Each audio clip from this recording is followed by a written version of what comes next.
The hand, covered in blood, rested on a cold stone, the fingers spread wide as if grasping for something to hold on to. "My name is Sung Jin Woo," he whispered, the words a stark contrast to the pain etched on his face. Clutching his bleeding wounds, the young man struggled to rise from the cold floor. Despite the pain etched across his face, Sung Jin Woo's eyes burned with determination. He stumbled forward, his legs heavy with exhaustion, blood staining the ground beneath him. "Ha!" he gasped, the sound a desperate plea for air. The white shoe lay abandoned on the floor, a silent testament to the violence that had unfolded. Blood, thick and viscous, pooled around the shoe, painting the tiles a gruesome crimson. 3 figures, clad in imposing armor, stood tall and imposing. Each held a long spear, the tips glowing with a menacing blue light. Lowest rank and weakest hunter.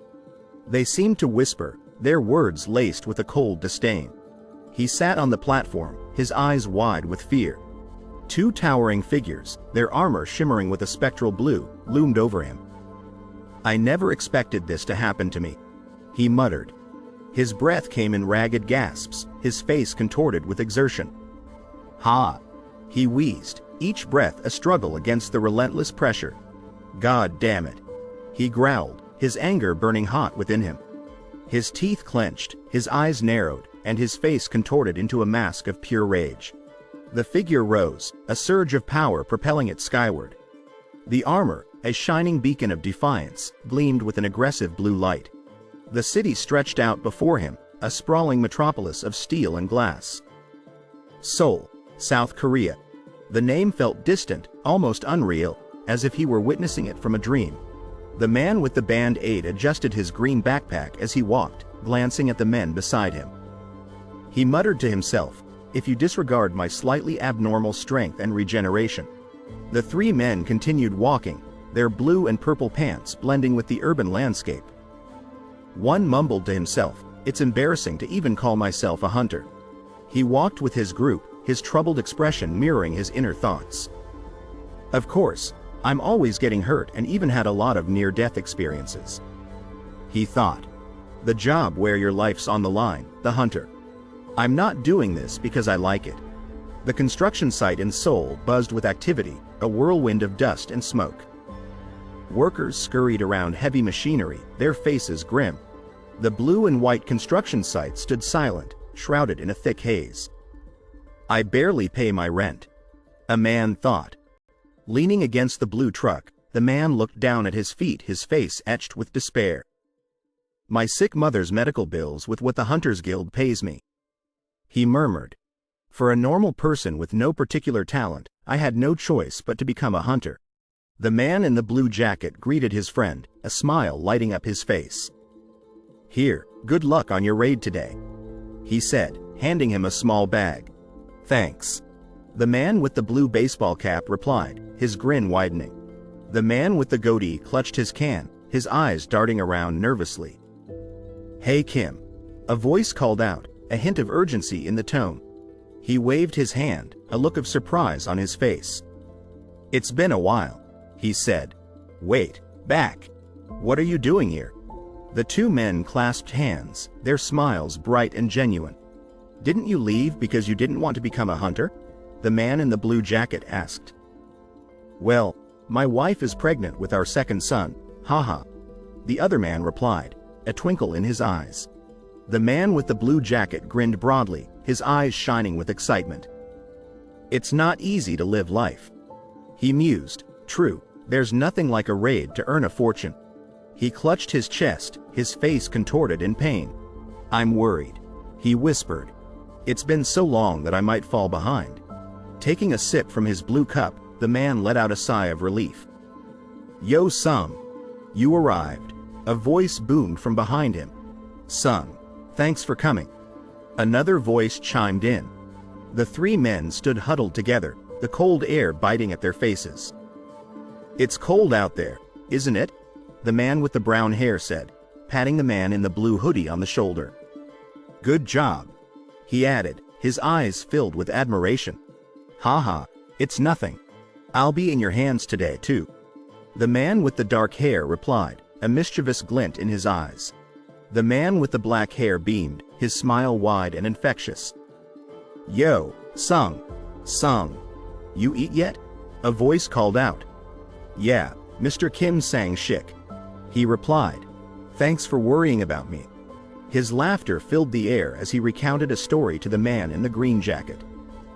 He. You wouldn't know since he came right after you quit. He chuckled.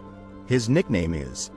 He slumped against a wall, his shoulders drooping with dejection.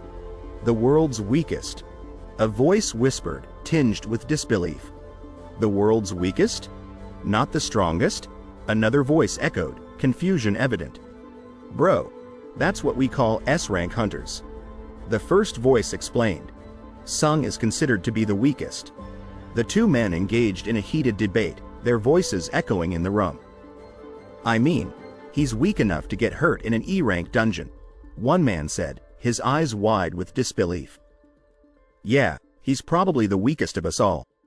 The other man agreed, nodding his head. Is he actually the weakest? He's actually that weak?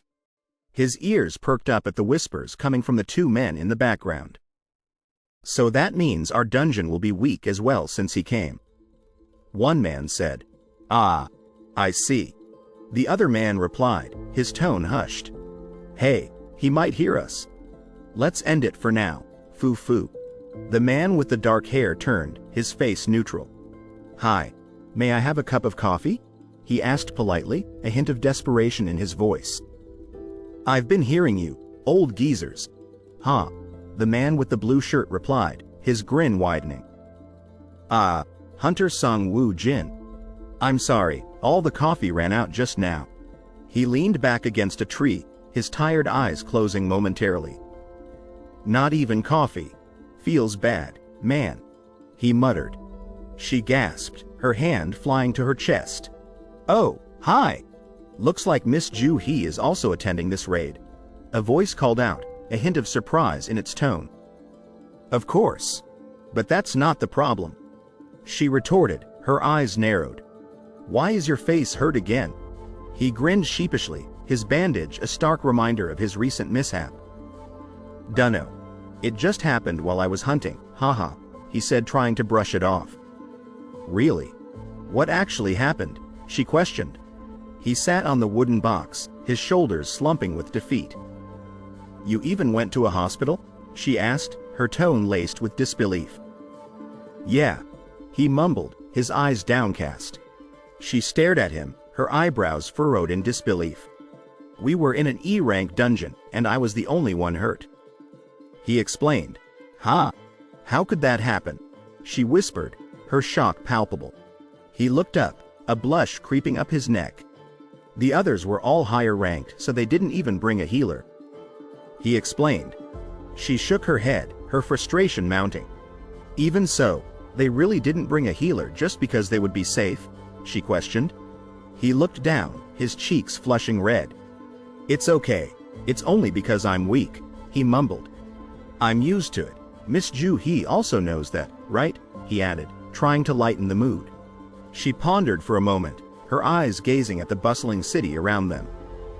Well, looks like everyone's getting ready to go into the gate. Let's go as well, she said, rising to her feet.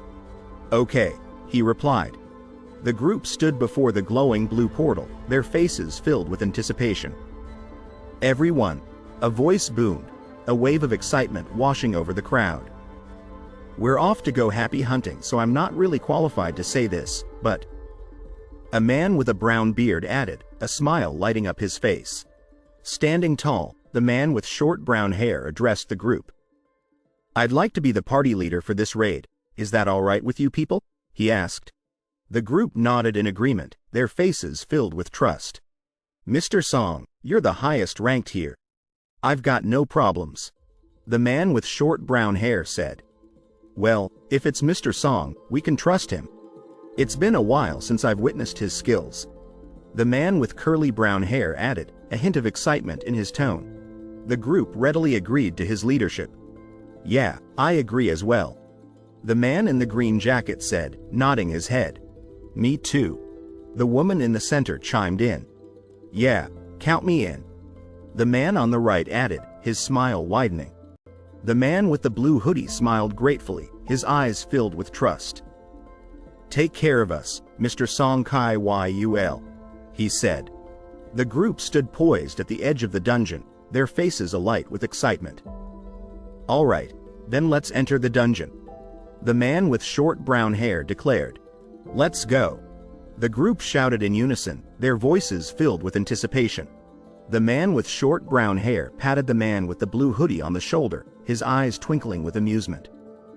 "Mr. Sung, try not to get injured behind us, okay?" he said. "Ha. Okay," the man with the blue hoodie replied, a smile spreading across his face. The man with the blue hoodie nodded, his eyes filled with excitement. "Let's go, Jin Woo," he said. Okay, the woman replied. He clenched his fists, his face set with determination. "I'm gonna try my best today," he declared. He took a deep breath, his gaze fixed on the swirling blue energy before him. With a surge of courage, he stepped forward, his heart pounding in his chest. The group stood before the glowing portal, their faces filled with anticipation. "All clear. Let's go." A voice boomed, a wave of excitement washing over the crowd. "Ah, okay," another voice replied, their faces filled with anticipation. The man with the KHA hat smiled warmly at his companion. "What are you thinking about?" he asked. The other man looked down, his brow furrowed in concern. "It's just Hunter Sung Jin Woo. I'm a little bothered that we couldn't give him any coffee." The man with the KHA hat looked up, his eyes wide with surprise. "They said it's about D rank," he exclaimed, a grin spreading across his face. "I've never seen Hunter Sung Jin Woo uninjured in my whole time at the Hunters Guild." The man focused intently on the glowing orb, his expression grim. "Jin Woo, why are you so adamant on working as a hunter?" a voice echoed in the air. "Fighting like this will only bring even more risks." The woman with orange hair gently laid her hand on the man's shoulder, her smile soft and reassuring. "Sorry," he mumbled. "I'm not saying this for an apology. I'm just worried," she replied, her eyes filled with concern. The man with red hair unleashed a torrent of fiery energy, his face contorted in concentration. The woman with orange hair watched intently, her bright blue eyes fixed on him. His power surged around him, a testament to his strength and determination. He swung his sword with fierce determination, his blade slicing through the monster's dark flesh. The monster roared in pain, its blue streaks pulsing with anger. The battle raged on, a clash of wills and power. The large room was a scene of chaos, the golden ceiling cracked and crumbling. People fought for their lives, their cries echoing through the broken space. The man with black hair stood amidst the carnage, his blue jacket a stark contrast to the surrounding chaos. The woman with orange hair sighed, her face etched with exhaustion. "At least this raid is almost over," she thought, a sense of relief washing over her. She looked at him with worry, her eyes filled with concern. He met her gaze, his expression serious despite the bandage on his cheek. The air between them crackled with unspoken emotions. He walked away, his shoulders squared, his steps firm. He glanced back over his shoulder, his gaze determined. The bandage on his cheek was a reminder of his struggles, but his resolve remained unwavering. The man with the axe grinned confidently, his eyes gleaming with arrogance. "Looks like it's done," he exclaimed. "Mr. Back, you're not dead yet, huh?" the other man asked, his frown deepening with concern. "Ha, this is a piece of cake," Back replied, his arrogance undiminished. He narrowed his eyes, suspicion flickering across his face. "Jin Woo, do you have a reason?" he asked. His gaze was fixed on something beyond the frame, his mind racing with questions. Her eyes widened in surprise. "To not quit being a hunter?" she asked. Her expression was a mixture of shock and intrigue. He threw his head back, a playful grin spreading across his face. "I'm just a hunter for fun. If I don't do this, I might actually die from boredom," he exclaimed. "Telling her personal reasons will make me even more embarrassed," he thought, his cheeks flushing slightly. She laughed, her amusement bubbling over. Looks like having fun 2 times will send you rating in the afterlife. She teased, her eyes twinkling with mirth. Peeved. Ack. He sputtered, his face contorting in disgust. Don't laugh. You'll open up, she retorted, her laughter echoing in the room. He stared at the object in his hand, his brow furrowed in thought. Yeah, he mumbled. This is what you get after killing a monster, the magical core. He explained, his gaze fixed on the object. He held the white star-shaped weapon, a smug smile playing on his lips. His eyes gleamed with self-satisfaction, a hint of deviousness in their depths. The silhouette of the dragon loomed against the blue background, a fearsome reminder of its power. A magical core from even AC rank monster is worth thousands. A voice explained, its tone filled with awe. However, since Jin Woo was an E-rank hunter, C-rank monsters were impossible for him. He held the single E-rank magical core in his hand, his face etched with disappointment. After all my injuries and troubles, I only earned a single E-rank magical core, he sighed. He clenched the star-shaped weapon, his expression set with determination. Considering I put my life on the line, he thought, his eyes burning with a newfound resolve. He stood hunched over, his face etched with worry. Earning money like this is, he murmured. Hey, everyone. There's another entrance here. A voice boomed, a wave of excitement rippling through the group. The group stood at the entrance of the cave, their faces alight with curiosity. The opening was dark and mysterious, beckoning them with a sense of both excitement and trepidation. He grinned, his eyes sparkling with excitement. The double lair. Looks like it's actually real, he exclaimed, his finger pointing towards the cave entrance. His voice was filled with a mixture of wonder and anticipation. He unleashed a burst of energy, his arm extended, his body glowing with power. The air crackled with energy, a testament to his strength and control. The cave opening shimmered with an otherworldly light, its source shrouded in mystery. The rocks surrounding it were ancient and weathered, their presence adding to the sense of mystery and power. She stood in the center of the cave, her arms raised, her figure bathed in light. The cave walls were dark and textured, a stark contrast to the ethereal glow surrounding her. He straightened his shoulders, his gaze fixed on the group. Everyone, listen to me for a moment, he said. His expression was unreadable, a hint of anticipation hanging in the air. He looked up, his brow furrowed with curiosity. Since the gate is still open, it seems the boss is inside there. He mused. The group stood on the circular platform, their eyes drawn to the mysterious gate. He smiled, his right hand raised in a gesture of command. Usually, we'd need to contact our guild and await their orders, but, he began. The group leaned in, their faces alight with anticipation. The group stood in a tense huddle, their faces filled with a mixture of worry and suspense. They exchanged nervous glances, their eyes darting around, searching for answers. The atmosphere was heavy with unspoken apprehension. He clutched his face, his expression filled with worry. If the other hunters get to it first, our profits would dwindle. He whispered. His eyes darted around, searching for a solution to the impending threat. He stroked his chin, his brow furrowed in thought. So I wish for all of us to go kill the boss, he declared. His eyes were filled with determination, his resolve unwavering. The man with black hair addressed the group, his expression serious. Since it could be dangerous, why don't 17 of us take a vote, he suggested. The group exchanged uneasy glances, the weight of the decision heavy on their shoulders. He stood on the cliff, his gaze fixed on the ground below. He raised his hand, his finger pointing towards the distant horizon. And no complaining after the vote results, he stated. His expression was serious, his determination unyielding.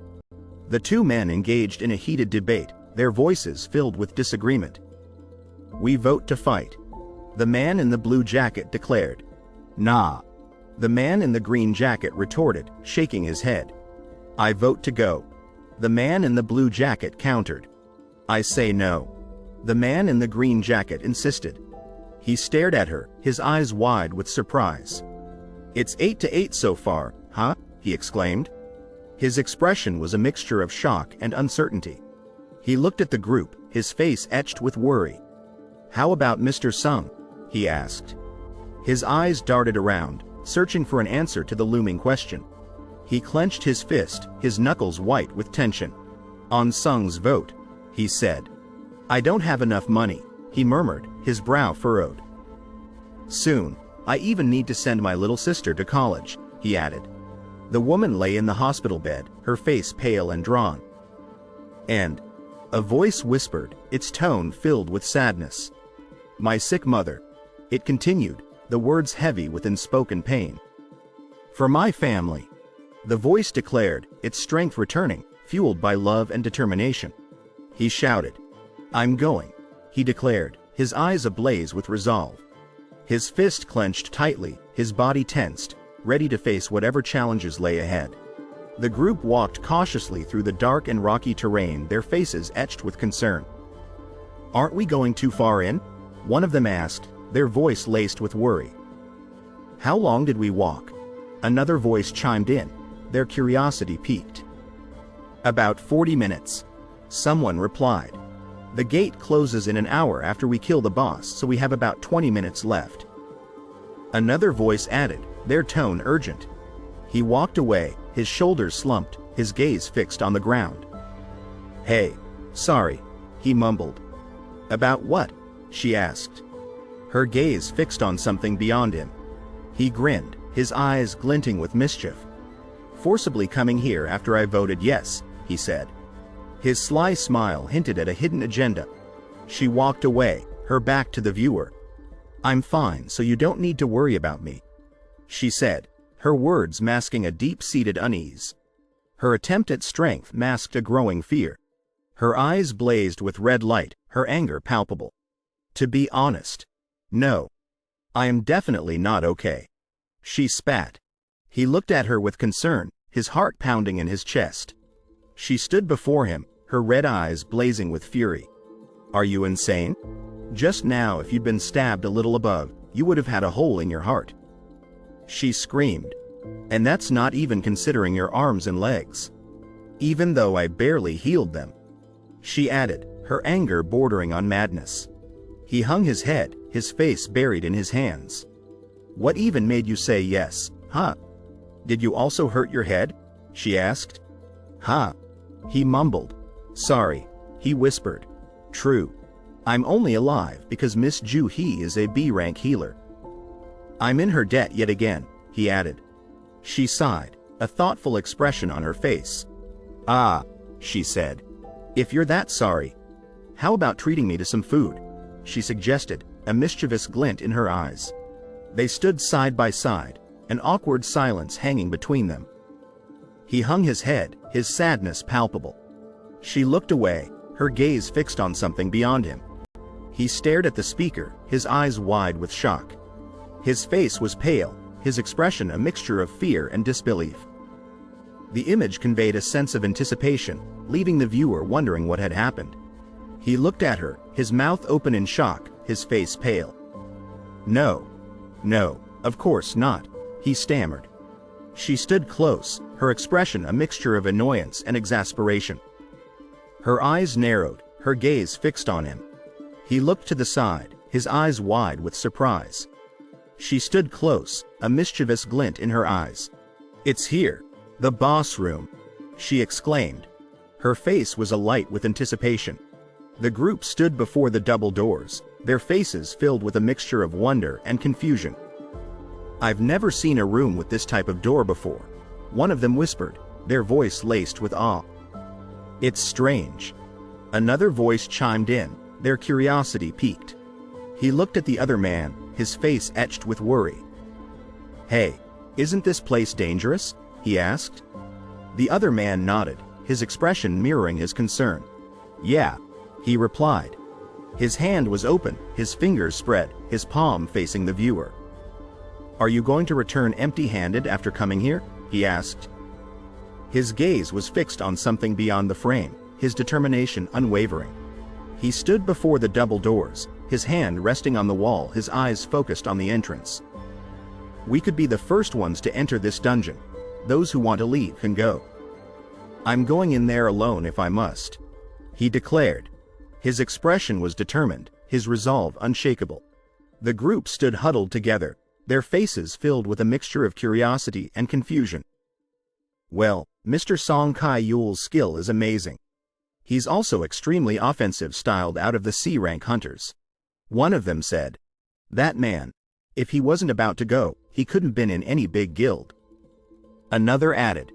Since we came here because we trusted Mr. Song, we might as well follow him to the end. The man with black hair said, his face filled with determination. The double doors, adorned with intricate gold accents, slowly creaked open, revealing the unknown beyond. The anticipation was palpable, a sense of excitement hanging in the air. The group stood before the open doors, their faces a mix of worry and excitement. The man in the blue jacket, his hands spread wide, directed them forward. Opens easier than I thought it would, he said. Let's go in, he added, his eyes gleaming with excitement.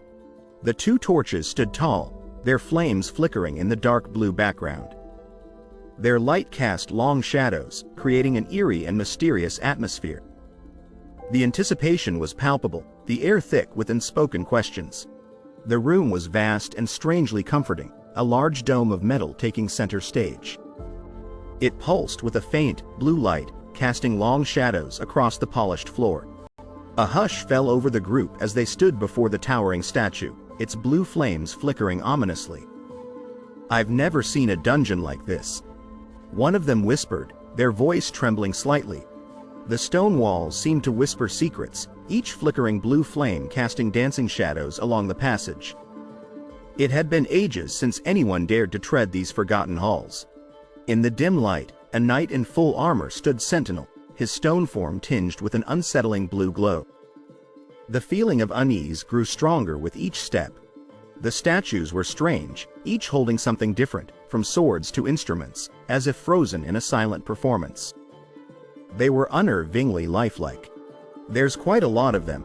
It feels scary since there's so many. He whispered. Stop saying such negative things. She chided, her hand gently resting on his shoulder. The giant head loomed over them, its stone visage etched with a solemn expression. Wow! Look at that! It's huge, he exclaimed, his awe palpable. The statue of the seated figure was magnificent, a towering testament to an age-long past. Don't think so. It's only a statue after all. He reassured himself, but the unease remained. They scanned the room, searching for any sign of the monsters, but found nothing. There's nothing that resembles a monster here, one of them declared. The blue magic seal hummed softly on the floor, its intricate patterns pulsating with energy. What is this? A magic seal? Someone asked, their voice tinged with a mixture of wonder and caution. A sense of urgency filled the room, a feeling of dread settling in. Mr. Song, something's written here. I think you need to come. The man shouted. The massive winged statue stood in the center of the square, its moss-covered form bathed in the faint blue glow of the floor. All eyes were fixed on the statue, anticipation heavy in the air. A hooded figure scrutinized the moss-covered stone tablet, their brow furrowed in concentration. This, is it in runic text? They wondered, a flicker of curiosity crossing their features. They stood before the weathered tablet, its ancient runes speaking of a forgotten past. Let's see. Karthanon Temple's commandments. One of them read aloud, their voice hushed in reverence. His bandaged face was a stark contrast to the serenity of the words etched above him. First, worship the Lord, it declared, sending a shiver down his spine. Second, praise the Lord. The inscription proclaimed, its words echoing through the chamber. He, Jin Wu, he stammered. There, the huge statue, he sputtered, his eyes widening in disbelief. The shock was palpable, hanging in the air between them. The structure, a grotesque fusion of stone and moss, had a single, piercing blue eye. Third, prove your faith. The inscription stated, chillingly matter of fact. A sense of unease washed over him, leaving him cold and apprehensive. Wait, he whispered, his thoughts racing. What? This feeling? It got so quiet that the air seems chilly. The inscription spoke of a grim fate, a chilling warning for those who dared to disobey. Those who do not follow these commandments will never return alive, the man stated. The men stood before the ancient stone wall, its inscription promising secrets long forgotten. The prophecy of the ancients. It read, the words etched in a language unknown to them. The door slammed shut, sealing them inside the dark room. What? The door just closed, one of them exclaimed. What do we do now? She yelled, frustration boiling over. Damn it. Can't stand this anymore. She fumed, her clenched fist shaking with anger. You guys are all spouting nonsense. It was a mistake to even come here, he roared. I'm leaving, he declared, turning away from the arguing men. The boss, treasures, whatever. You guys can take it. He spat, his words bitter and filled with resentment. He stood before the imposing door, his fists clenched, a mixture of fear and determination etched on his face. Good luck. A voice called out from the shadows, its tone laced with a chilling indifference. Stop.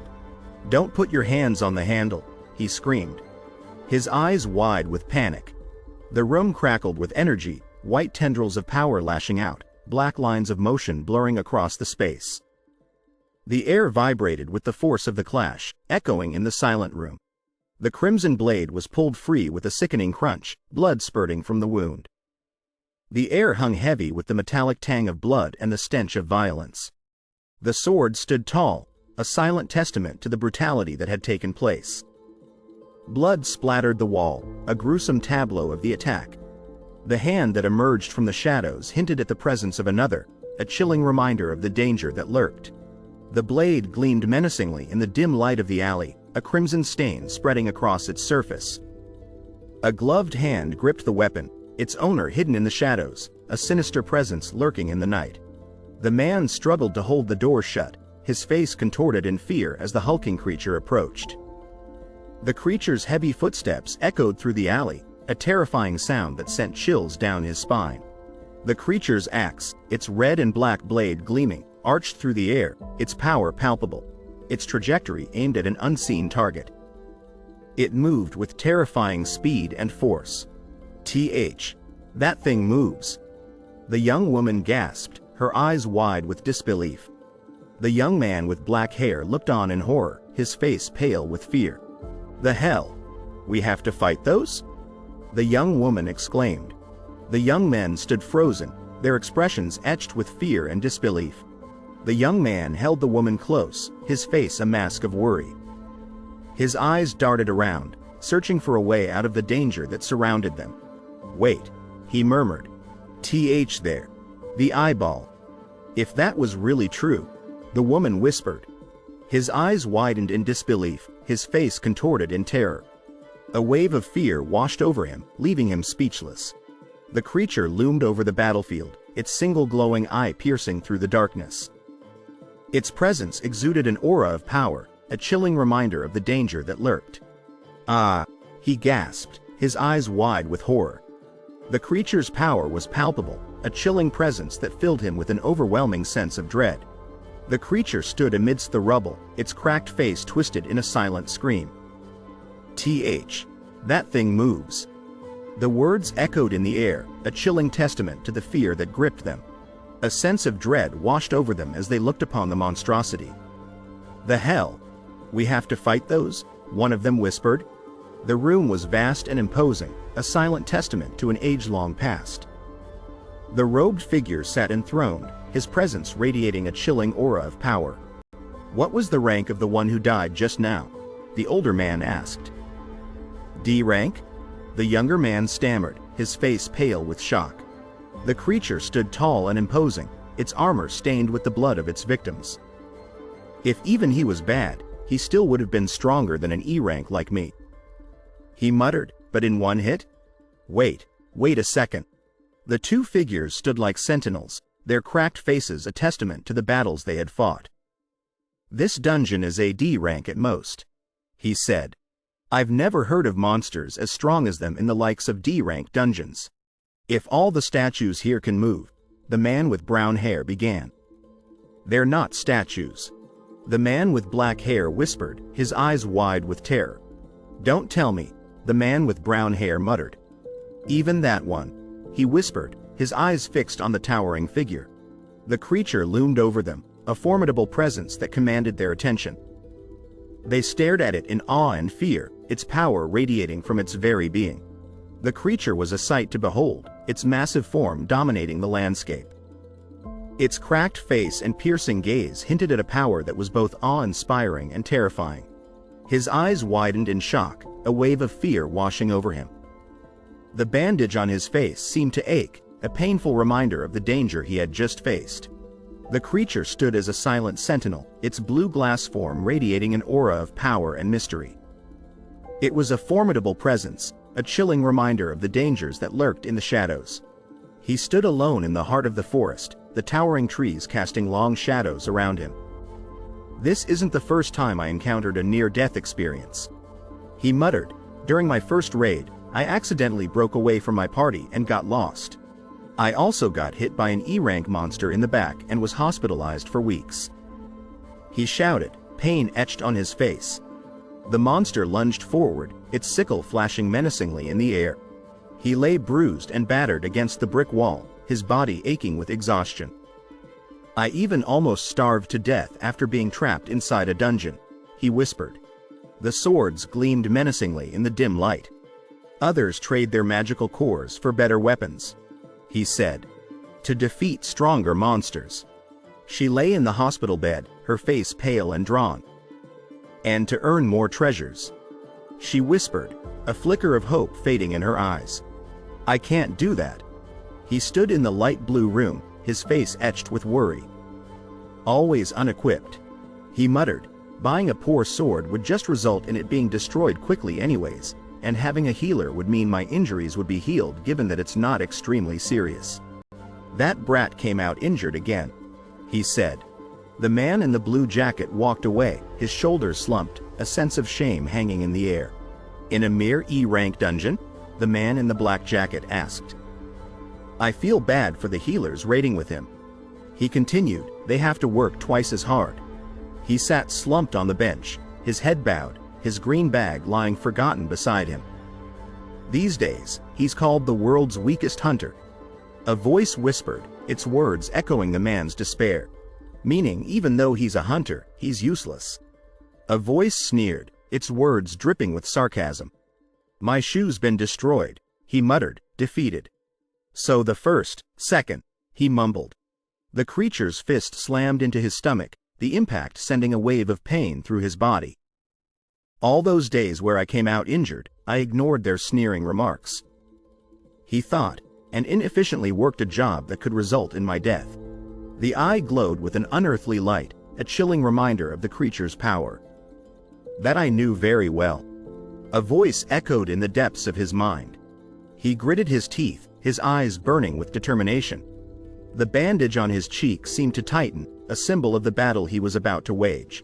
She screamed in frustration, her face contorted with panic. No, no, no, she cried. Everyone, duck, he yelled. His eyes darted around, searching for the source of the danger, his face etched with grim determination. The three men stood poised, tension crackling in the air. The man with brown hair stared ahead, his expression serious, while the man in the green jacket looked around in confusion, unsure of what was happening. The ground cracked and buckled, a blinding yellow light erupting from the center of the explosion. The power of the blast was undeniable, a terrifying force that could reshape the world. He stood engulfed in the orange glow, a figure of pure power. His face was obscured by the light, but his presence radiated an undeniable sense of strength and excitement. A powerful force erupted from the figure, a boom, shaking the very foundations of the world. The air crackled with energy, a chilling reminder of the power unleashed. The man with orange hair struggled against the relentless force of the man with long dark hair, a whoosh, marking the speed of the attack. The scene unfolded on a dusty path, the air thick with anticipation. The robed figure, his face obscured by the pointed hat, unleashed a blast of pure energy, a blinding yellow beam arcing across the battlefield. Pow! And bam! sounded as the force of the attack rippled through the air. The wall crumbled under the onslaught, kaboom! Echoing through the air. The yellow beam of light, zing! Searing through the air, left a trail of destruction in its wake. Oh! A voice whispered, a sense of dread settling over the scene. He stood amidst the swirling smoke, his eyes glowing with a mournful light, tears streaming down his face. Wake up! Someone yelled. Hey! Another voice echoed, their urgency echoing through the air. The figures scrambled up the cracked wall, a glowing orange path illuminating their desperate escape. Ah! She screamed, her hand glowing with a blinding light. The man watched, a cold smile on his lips as she writhed in pain, the scene radiating a chilling sense of horror. It's not just a few that died, the man in the green jacket said. I barely dodged it. He continued, if Sung didn't yell out. A voice groaned from the ground. We could have been wiped out. The man said, a sense of relief evident in his smile. Miss Ju-hee! A voice cried out, Miss Ju-hee! The woman lay on the ground, her hands clutching her head, her eyes closed in pain, the sound effect bubbles signifying the urgency of the situation. Don't stand up. Just remain in your position, he shouted. If we stand up, it will attack us again, he warned, his eyes scanning the cityscape, searching for any sign of danger. Mr. Song. One of the men said, okay. He nodded, his expression serious. In the next panel, a different man with black hair lay injured on the ground, his eyes fixed on the man with brown hair. Mr. Song Kai Yul, he exclaimed. Miss Ju-hee can't handle fear that well. He explained, that's why she can only do basic raids even though she's a B-rank healer. But here, the shadowy figure boomed, its voice echoing through the city, it doesn't seem basic. The horns on its head glinted menacingly, its cracked form radiating a chilling aura of power. Only those who moved died. One of them said, a hint of disbelief in his voice. All the people who lived listened to you. Oh. The other man murmured, his eyes widening in surprise. Wait. He said, his brow furrowed in thought. Didn't you yell because you knew what would happen? His voice was laced with a mix of fear and curiosity, his mind racing to comprehend the events unfolding before him. Ha! The man exclaimed, his eye wide with shock. Sir, your arm, he cried. He stood, his face pale but resolute, blood staining his blue jacket. I'll be fine, he said. Just help me stop the bleeding, will ya? Sung. The man in the black jacket asked, what rank does that look like to you? Don't know. Sung replied, I've never been into a raid higher than AD rank. I've only experienced a B rank raid once or twice. He said. I can definitely say that this place exceeds that of a B rank dungeon. The icy figure sat upon its throne, a chilling presence that filled the air with a sense of awe and terror. Even there, the man whispered, there weren't any monsters of this caliber. That one is a rank. He muttered, beads of sweat forming on his brow. His eyes darted around, searching for any sign of escape, his heart pounding with fear. No. Maybe an S rank, he whispered. Just now there was the Karthanon Temple's commandments. He murmured, his gaze fixed on the imposing statue. First, worship the Lord. The cloaked figure murmured, its voice echoing through the chamber. Second, praise the Lord. The inscription declared, its words etched into the ancient stone. Third, prove your faith. The tablet proclaimed, its words chillingly matter of fact. Those who do not follow these commandments will never return alive. It warned, its message resonating with an ominous finality. Mr. Song. He gasped, his face pale, the Lord.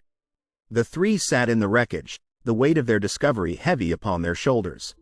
The creature, its eyes glowing with a malevolent light, stood before the woman, its presence radiating a menacing aura. Her eyes narrowed, her expression grim, a silent challenge passing between them.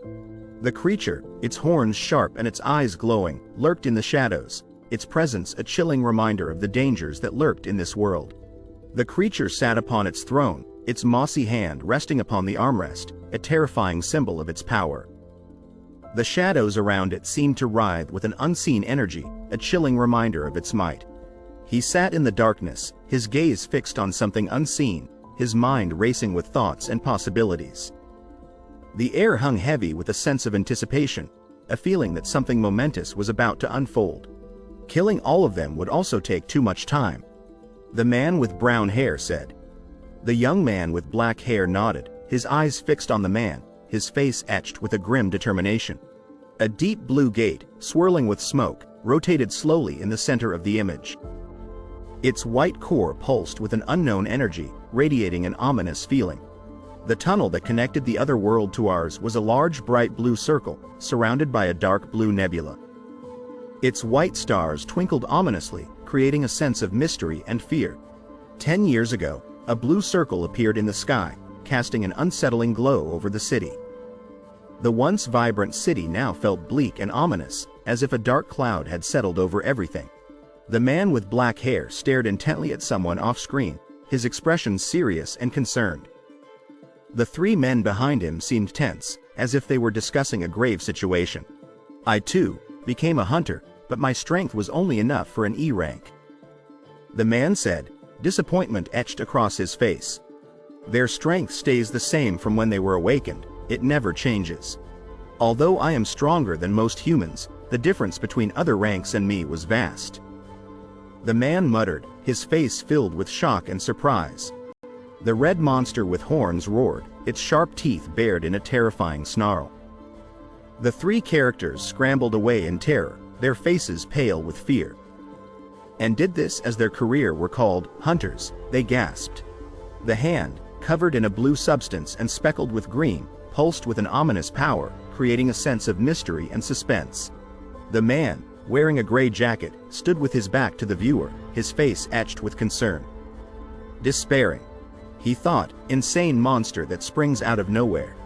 The man, his face filled with terror, stood frozen, his eyes wide with fear. The monster's massive hand, emerging from the darkness, filled the image, creating a terrifying sense of dread. There's nothing we can do now, is there? The man with brown hair asked. Will you be fine? The bleeding's not stopping. The man with black hair responded, his face covered in bandages. I brought only 3 healers because I thought this would be over quickly, the man said, a mischievous grin spreading across his face as he wiped sweat from his brow. The 3 characters stood on the edge of the pool, their eyes wide with shock as they stared at the large, cracked wall. One got attacked so brutally that not even his corpse remained.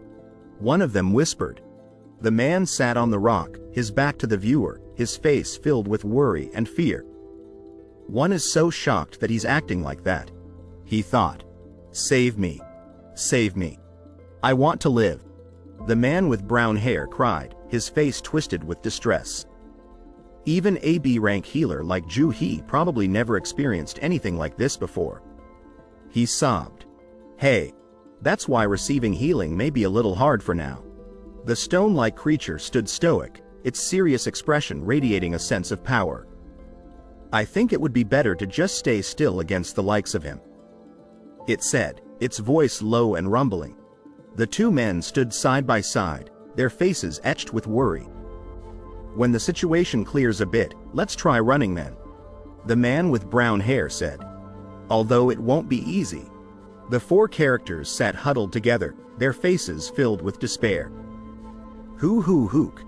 The man with green hair sobbed, his face buried in his hands. Why do we have to? He whimpered. This is only a D rank dungeon. Only a D rank, the man with black hair muttered. The man with black hair and a bandage over his mouth stared intently at something off-screen, his face serious. Just like what Mr. Song Kai Yul said, we'll get attacked if we move. He said. The man with the mischievous grin stared out at the guard statue. Even if we somehow bypass him, we still have to go through the guard statue. He said. He probably never intended for us to leave. I won't die like this. The man in midair shouted.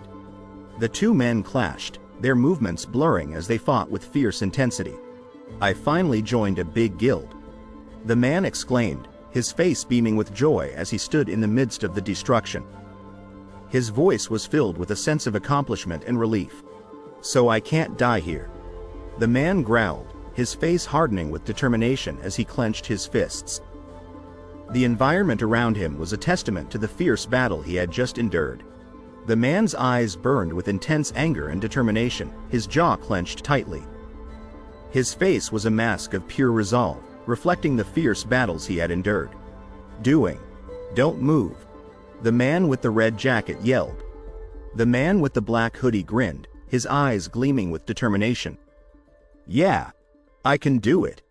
If anything, I'm confident in my own speed," the man boasted, his face radiating confidence as he raced forward. His movements were fluid and effortless, reflecting his incredible speed.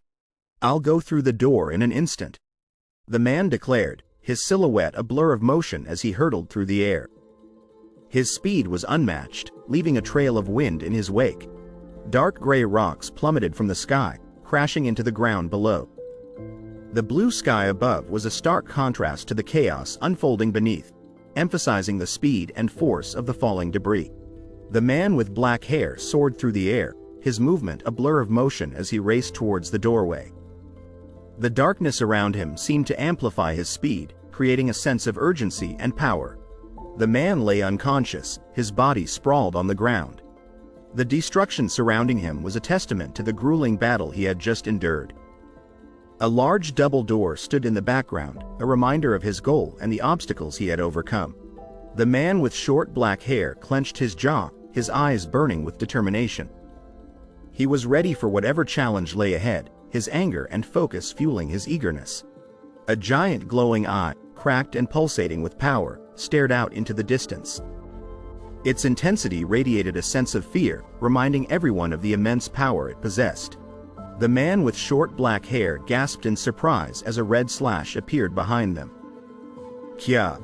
he shouted, pointing at the man with blonde hair.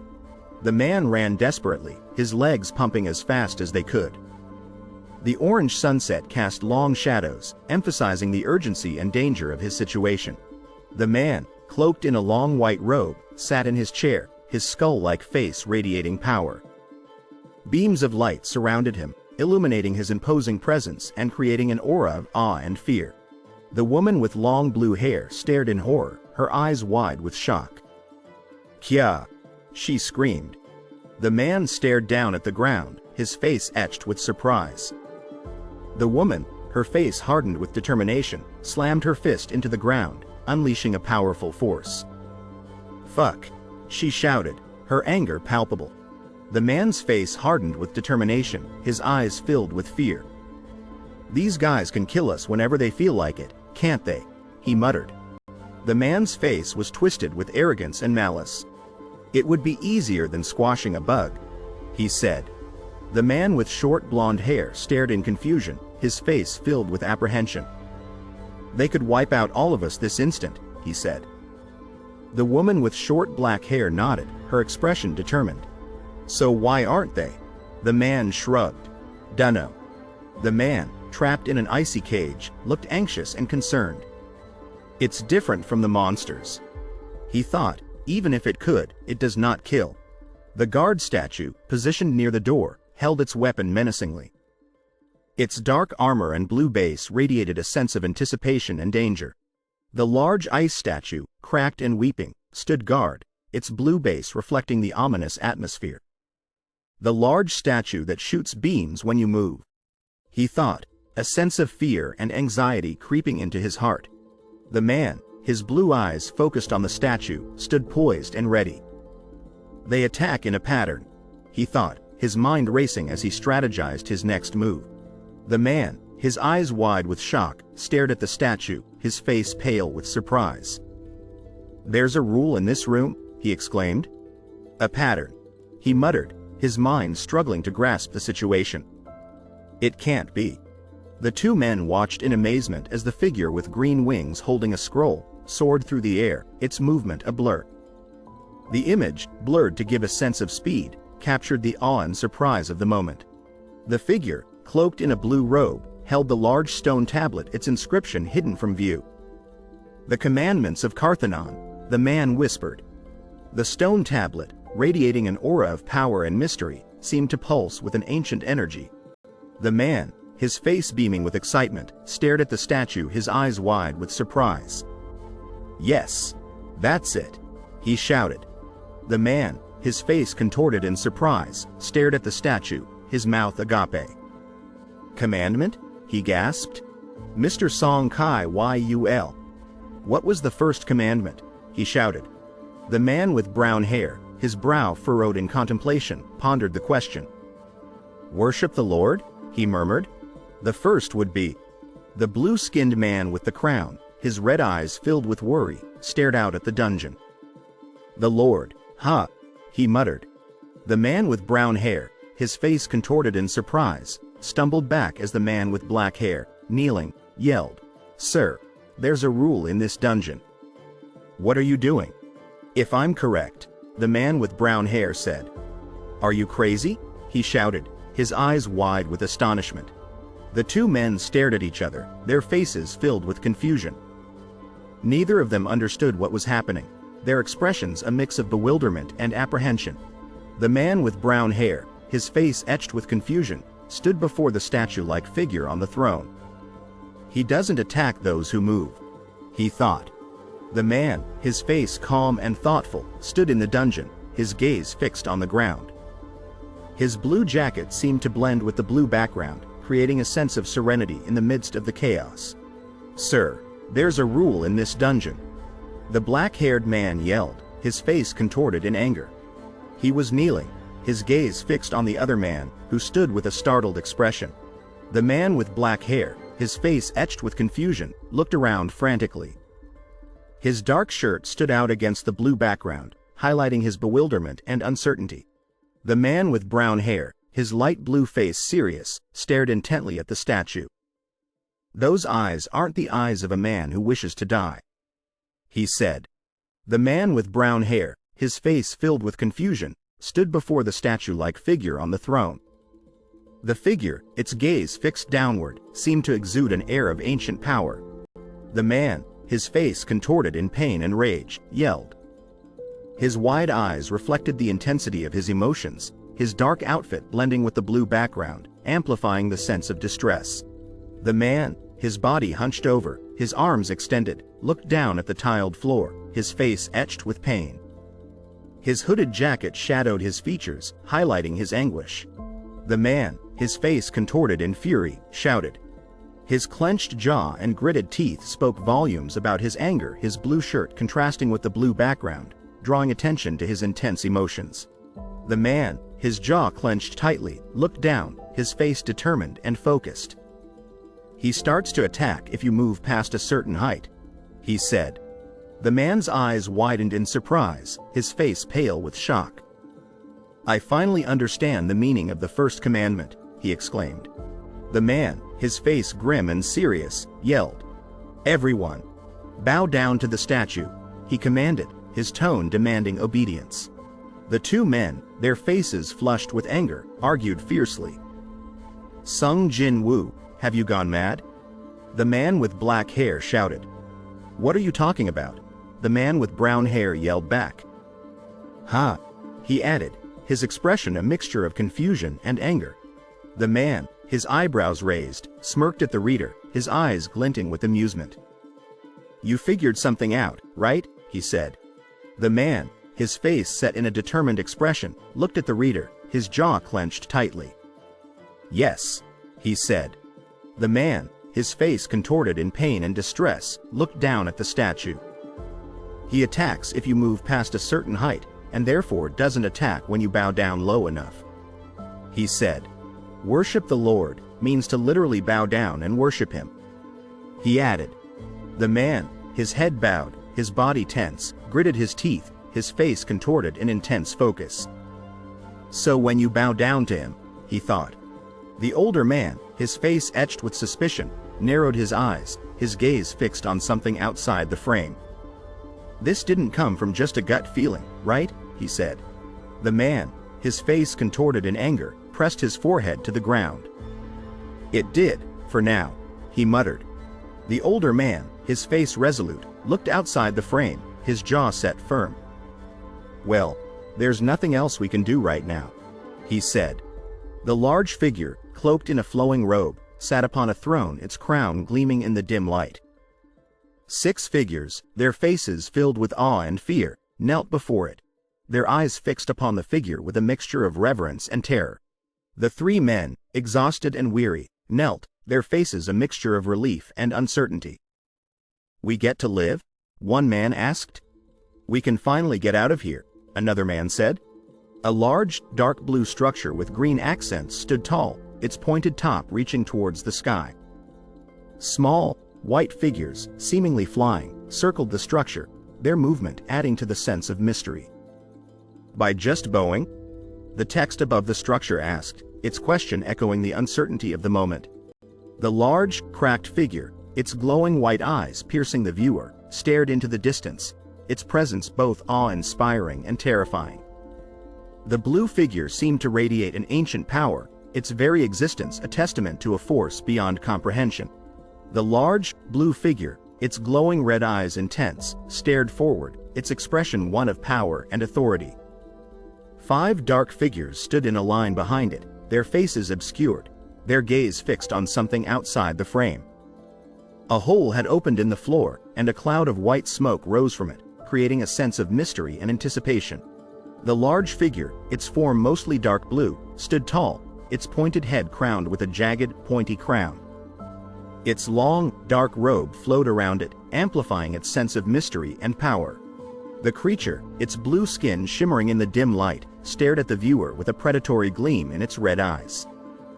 Its open mouth, revealing rows of sharp teeth, sent a shiver down the spine, the helmet on its head adding to its menacing presence. The creature, its wide smile revealing a set of sharp, white teeth, stared directly at the viewer, its blue skin glowing in the shadows. The unsettling smile made the viewer feel judged, its intensity sending chills down their spine. The man, his face filled with worry, kneeling on the ground, stared at the creature with a mix of fear and apprehension. "What's with that face?" he whispered. The man, his face contorted in fear, kneel on the ground, his eyes fixed on the creature. His expression, the text above him read, his fear palpable. The creature, its skeletal structure visible beneath its blue skin, stared at the viewer with a menacing grin. "It changed?" the text above it exclaimed, its transformation shocking and terrifying. The creature, its throne obscured from view, sat on its throne, its legs spread apart, its menacing presence filling the space. The viewer, seeing only the lower part of the creature, felt a wave of shock and fear. The creature's foot, shod in a large shoe, rested in the top right corner of the image, a silent threat. The path, filled with people, wound its way down and to the left, leading towards a large crack in the ground, filled with water. The scene exuded a sense of unease and tension. 3 figures, their bodies huddled together, kneel on the ground, their heads bowed, their blue clothing blending with the background. "How many has he attacked before?" the text above them asked, the question lingering in the air. The man, his body curled in the pool of water, stared at the viewer with a worried expression, his blue clothing blending with the water. 2 large knights, their armor gleaming, stood near the pool, their swords and shields a constant reminder of the danger. "How many are still alive?" the text asked, a chilling question. The man, his face etched with worry, looked up, his breath coming in ragged gasps. "How long?" the text above him read. "How long do we have to do this?" the text below him whispered, his despair almost palpable. The man with curly black hair gasped, his eyes wide with surprise. "Looks like he stopped attacking," he said. The man with black hair shook his head, his face a mixture of shock and disbelief. "No way," he whispered. The creature, its pale blue skin glowing in the dim light, stared at the viewers, its wide grin revealing a set of sharp teeth. "Don't you think he's going to try something else now?" the text above it asked, its red eyes burning with a malevolent intensity. "Is everything actually going to be fine now because we bowed to him?" the text below it questioned, its words echoing the lingering fear in the air. The man in the blue jacket, his face filled with surprise, stared at the shadowy figure, its presence imposing and intimidating. Hey, if you stand up like that," the text above it warned, a sense of danger hanging in the air. Look. The text next to it exclaimed, drawing attention to the shadowy figure. The attacks stopped. The text in the bottom right corner announced, bringing a sense of relief to the scene. The group of people, their faces alight with a mixture of relief and hope, looked up at the large figure above them. It's true. The text above it confirmed, its words echoing the joyous news. He isn't doing anything. The text above it proclaimed, its announcement bringing a wave of relief. No way. Is it really over? The text in the middle questioned, a lingering doubt still present. We survived. The text in the bottom left corner exclaimed, celebrating their victory. We get to live. The text in the bottom right corner shouted, its words overflowing with joy. The man, his face contorted in disbelief, stared at the scene unfolding before him, his eyes wide with shock. No, he whispered. The man, his left eye filled with fear, focused intently on something outside the frame, his expression a mixture of uncertainty and apprehension. Not yet. The text above him warned, its words hanging in the air. The three figures, their expressions a mix of fear and uncertainty, stood in the blue room, their bodies tense. The atmosphere was thick with a sense of foreboding. The creature, its red eye burning with malevolent intent, raised its arm, its long fingers extended. The blue background, crossed by dark lines, amplified the sense of fear and dread that radiated from the creature. The large blue foot descended, crushing the ground beneath it. The ground, cracked and broken, testified to the creature's immense power and destructive force.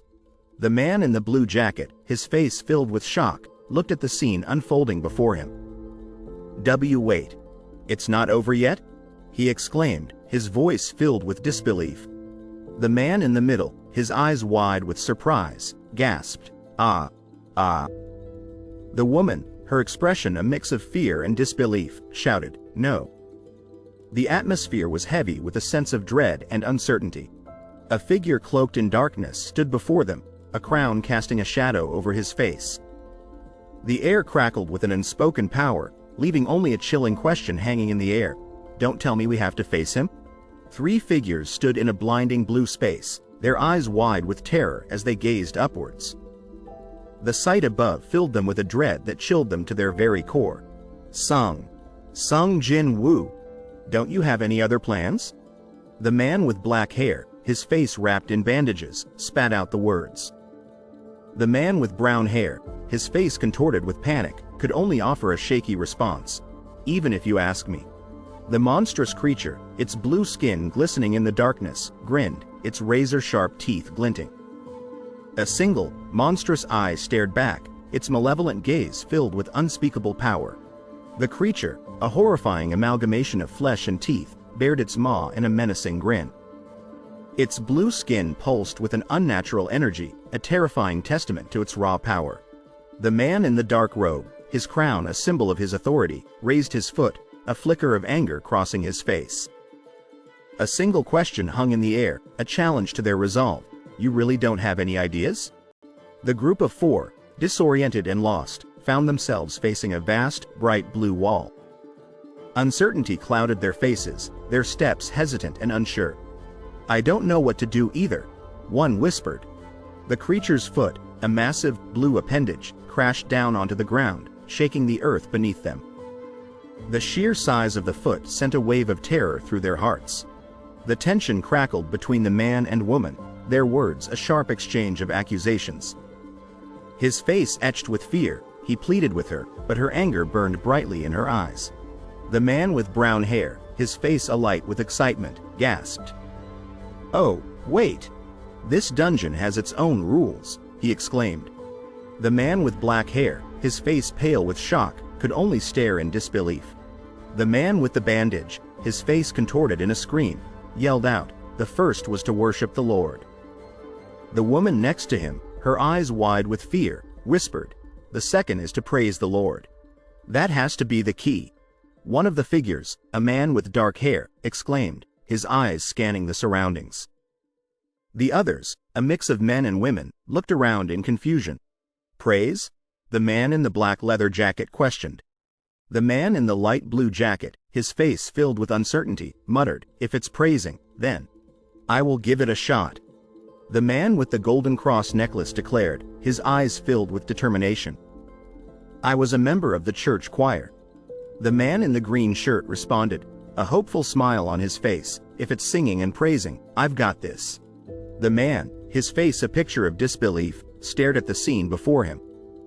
His golden cross necklace glinted in the dim light, a stark contrast to the horror he felt. The man pleaded, "Make me anew, and pour your graces." The weakness. The imposing figure behind him, a tall figure with a crown and a wide smile, watched with an unsettling intensity. "Found within me," the man in the black suit whispered. The giant figure behind him loomed over him, its massive foot a chilling reminder of his helplessness. "All will wash away. Your love holds on to me." The man, his face etched with sadness, whispered, his eyes searching for a flicker of hope. The bandage on his face, a stark reminder of his pain, served as a physical manifestation of the fear that gripped his heart. "Is it working?" the man in the blue jacket asked. The man next to him, his eyes wide with surprise, responded, "It does look like he's moving slower." The man, his eyes wide with terror, stared in disbelief. A single word escaped his lips, a whisper of despair, "No." The man's voice, muffled by the dark blue mask, echoed with a chilling surprise. "That's," he began, his one visible red eye wide with shock. Like an eagle flapping its wings above. A large text bubble above him proclaimed, echoing his awe. The man's mask, cracked and worn, revealed a chilling grin. His red eyes gleamed with malice, and his sharp teeth were bared in a horrifying smile. There was nothing human left in his gaze, only a monstrous hunger for destruction. A massive foot, large enough to cover the entire scene, descended from above, its shadow engulfing the man in its chilling embrace. He looked up, his face contorted with terror, a desperate plea escaping his lips, "I shall also walk with my lord above." The man, cloaked in black, stood firm, his fists clenched tight, a resolute look in his eyes. Despite the fear that gnawed at him, he held his ground, determined to face whatever awaited him. From within the Lord's love, the text above him whispered, a promise of hope amidst the growing fear. But his eyes, filled with worry, revealed the truth, "That's praising." The man's eyes, wide with fear, darted around as if searching for an escape. "The wrong God," the text above him screamed, confirming his deepest fear. The massive blue foot, a monstrous instrument of destruction, crashed down, crushing everything in its path. A crimson mist rose from the impact, a testament to the foot's immense power. A massive foot, large enough to cover the entire scene, descended from above, its shadow engulfing the man in its chilling embrace. He looked up, his face contorted with terror, a desperate plea escaping his lips, "I shall also walk with my lord above." The man with long black hair stood in the corner, his fists clenched, his face resolute. His long black coat billowed slightly as he stared down at the ground, lost in thought. From within the Lord's love, the text above him whispered, a promise of hope amidst the growing fear. His worried expression revealed the uncertainty that plagued him. The man's eyes widened in horror, his mouth agape in a silent scream. The words above his head, "That's praising the wrong God," echoed his fear, leaving him trembling with a cold dread. The blue foot, cracked and burning with an unnatural energy, slammed into the ground, shattering the earth with a devastating force. The red cracked spider webbed outward, a stark reminder of the immense power unleashed. 7. The woman's scream pierced the air. The man beside her, his face contorted in a mirroring scream, stood frozen in the face of the approaching threat. "Run!" the man in the black jacket yelled. He and the man in the green jacket scrambled to escape the descending foot, their desperate flight a testament to the overwhelming danger. The giant blue hand, its fingers dripping with an otherworldly energy, reached down towards the fleeing figures. "Help me!" A desperate plea rose from the hand, while a chorus of Jia echoed beneath it, painting a scene of utter despair. Curled up on the cracked sidewalk, the woman wept, her face buried in her hands. You. A choked sob escaped her lips, her body racked with a profound sense of helplessness. The giant blue foot, its icy surface glistening, descended upon the city, shattering the ground beneath it. 3 figures, their faces etched with terror, scrambled away, their frantic escape a testament to the foot's unstoppable force. "It's dangerous to group up. Separate for now," the man in the blue jacket yelled. The woman beside him, her eyes wide with fear, nodded. "Why, yes." The woman's tears flowed freely, her sorrow palpable. The man beside her, his face etched with determination, struggled with his own internal conflict. "But I can't leave Miss Ju-hee behind," he whispered, his resolve unwavering. "I can't die here," the man in the green jacket shouted. The woman, her face etched with concern, responded, "How about you quit being a hunter and find a safer job?" Her words were laced with a mix of worry and unspoken pleas. The man on the right grinned, his hand wrapped around a can. "We already have 2 kids," he said. "What are you talking about? We have to earn more money for their sake." The man on the left, his face contorted in anguish, choked back a sob. "I'm finally determined to be a father of 2, but this." He stood on the blue floor, a green jacket clinging to his shoulders. Worry etched deep lines on his face. "Over here should be safe, right?" he whispered. His blue hair seemed to stand on end as he screamed, "Mr. Back. Behind you." The words were choked with fear, his eyes wide with terror. "Turn around," he cried. The man in the green jacket looked down, his gaze fixed on the ground. A looming shadow, dark and menacing, loomed to his right. His face, pale with fear, reflected the uncertainty that hung heavy in the air. The dark figure, helmet glinting ominously, towered over the man. A cold, iron grip tightened around his arm, his body wrenched in terror. Fear choked him, the image of the figure a terrifying vision of imminent danger. His eyes, wide with terror, searched the shadowy figure above him. He was trapped, his fear palpable in the way he stood, his green jacket and blue pants a stark contrast against the blue floor. "Ah!" he gasped, his mouth agape in terror. His eyes, wide with fear, darted around, his green jacket offering no solace. The feeling of fear was overwhelming, suffocating him with its intensity. The dark figure, cloaked in armor, brandished a blood-stained sword. A spray of crimson erupted from the blade, a gruesome testament to the violence that had unfolded. The air crackled with the energy of destruction, a chilling reminder of the figure's power. The dark figure, crowned and with glowing red eyes, exuded power and mystery. The words, "Praise the Lord," echoed above and below the figure, adding to the image's aura of reverence and awe. "Praise the Lord," resonated above, followed by a question of awe and wonder. How do we praise a god like him? The large red stain on the blue figure added a sense of sacrifice and devotion.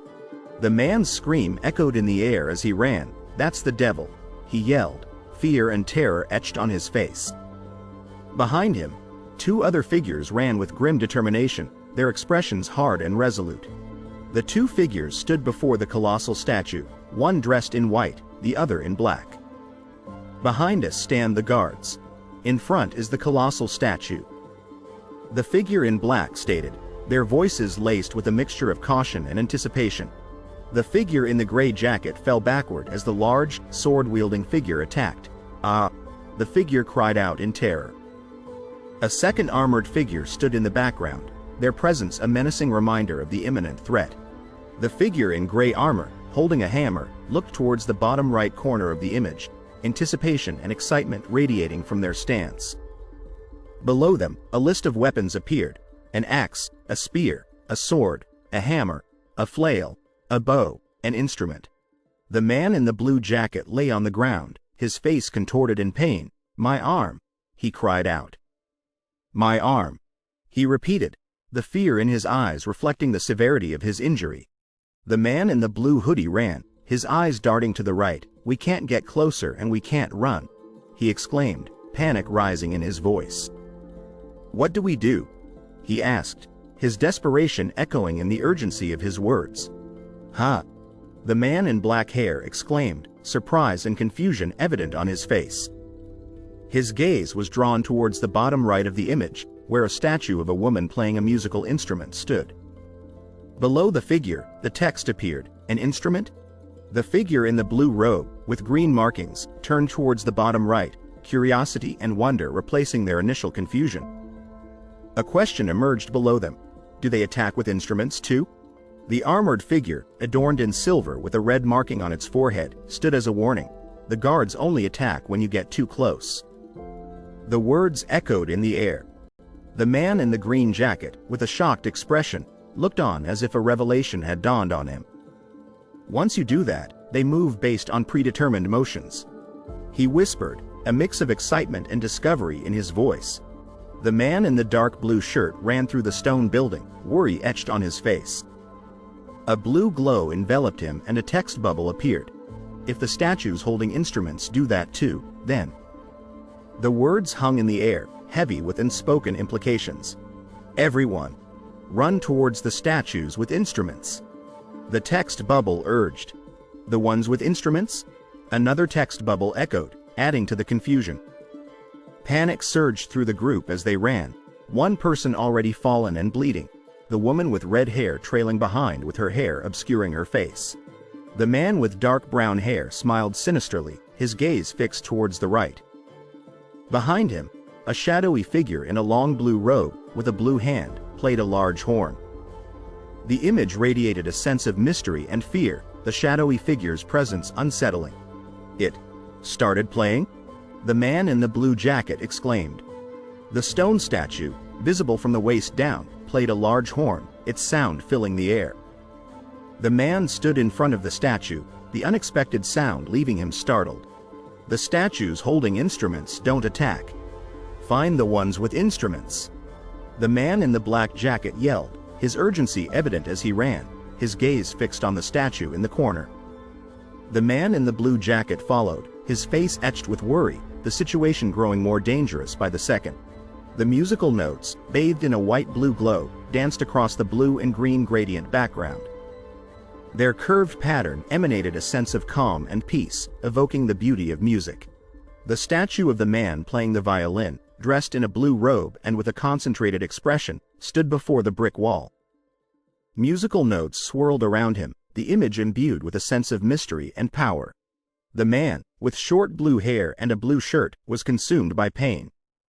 His face was contorted in agony, tears streaming down his cheeks. The image was a stark reminder of the depth of his suffering, conveying a sense of sadness and despair. The shadowy figure, cloaked in a long blue robe, loomed menacingly, a wide, cruel grin splitting its shadowed face. Huck. The figure hissed, followed by another, Huck. Before spitting out the final words, "You bastard." The man, wearing a blue hoodie, held the hand of the woman with red hair, blood staining the floor behind them. They ran, his gaze fixed to the right, his expression determined. A shadowed figure in a robe loomed in the background, casting a long shadow over their hurried escape. "Hurry up and start playing." The man in the torn jacket yelled, his finger pointed towards the large, blue-tinted statue of the man playing a drum. Frustration and annoyance etched lines on his face, his urgency palpable in the cold, blue-tinged environment. The woman, with long red hair and large blue eyes, wept, her face etched with worry, as she stood behind the man with short black hair. "Why?" the man uttered, his mouth agape, his expression mirroring the woman's fear and confusion. "Wait. Could it be that two people can't stay underneath the same statue?" the woman with red hair questioned.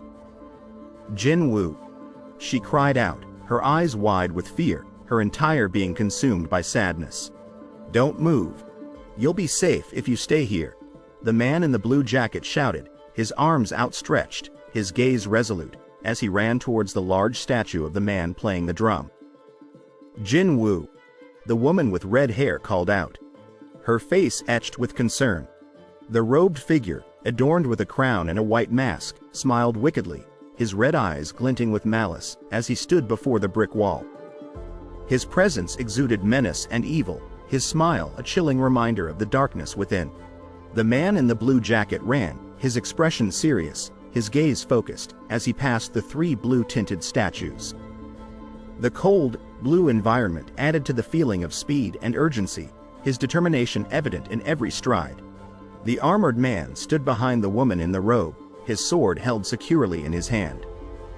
They faced the other armored men, their stance conveying protection and strength, a united front against an unknown threat. Just a little more. The man in the blue jacket snarled, his face twisted with anger, his mouth open in a silent roar. A little more, he repeated, his determination burning bright, his body radiating an urgency that hinted at the impending climax. The man, with his mouth open and a determined expression, clenched his right fist, his body moving upwards, a surge of power and excitement radiating from him. The man lay on the sheet of ice, his body contorted in pain, his face etched with struggle as he attempted to rise. The cold, icy surface amplified his agony, the picture a testament to his suffering. The man, with dark brown hair, yelled, his face contorted with anger, his body racked with panic. "It's not that way," he screamed, the words echoing his agitation and anxiety, his frustration evident in every syllable. The person's face, with black hair, was frozen in a state of shock and fear. The image conveyed a sense of sudden, unexpected terror. The person with black hair plummeted towards the ground, the giant blue figure standing in the background, a looming presence. It wasn't an instrument, but the words echoed, hinting at a new understanding, a realization of the true nature of the threat. The person with black hair fell from the sky, their body hurt and their face a mask of panic and fear. But the giant blue figure, standing in the background, raised a hand, a shield forming around the falling figure. A shield. The words whispered in the air, a sense of awe and wonder washing over the scene. The giant shield, bathed in a blue glow, towered over the landscape, its glowing edges radiating a sense of awe and wonder. The object was a testament to the power it possessed, a symbol of hope and protection. The person with long, straight red hair laughed, tears of joy streaming down their face. "Kayak! Jin Woo!" they shouted, their laughter echoing the excitement and happiness that filled their heart. The person with black hair lay on the ground, injured and possibly unconscious, the giant blue figure standing watch over them.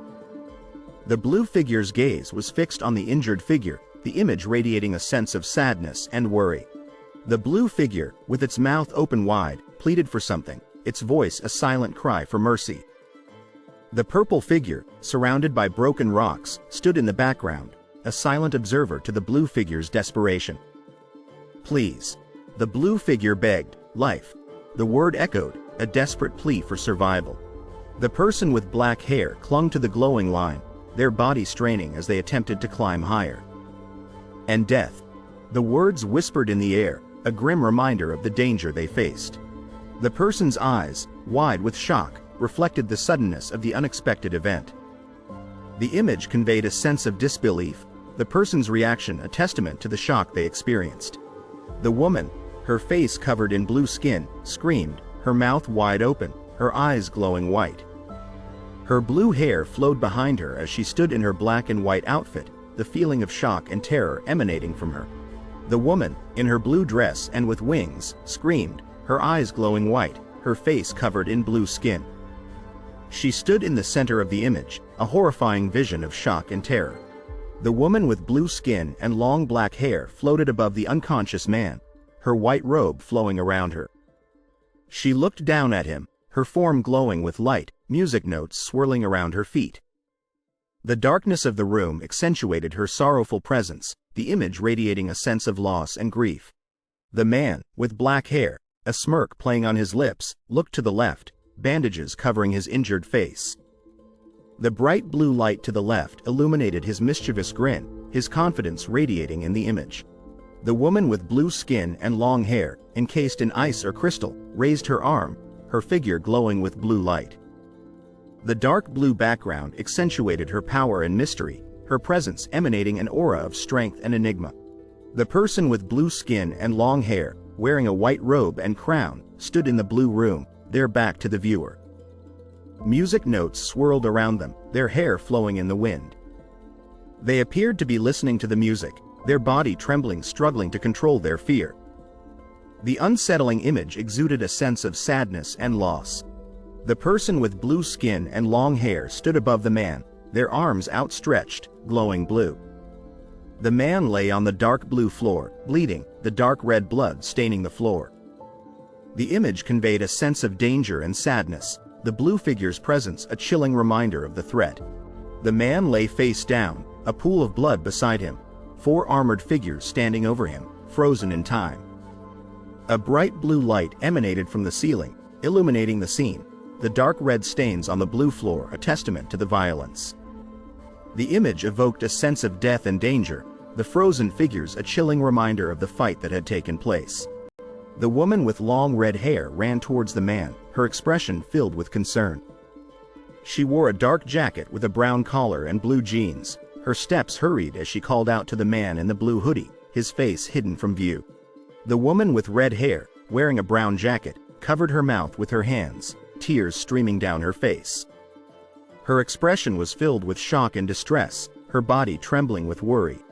The young man with black hair and a blue jacket, his face covered in bandages, looked confused. "Ha!" he uttered. The blue fabric lay heavy, sinking into whatever it rested upon. "Oh!" The word echoed, a silent whisper of realization. The young man, wearing a blue jacket and bandages, sat on the ground, leaning forward, his face etched with worry. "Oh!" he sighed. The woman with long red hair, her face a mask of shock, covered her mouth with her hand. Her brown coat did little to hide her terror, her eyes wide with fright, the man with black hair standing in the background a silent witness to her fear. The man, in his blue jacket and jeans, looked down at the black circle around his leg. "My leg," he whispered. His face reflected his worry, his body clearly in agony. The man with black hair, wearing a blue jacket and a brown shirt, lay on the blue floor, surrounded by blood. The 4 figures in the background, one with an axe, another with a bow and arrow, and the other 2 in armor, stood over him, their presence a chilling reminder of the violence that had taken place. 2 hands, powerful and in control, clasped together above a glowing yellow ball. Yellow and green lights swirled around them, the image radiating a sense of awe and power. The young man with black hair sat, his face etched with worry, while the woman with brown hair sat behind him, her expression filled with surprise. "It's okay now, Miss Juhi. You can stop." The words echoed in the air, the woman crying, her gaze fixed on the man. The woman, with a concerned expression, looked at the man, a yellow light surrounding him. "Hold on for a little bit. I promise I'll heal you." The words appeared next to his leg, a beacon of hope and healing in the face of his injury. The woman with long orange hair, her face stained with blood, cried out in terror. Her eyes, wide with fear, reflected the helplessness she felt in the face of the danger.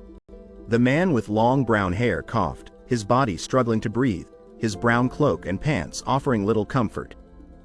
The man with black hair, wearing a gray hoodie and black pants, sat behind him, his face etched with worry.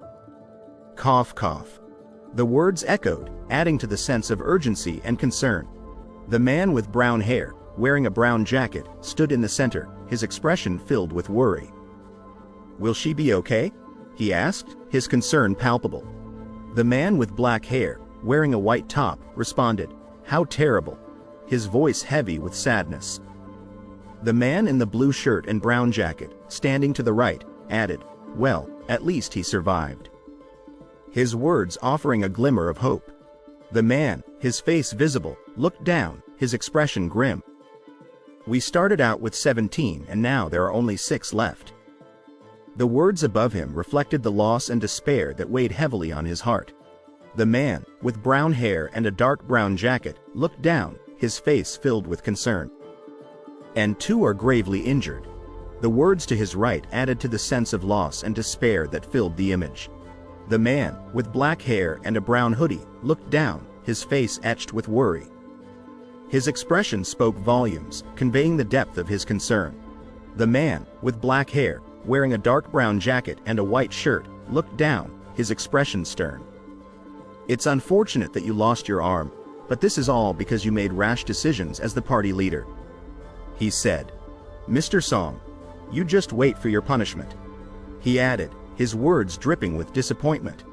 The man, with brown hair and a dark brown jacket, looked down, his expression filled with concern. "Yeah," he replied. A large blue foot descended, crushing the ground beneath it, the figures in the background obscured by shadows.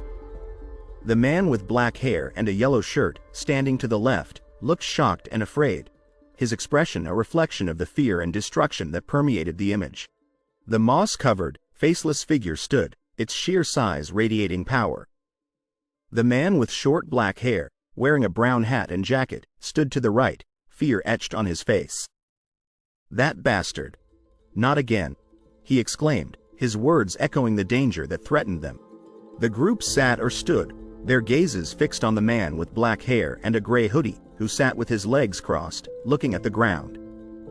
The woman with long orange hair, holding her hands together, looked to the right, while the woman with black hair and a white strap on her wrist stood, watching him with concern. The man with brown hair and a black jacket and the man with black hair and a brown hat and jacket also looked at him with concern. The bluish-gray hand, frozen in time, reached out from the right side of the image, its fingers extended towards the left. The room, with its blue background, felt tense and suspenseful, the stillness of the hand amplifying the anticipation. The two men, standing in the room with a brown floor, looked alarmed. The man with ginger hair appeared concerned, while the man with dark brown hair, his mouth open, looked worried. "Wow, what's going on?" The words echoed in the air. "An earthquake?" Another question emerged, adding to the sense of fear and alarm. The large structure, with a round top, rose out of the churning water, its presence a testament to the power that created it. The blue sky with clouds and the surrounding water contributed to the sense of awe and wonder. The woman with black hair walked, her expression filled with worry, while the man with brown hair stared ahead, his expression stern. The man with facial hair and a beard joined them, the tension in the air palpable. The figure, made of ice or stone, stood in the room, its crown a chilling reminder of its power. Its red eyes, glaring from beneath the crown, exuded menace, the outstretched arm a threat. The room was filled with foreboding and suspense. The three people walked away from the large, dark figure, its wings a looming presence. The man in the middle, with short, dark brown hair, and the woman with long, black hair, looked back at the figure, their faces etched with intrigue. The man in the bright orange jacket and hat seemed unconcerned, his gaze fixed on the fountain in the center of the stone ground. The circular platform, made of blue stone, stood in the center of the image, mist swirling around it. Intricate patterns adorned its surface, adding to the mystery and suspense. The stillness of the image heightened the anticipation. The man, with short brown hair, looked around, his face filled with confusion and fear. What is that?" he whispered. His blue shirt and brown jacket offered little comfort in the face of the unknown. The young man, with a small bandage over his upper lip, stood calmly in the room with a brown wall. "An altar." The words echoed in his mind, a sense of resolve settling over him. The woman with orange hair, her expression concerned, spoke to the man with brown hair and a beard. "Altar?" she questioned. "You know, like the ones from mythologies," she added, her intrigue evident. The robed figure stood before the flaming brazier, his arms outstretched, his face etched with concern. "Cows, pigs, sheep, children, virgins, etc." The words above him whispered, a chilling reminder of the ritual unfolding. The man's fear was palpable, his eyes fixed on the altar of sacrifice. The young man, wearing a tan jacket, looked to the right, his mouth slightly open, his expression tense. "And the last commandment is..." The words above him hung in the air, a sense of urgency permeating the scene.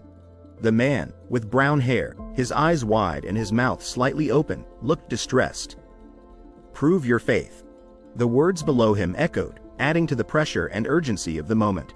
The man, with blood staining his face, looked to the left, his expression determined.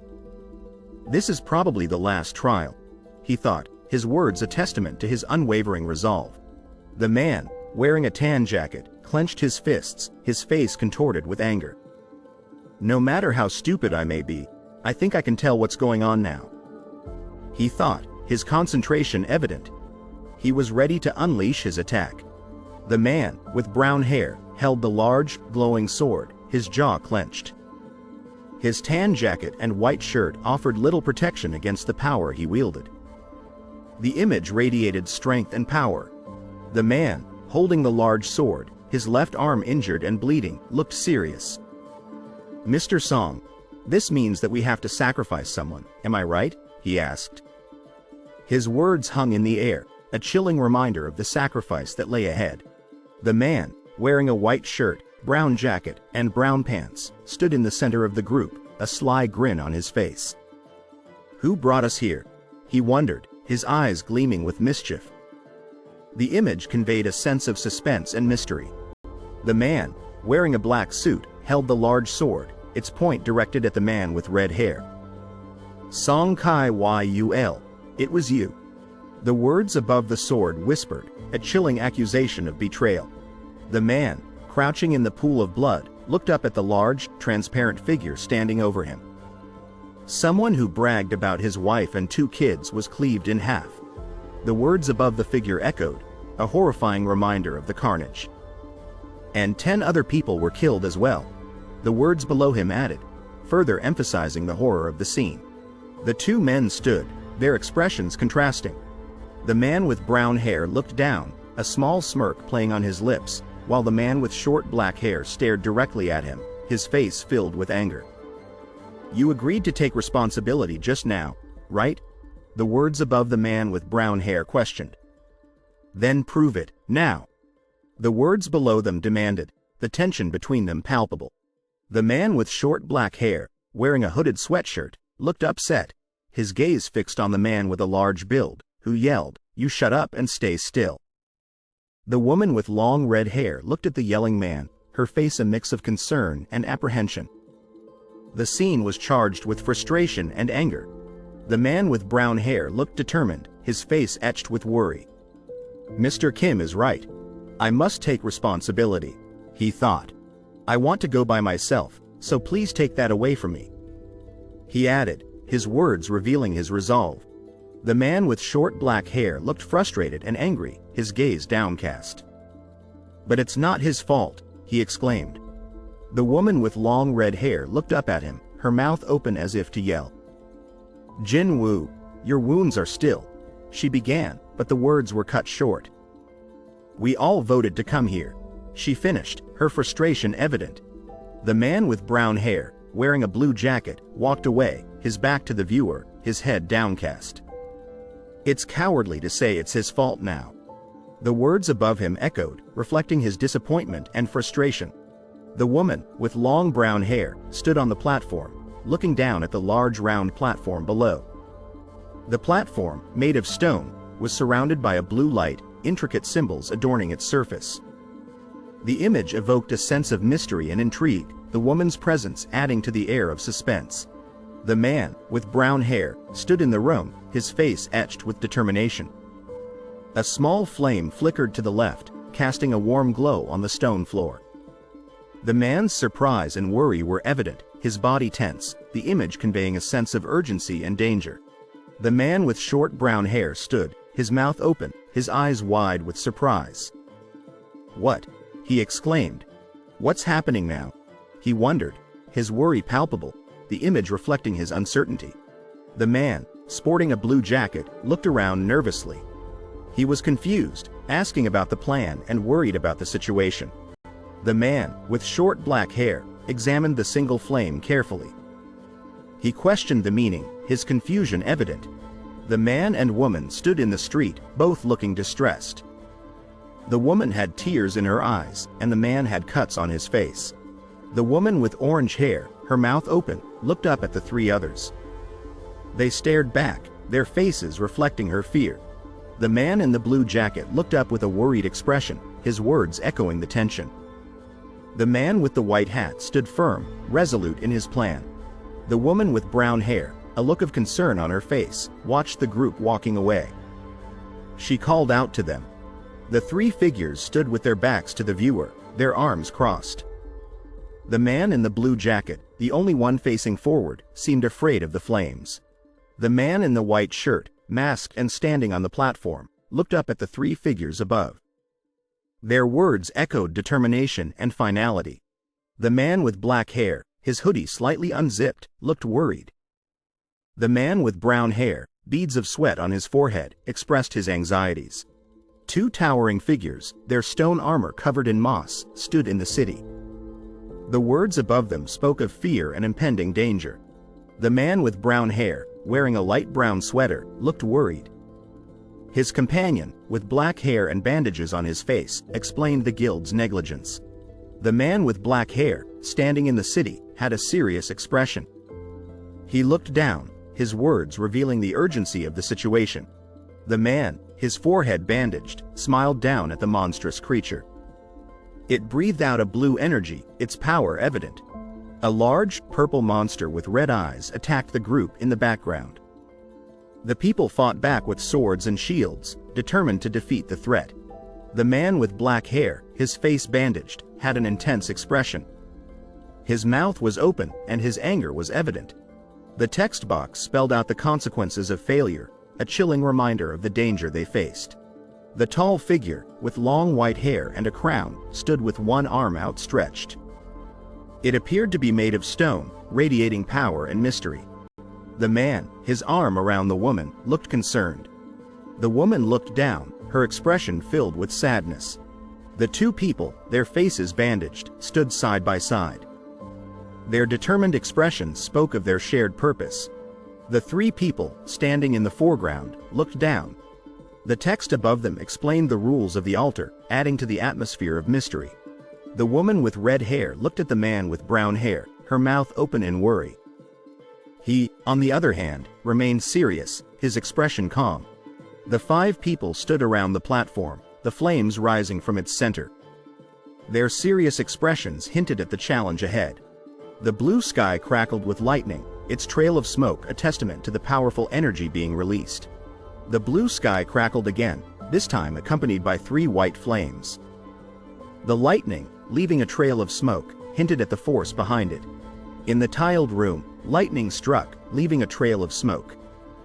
Two white flames burned on the ground, further demonstrating the energy released. The three characters, bundled in winter jackets, stared in shock.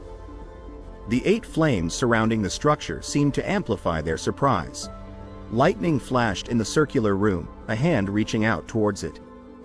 3 white flames burned on the ground, a testament to the power at play. The 4 knights stood in the large room, their faces illuminated by the flames surrounding the double door. The atmosphere was thick with danger. The double doors opened, revealing a dark room beyond. Smoke billowed from the doorway, adding to the sense of mystery and suspense. The 2 characters, standing in the brightly lit room, looked up in surprise. The door had opened, and the question hung in the air. The 2 knights stood guard at the doorway, their heavy armor glinting in the dim light. The silence was broken only by the rhythmic clang of the hammer against the knight's shield. A wave of fear washed over the group as they stood in the eerie yellow hallway. "What is this?" the red-haired character shouted. The man lay sprawled on the cold stone floor, his breath shallow and ragged. Above him, the words, "No, something else might happen," floated in the smoky air. A blinding burst of white energy erupted from the black floor, engulfing the entire hallway in a swirling vortex of blue flames. The intensity of the flames filled the air with a sense of immense power. The 2 figures stood locked in a tense silence, their eyes meeting across the fiery inferno that raged in the center of the room. The air crackled with unspoken tension, as if a storm was about to break. What now?" the brown-haired man exclaimed. The other man, his face contorted in a grimace, shouted back, "They're approaching us." The 2 massive figures, clad in dark gray armor, stood imposingly in the dimly lit hall. The words, "All of them just started moving," hung in the air, a chilling warning of the impending danger.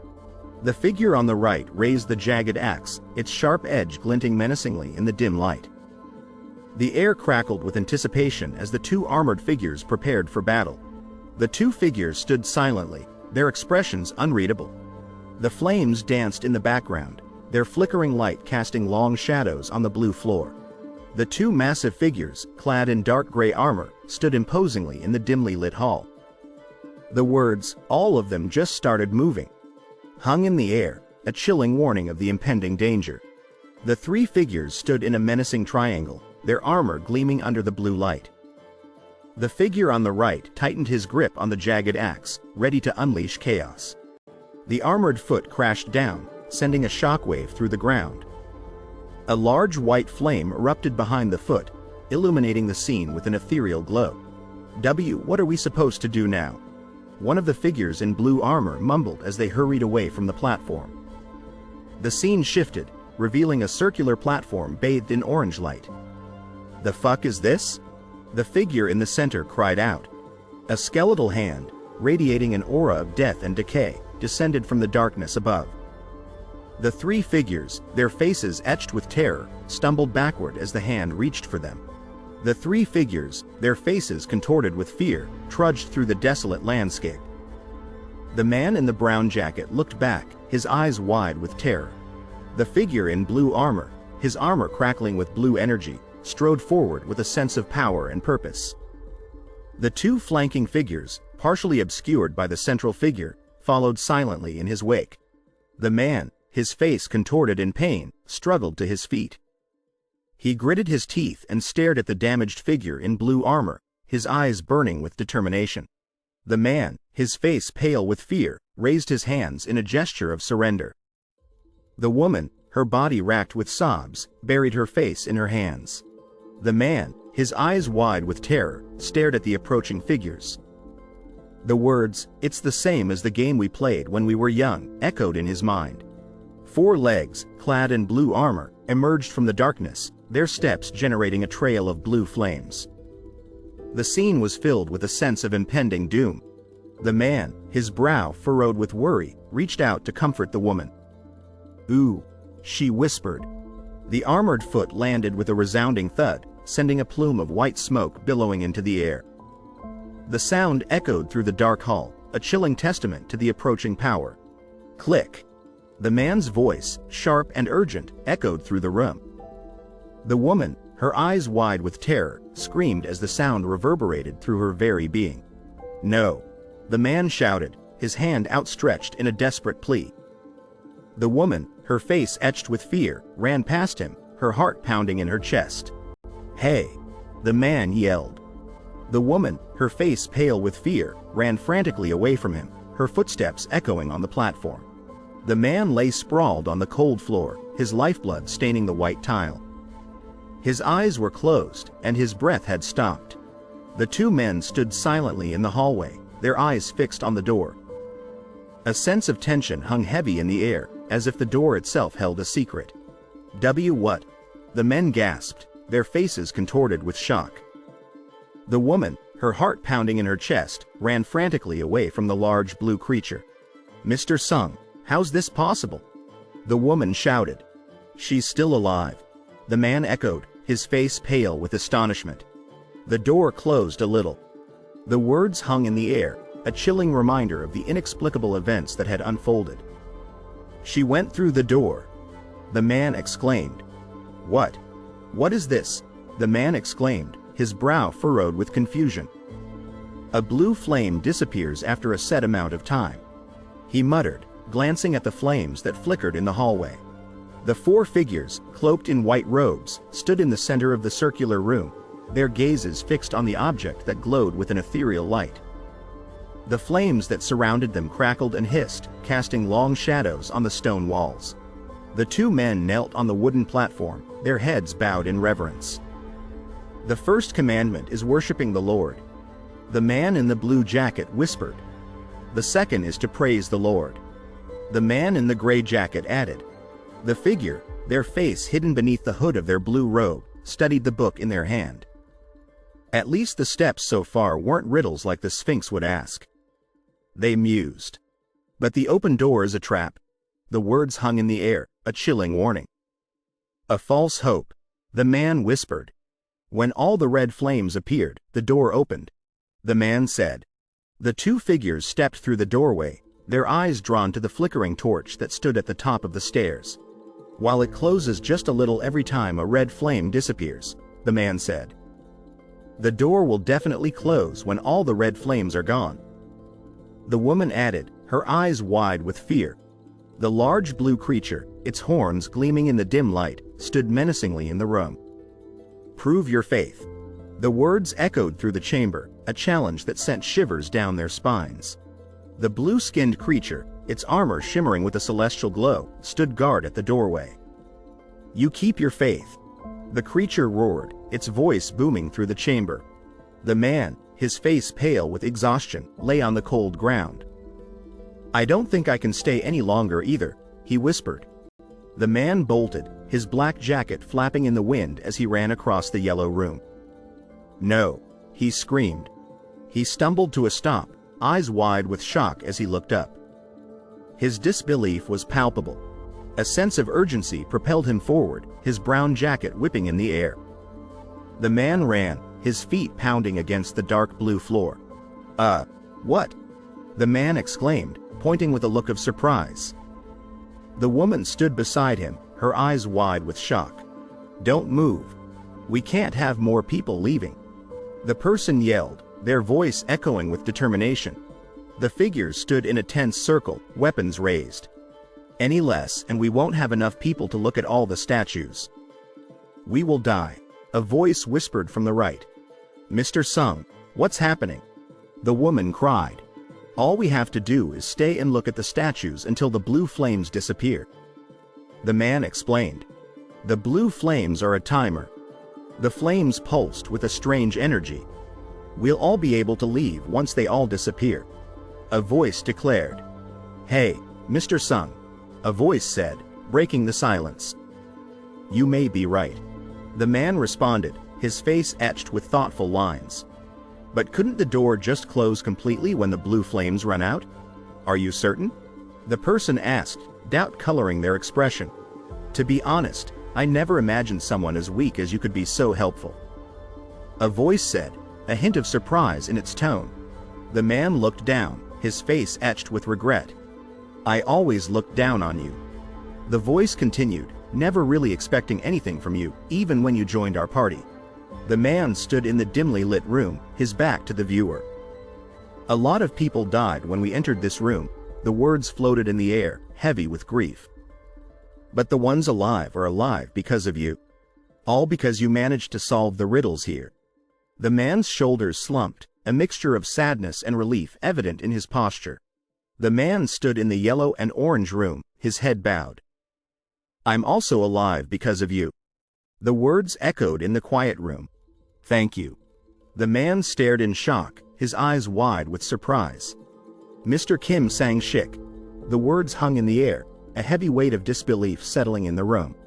"But..." the words echoed as two glowing blades slashed through the air, a chaotic dance of energy and power. Tears streamed down the man's face. "But," he whispered, "I also have a family. I don't want to die here." He sobbed, his face a mask of despair. "I don't want to die. I'm sorry," the man cried out. "I don't think I can stay here any longer," the voice whispered from behind. "Mister," the man's voice rose in a desperate plea. "I'm sorry," the man shouted, anger and frustration bubbling over in his voice. His eyes, wide with shock, scanned the room, searching for a way out. "Mister," the man cried out. His face, contorted in shock, reflected the chaos and intensity of the moment. The man's shoulders shook with sobs, his face stained with tears.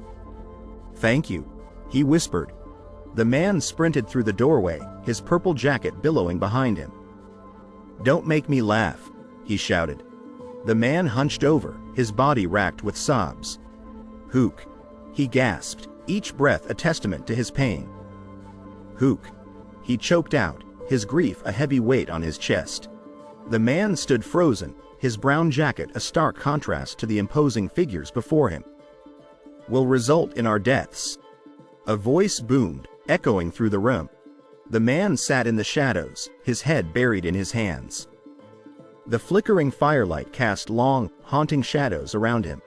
The man's breaths came out in ragged gasps, his face contorted in pain. "Hook," he choked out, tears streaming down his face. He clutched at his chest, his brown jacket stained with blood. The man stood trapped between the towering figures, their swords glinting ominously in the dim light. "You running from here," a voice boomed, "will result in our deaths." His head in his hands, the man sat by the fire, staring at the ground. The darkness of the place seemed to seep into him, reflecting his sadness and pain. Two figures stood guard, their armor gleaming in the dim light. They blocked the doorway, their weapons held at the ready. The man watched intently, his brow furrowed with worry. The doors nearly closed. He muttered, "It's too late now, but I finally get what's happening now." The man's voice was sharp, his gaze unwavering. "You all should leave." The man's eyes widened in alarm. "Mr. Song Kai Yul?" he exclaimed. "The door won't close fully as long as there's at least one person on the altar, right? You two have many more years left ahead of you. You should leave." The man with long brown hair urged. The man with long brown hair looked at the woman. "Miss Ju Hee, could you help Mr. Sung?" "Why, yes," she replied. The woman sat huddled, her eyes wide with fear. Her expression was one of pure, raw anxiety. The woman jumped, her eyes widening in alarm. "Ah!" she gasped. The woman crouched on the ground, her face a mask of terror. "What?" she choked out. The woman stared in confusion, her hand outstretched. "What?" she whispered. "What?" "My legs," she whispered. "They won't move." The man shook his head, his brow furrowed with concern. "It must be mana exhaustion," he explained. "You used way too much mana trying to heal Mr. Sung." The man looked at the woman, his expression filled with worry. "Mister, you should take Miss Ju Hee out of here." The armored figures marched forward, their faces set in grim determination. "I said I would stay," one of them roared. "Then who will help Miss Ju Hee out of here?" one of the figures demanded. "There's no time. Go." The man sat alone, his brow furrowed in deep thought. He looked troubled, his mind racing. "No, Jin Woo," she cried. "I'd rather stay." The man sat with a confident smile. "I promised to buy you dinner, didn't I?" The woman cried, her face contorted with anguish. "Eat it first." A voice urged, its tone firm and unwavering. "I'll get my payment from you when I return," she vowed. "This isn't the time for jokes," she cried. The man looked away, his face etched with sadness. "Sorry, but there really isn't any time left." The woman smiled, her red eyes sparkling with relief. "Please, take care of her." The man smiled back, his face crinkled with kindness. "Yeah, I will."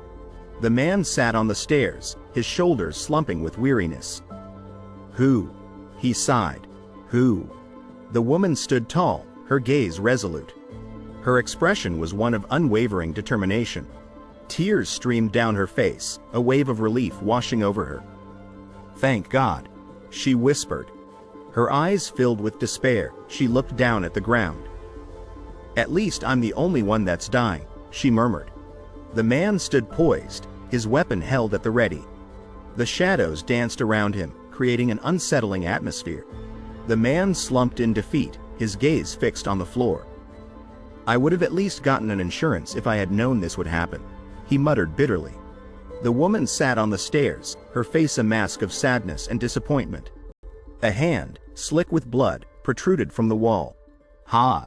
A gasp escaped, a chilling testament to the horror of the scene. He lay on the floor, his red eyes blazing with anger. "Ha!" he snarled. "Since it has come down to this, I'm going to take at least one monster with me." "Huck!" he coughed, a sound that spoke volumes of the pain he endured. He sat amidst the carnage, his body a canvas of blood. "Huck!" he groaned, his face contorted in agony.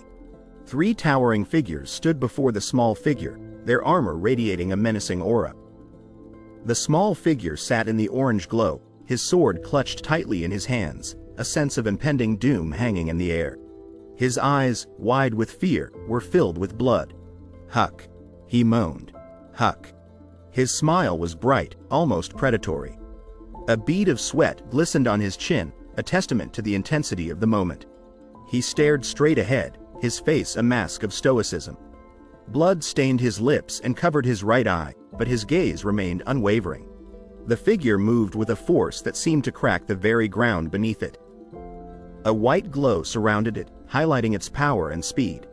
He raised his hand, his power surging forth. The stone shattered before him, a testament to his strength. His scream echoed through the air, filled with raw agony. Blood streamed down his face, a gruesome testament to the pain he was enduring. The armored figure charged, its spear a blur of glowing energy. A sharp slash and a spray of blood marked its descent. The larger figure moved with blinding speed, its golden armor a flash of light. The smaller figure, his face contorted in fear, barely had time to react before the attack. He lay sprawled on the ground, his eyes wide with shock. Blood stained his clothes and matted his hair. "HRRRK," he gasped, his forehead a crimson stain. Pain contorted his face as he struggled for breath. He lay helpless, his body battered and bruised. His eyes were wide with disbelief. He lay still, his body a canvas of blood. "Who?" A sigh escaped his lips. "Who?" His breathing shallow and strained. "I don't wanna," his voice a mere whisper. Blood poured from his mouth, his eyes filled with terror. "Don't wanna die," he choked out. "I don't wanna die." He stood, his anger burning like the flames behind him. "Of course it's not fine," he growled. "What do you mean, thankful?" Tears streamed down his face. "Quit it with all these betrayals," he cried. "I have a family too. I don't want to die either," he screamed, his fear palpable. The woman glared at the ground. "Glad for being the only one dying here? Stop lying to yourself." The armored man stood frozen, fear etched into his face. "I don't want to die," he whimpered. His eye, wide with pain, was filled with a desperate plea. "If only I had," he whispered, his words choked with agony. "Just one more chance," he screamed. Blood splattered across his chest, staining the symbol on his jacket. The aura pulsed around him, radiating power and energy. His eyes glowed with confidence as he prepared to unleash his magic. The blue circle pulsed with an ethereal glow, swirling with an unseen energy. It was a beacon of magic, radiating power. A surge of energy erupted from the center, sending a shockwave of destruction through the air. The blue background crackled with white streaks of energy. The beam of energy descended with force, splitting the air with a resounding crack. The orange background shimmered with the intense power of the beam. The armored figure stood tall, radiating a purple glow. A sense of mystery and power emanated from him. A blue and green energy blast roared downwards, tearing through the orange background. Its power was undeniable, leaving a trail of destruction in its wake. The blue box flashed with a white border, a triumphant feeling settling over him. The words, "Alarm," and "You have completed all the necessary requirements of the secret quest, Courage of the Weak," filled him with a sense of accomplishment. The glowing blade appeared out of thin air, its energy pulsating with an unknown force. "What's this?" he muttered, a mixture of curiosity and fear swirling within him. The shadowy figures watched silently, their glowing eyes reflecting the unsettling light from above. The message box, with its "Alarm" and "You have completed all the necessary requirements of the secret quest, Courage of the Weak," only deepened his unease. His face contorted with worry, the figure stared ahead, his eyes wide with fear. "If I accept," he whispered, "then I don't have to die?" The countdown ticked down relentlessly, the timer flashing above the buttons. The large figure watched, its glowing eyes focused on the looming choice. The tension hung heavy in the air. The red substance stained his chest and neck, spreading like a morbid tapestry. "Yes, this chance," he rasped. He stood in the bright yellow light, his face contorted in shock. The message box flashed above him, "Alarm," and "Welcome, player," echoing through the space. The orange outlines burst from the center, radiating outwards like a sun. The two Korean characters, stark against the white, promised an exciting and unpredictable future. His white hair glowed faintly, casting a soft light on his solemn face. He looked weary, his eyes reflecting the weight of the burdens he carried. They stood bathed in light, their shadowy figures barely visible against the blinding glow. The sense of awe and anticipation hung thick in the air, a thrilling mystery unfolding before them. The orange lines pulsed with energy, radiating outward from the center, as if the very air was vibrating with anticipation. A sense of movement and excitement filled the space, promising something extraordinary. The white background crackled with orange lines, framing the two Korean characters. The message box flashed above, alarm, and welcome, player, igniting a spark of excitement and anticipation. His eye, wide and filled with fear, stared into the darkness, reflecting the terror that gripped him. The wrinkles around his eye deepened, revealing the toll of his anxieties. He lay on the bed, his body heavy with fatigue, his outstretched arms and bent legs betraying his exhaustion. The room, with its lone couch, seemed to echo his weariness. He screamed. The wrinkles on his forehead and under his eyes deepened with each tortured cry. He stared ahead, his face etched with confusion and uncertainty. A dream, he whispered. He sat in the living room, his back to the viewer. The soft glow of the window behind him illuminated his silhouette, casting a contemplative air over the scene. The two men, clad in their black suits, strode down the hallway, their steps echoing with professionalism. A hospital, one of them muttered. The man's eyes widened in surprise as the suited figure approached, holding out a business card. The Korean Hunter Guild's inspectors. The words echoed in a bubble below him. "I'm sorry if we surprised you," the suited figure said. He stared at the business card, confusion clouding his features. "Why do the inspectors want to see me?" he whispered, a wave of apprehension washing over him. He stared in disbelief, his mouth agape. "I was asleep for 3 days," he exclaimed. The blond man stood beside the bed, his eyes filled with concern. "What happened to Miss Ju Hee and Mr. Song Kai Yul?" he asked. "Are they safe?" she whispered. "Yes, they're safe, but..." He hesitated, his words leaving a trail of suspense. The man's face was etched with worry, his bandaged arm a stark reminder of the tragedy. "Hunter Song Kai Yul's missing arm will most likely impede his work from now on," he said. "He may retire if he chooses to." She sat on the bed, her eyes downcast, her face mirroring the pain that gripped her. "Hunter Lee Ju Hee is still getting treated due to her extreme trauma," he stated. He sat on the couch, his brow furrowed in thought. "It's uncertain if they will stay as hunters," he said. "And other hunters like Kim Sang-shik." He trailed off, a somber expression settling on his face. "No," he whispered. "It's fine, that's enough." He looked down, his eyes filled with sorrow, his heart heavy with despair. The man in the suit ran from the door, his face contorted with fear, while another man cried, a sword clutched in his hand, a silent testament to the tragedy that had unfolded. He sat on the couch, his face a mask of concern, his eyes reflecting the weight of the loss. "The number of people that survived the double layer is 6, he announced. "Although hunters are in danger every time they hunt, it's rare for a massacre like this to occur." The two men stood at the cave entrance, their faces etched with sadness, their eyes fixed on the plate on the pedestal. When the inspectors and the White Tiger Guild reached the scene, one of them muttered. He lay on the stone platform, his eyes wide with shock, his face reflecting the horror of the discovery. "They were all gone," he whispered, the words hanging in the air, heavy with the weight of the tragedy. She stared at him, her mouth agape, her eyes wide with disbelief. "Was only you, lying on the altar," she gasped. No statues or anything the others described were found. She added, "That can't be," she whispered, her words barely audible. "We couldn't believe it either," he admitted. He leaned forward, his brow furrowed with suspicion. "This is just our theory, but," he said. He stared intently, his eyes narrowed with suspicion. "We believe you have received the double awakening," he stated. His jaw clenched, his eyes wide with worry.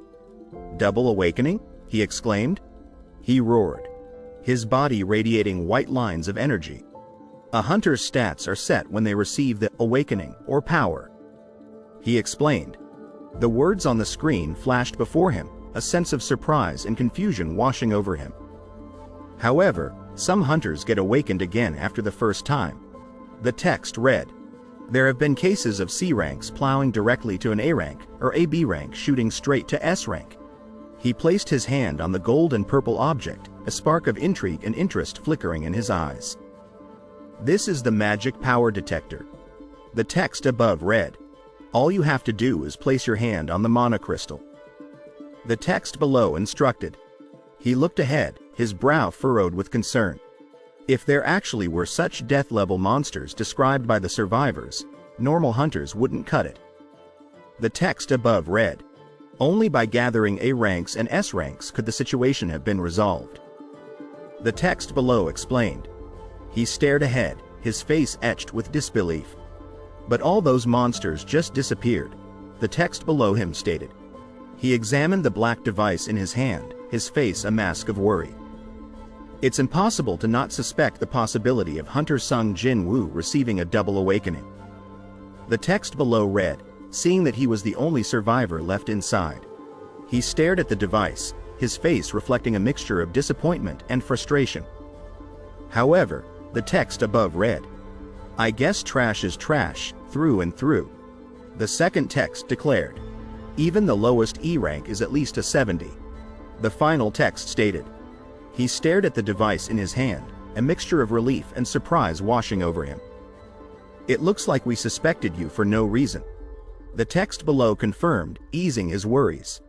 He watched the two men in black suits walk away, his brow furrowed with confusion. "Damn. Nothing, huh?" he muttered. He looked around, his eyes wide with concern. But aren't those people aware of that? He thought. He lay in bed, his eyes fixed on the ceiling, his thoughts swirling in his mind. Could it be that they can't see it? He wondered, a sense of bewilderment creeping into his voice. Message. You have unread mail. The message above him flashed, momentarily interrupting his thoughts. The foot, tucked under the blanket, peeked out from beneath the covers. A sense of mystery and intrigue hung in the air, the man's hidden form fueling speculation. He sat, his hands clasped over his heart, a sense of calmness radiating from him. Still there. The words above him seemed to reassure him, a quiet comfort in the midst of uncertainty. He pointed his finger, his face contorted with confusion. Should I have told them? He wondered. That I can see this, he added, his thoughts racing. Guess it's not a touchscreen. He muttered, his hand hovering over the air. Was reality. He trailed off, his mind grappling with the extraordinary. He leapt over the bed, his playful mood evident in his movements. Brother, what are you doing? A voice called out, the words echoing in the bedroom. She stood at the door, her face etched with concern, a book bag slung over her shoulder. Your head's not hurt as well, is it? She asked. Her feet, clad in white socks and sneakers, stood firmly on the tiled floor. A sense of calm and relaxation emanated from her, a stark contrast to the anxieties that had plagued her earlier. She glared at him. Didn't I tell you to stop getting injured? She demanded, her frustration evident. Do you know how worried I was? He exclaimed. Sorry. He mumbled, his words barely audible. He stood beside her, his brow furrowed with worry, his eyes reflecting a sense of deep concern. The others all returned fine, so why are you always the only one getting injured? She exclaimed. Can't believe I almost left her behind. He whispered, his words laced with a hint of self-reproach. She stared at him, her face contorted with anger. If you get hurt one more time, I'm gonna throw away studying and work instead, so you can quit being a hunter. She declared, her words carrying the weight of her frustration. The man, injured and bleeding, looked at her, his expression a mixture of pain and resignation. The woman on the left looked concerned, her brow furrowed with worry. Jin can you see this? The woman on the right asked. The man in the background, his face hidden in shadow, appeared to be in shock. You have unreal. The text in front of him read, his eyes wide with disbelief. She stared at him, her face filled with frustration. How would you read it? She asked. You really didn't hurt your head, right? She added. He glanced at the screen, his eyes widening in surprise. Open the mailbox? He muttered. The screen displayed the message, Welcome, player. Unread daily quest. Preparing to become strong has arrived unread. She smiled, her eyes sparkling with excitement. "I'll be going for now," she said. "Let's go," she added, her words echoing the shared excitement of the moment. He looked at the screen, his brow furrowed with confusion. "I can't understand what they're saying," he muttered. The screen displayed the message, "Alarm, your rewards have arrived," but the accompanying cards were written in a language he couldn't comprehend. He stood in the neon-lit space, his thoughts swirling with a sense of mystery and intrigue. "Now that I think about it, I remember seeing something similar when I was left on the altar," he mused. The screen, flashing with the words, "Alarm," and "You have completed all the necessary requirements of the secret quest," only deepened his curiosity. The shadowy figures stood in the darkness, their green eyes piercing the gloom. A sense of mystery and fear hung heavy in the air, their presence shrouded in an unsettling silence. He stared at the screen, his eyes widening in surprise. He murmured. The screen displayed the message, "Daily quest. Preparing to become strong, has arrived unread." "Preparing to become strong?" he repeated. He leaned forward, his gaze fixed on the screen. "Check," he muttered. The screen displayed the message, "Daily quest. Preparing to become strong, has arrived unread." He stood before the screen, his shoulders slumped, his face a mask of dejection. The timer ticked down relentlessly above his head, adding to his sense of frustration. The screen displayed the quest directions. Outlining the daily quest, getting ready to become powerful. The goal was to complete various exercises, push-ups, curl-ups, squats, and running. Warning. Failing to complete this daily quest will bring a punishment associated with this quest. The ominous warning flashed. He stood before the screen, his shoulders slumped, his face a mask of dejection. The screen displayed the quest directions. Outlining the daily quest, getting ready to become powerful. The goal was to complete various exercises, push-ups, curl-ups, squats, and running. Warning. Failing to complete this daily quest will bring a punishment associated with this quest. The ominous warning flashed. He looked up, a smile playing on his lips, his face a mixture of amusement and confusion. "Haha. What is this?" he chuckled, shaking his head. "This is a joke, right?" he asked. He lay on the ground, his body weary, his face reflecting the exhaustion of his condition. Someone hospitalized doesn't even have the strength to do this. The text above him read, highlighting the absurdity of the situation. He raised his hand, his fingers outstretched in a questioning gesture. "I'll check what this is," he muttered. "After I sleep," he added, his body yearning for rest. The screen displayed the quest directions. Outlining the daily quest, getting ready to become powerful.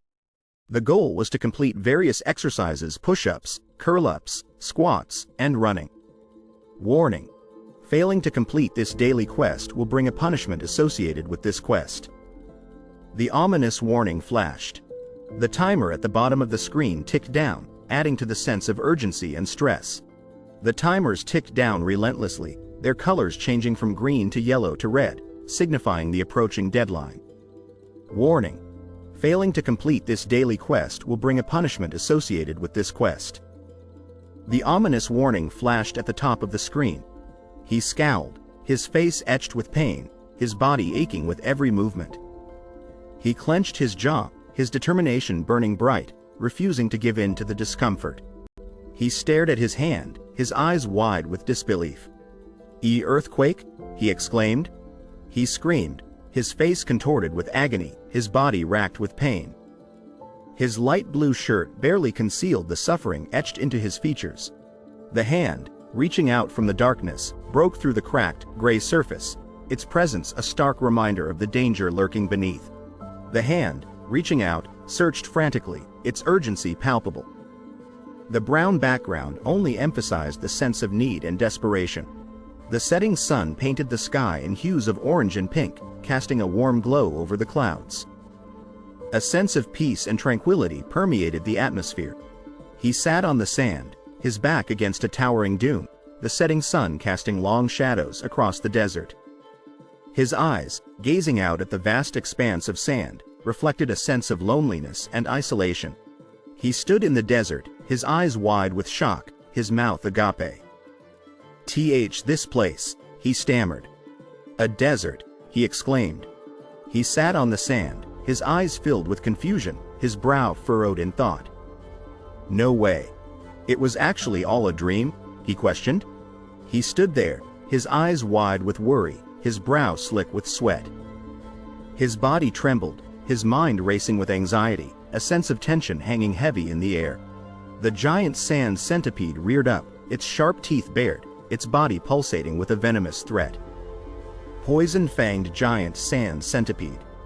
The text above it warned, the exclamation mark above its head amplifying the sense of fear and dread. He stood in the desert, his face etched with worry, his eyes darting around nervously. The shadow of a scorpion loomed above him, casting a chilling reminder of the danger lurking in the sand. Quest directions. The text below him read, highlighting the urgency of his situation. The scorpion, its deadly stinger raised, stood before him, its presence a menacing threat. Penalty quest. Survive. The text above it declared, while the timer beneath counted down the precious seconds. Goal. Survive until the time runs out. Time required. 4 hours. Time remaining. 3h59 minutes 57 seconds. The screen displayed, adding to his sense of dread. He stared in disbelief, his eyes wide with a mixture of fear and excitement. You're kidding, right? He whispered. The monster, its mouth agape, revealing rows of razor-sharp teeth, lunged forward, its tongue flicking out menacingly. The setting sun cast a fiery glow across the desert, painting the sand dunes in vibrant hues of orange. The heat radiating from the sky was palpable, a reminder of the harshness of the environment. He sprinted across the sand, his legs burning with exertion, his eyes fixed on the monstrous figure that pursued him relentlessly. The monster, its mouth a gaping maw of teeth, moved with a terrifying speed, its presence a chilling threat. He ran, his arm outstretched, pushing back against the swirling sandstorm that threatened to engulf him. His face, contorted with panic, reflected the desperation of his situation.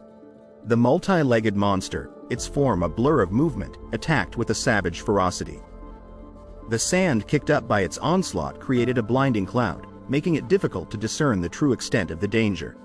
The sand whipped around, creating a swirling vortex, a testament to the immense power unleashed. The chaos and destruction caused by the unseen force were evident in the dust-filled air.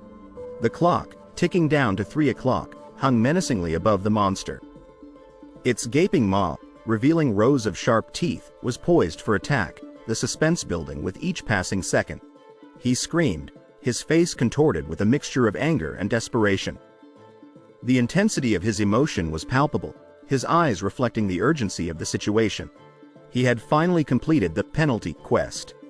The man was laying on the floor, legs up against the wall, feeling the relief of a job well done. His body ached, the weight of the recent battle still heavy. He tried to rise from the ground, reaching for a nearby bed. With a groan, he collapsed onto the floor, hands and knees shaking from exhaustion. The text above him read, "Alarm, you have completed the penalty quest." He stared at the text above him, his face contorted in a mix of anger and confusion. "Penalty quest?" he muttered under his breath. Her eyes widened in horror, her head tilting to the side. "Oh my gosh! What happened here?" she cried out. "Someone come and help, please!" She gasped, her eyes wide with concern as she saw the unconscious man on the floor. The sand that covered the room was evidence of the recent struggle. "You know a patient named Sung Jin Woo?" the woman asked. "I heard that he's a hunter." She continued. "The doctor said that hunters heal faster than normal people, so light exercise should be fine." She said, surprised. "Look, he's even running right now." He looked determined, sweat dripping down his face. "If it's light exercise," he thought, "it's really okay, right?" He was moving with purpose, each step strong and deliberate. "How many hours has he been running?" someone asked. "It's been 4 days since I woke up," he said, "and there are a few things that I found out. First," he said, "this thing in front of my eyes is not an illusion." An alarm sounded, and the message, running 10 kilometers, complete 10/10 of a kilometer, appeared before him. The man looked at the quest rewards, his eyes settling on the first option, status recovery. He smiled, pressing the accept button with a feeling of relief. A blinding light engulfed him, the air thick with the smell of ozone. He was in the middle of an explosion, terror gripping his heart. The explosion was followed by a wave of energy that left him stunned. Magic that can heal your fatigue after exercising. He thought, the fatigue that nested in my whole body actually disappears as if it wasn't even there in the first place. A blue box materialized in his hand, the word alarm clearly visible. He was overjoyed, a grin spreading across his face. Aside from that, there are also stat points and the random box items. He noted, you can increase any one of your character stats at will as long as you have stat points. The blue box displayed his stats, name, Sung Jin Woo. It read, job, none. Title, none. HP, 100. MP, 10. Strength, 16. I get stronger as I increase my character stats. He thought, of course, increasing levels would do the same. He stared at the menu in disbelief.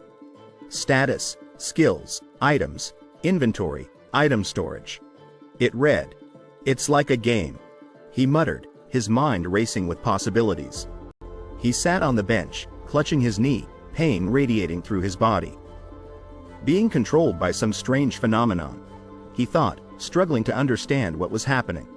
He relaxed on the bench, a confused expression on his face. Status.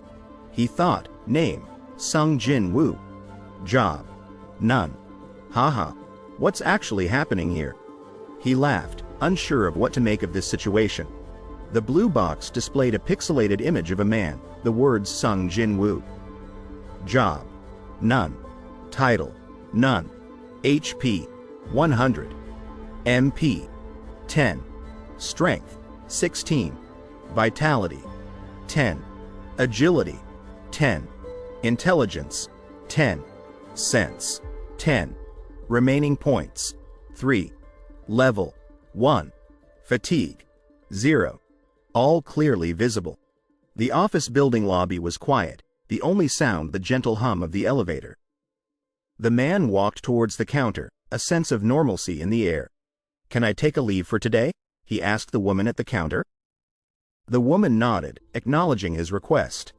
It's fine, but where are you going? The woman asked, concern etched on her face. He smiled. I have to take care of some business outside. The city was bustling with life, but the man walked with a quiet determination, the two female characters trailing behind him. The sign above them read, Hapjing 3. He held the small golden key, its cross gleaming in the sunlight. It's time to figure out what this does. He thought, curiosity piqued. The random box that comes out every time I clear the daily quest. He said, a hint of surprise in his voice. Although sometimes useless items like bandages and pens come out, this seems different. He stared at the key, a sense of astonishment washing over him. A key that can open instant dungeons, he muttered, barely able to comprehend the implications.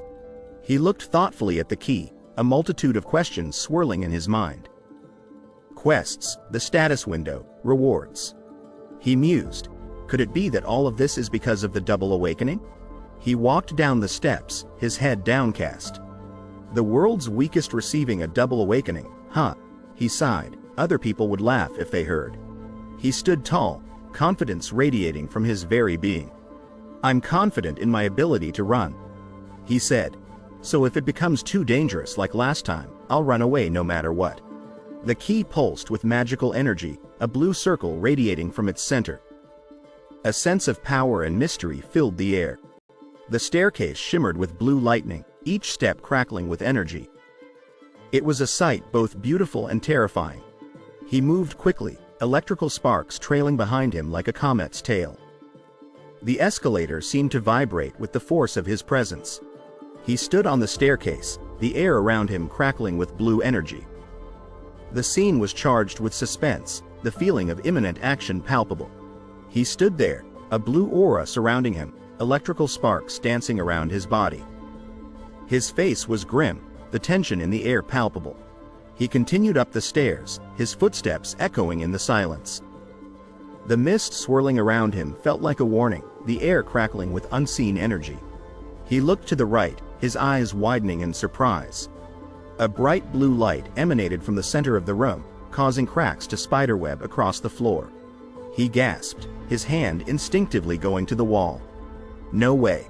The entrance got blocked," he exclaimed, the urgency in his voice evident. The two men stood frozen, the blue sparks emanating from the wall a stark reminder of the danger. The woman behind them looked worried, her hand clutching her phone. The woman looked at the cracked glass door, her eyes wide with confusion. "Is this some other dimension?" she asked. He reached out, his hand hovering over the cracked wall, the blue light emanating from it an eerie beacon. "It's different from normal dungeons," he observed. "I've never seen it before, but it should be similar to the Red Gate." He lowered his head, worry etching lines on his face. "What do I do now? I was planning to run if something bad happened." He thought, if they block the exit then I can't even run away. "You actually can't leave unless you kill the boss." A message appeared above his head. "You cannot leave the dungeon. Either kill the boss or use the return crystal." He read, a sense of unease growing within him. He scowled, a determined glint in his eye. "It was only a few days ago when I struggled with E-rank monsters, and now I'm supposed to clear this dungeon all by myself?" he thought. He stared at the message, shock evident on his face. "Damn, you gotta be kidding me," he thought, completely taken aback by the situation. "I'm seriously expected," he thought, his brow furrowed in disbelief, "to manage this without a party?" He grimaced, sweat beading on his forehead. "To manage this without a party?" he repeated, his heart sinking. The hallway stretched before him, the air thick with an unsettling energy. A dark blue aura swirled around him, whispering secrets of danger and mystery. He stood there, a determined look on his face, his brow furrowed with concern. "I'm seriously expected to manage this without a party," he thought, a surge of doubt rising within him. The hallway was eerily silent, the only sound the faint whispers of the blue aura that swirled around him. The air was heavy with anticipation, the feeling of impending danger ever present. The air hung heavy with the smell of decay, the only sound the gentle rustling of wind through the cracks in the floor. The light fixture hung precariously from the ceiling, its cracked bulb casting a dim, unsettling glow. He walked, each step leaving a trail of dust in his wake. The silence of the abandoned building pressed in around him, a tangible weight of loneliness. The man continued down the hallway, the dim light at the end casting long, distorted shadows. The air was thick with a sense of foreboding, the silence broken only by the echo of his footsteps. He looked around, his brow furrowed in worry. "What do I do?" he thought. "I'm feeling less and less confident." Strong stench, he thought, the air thick with a pungent, unsettling odor. The metal gate stood imposingly in the corner, a dark shadow against the faint light emanating from the other side of the room. The monster roared, its red eyes burning with malevolent intensity. "Must be a beast monster," he thought, his heart pounding in his chest. Its mouth opened wide, revealing rows of razor-sharp teeth. The air vibrated with the sound of its roar, the blue light emanating from its throat creating a menacing aura. Its mouth gaped open, revealing a maw filled with sharp teeth and dripping with saliva. The air was heavy with the stench of decay, the dark background only adding to the feeling of dread. He gritted his teeth, anger burning in his eyes. "You're going to pay for this," he growled. The wolf monster snarled, its glowing red eyes piercing the darkness. It was a creature of pure primal instinct, its presence radiating danger. He braced himself, his body tense, his eyes fixed on the ground. The purple and yellow streaks in the background seemed to mirror the anxiety swirling within him. He ran, his footsteps echoing in the silence of the abandoned building. The purple haze surrounding him seemed to blur the lines between reality and nightmare. He sprinted, the wolf's growls echoing in his ears.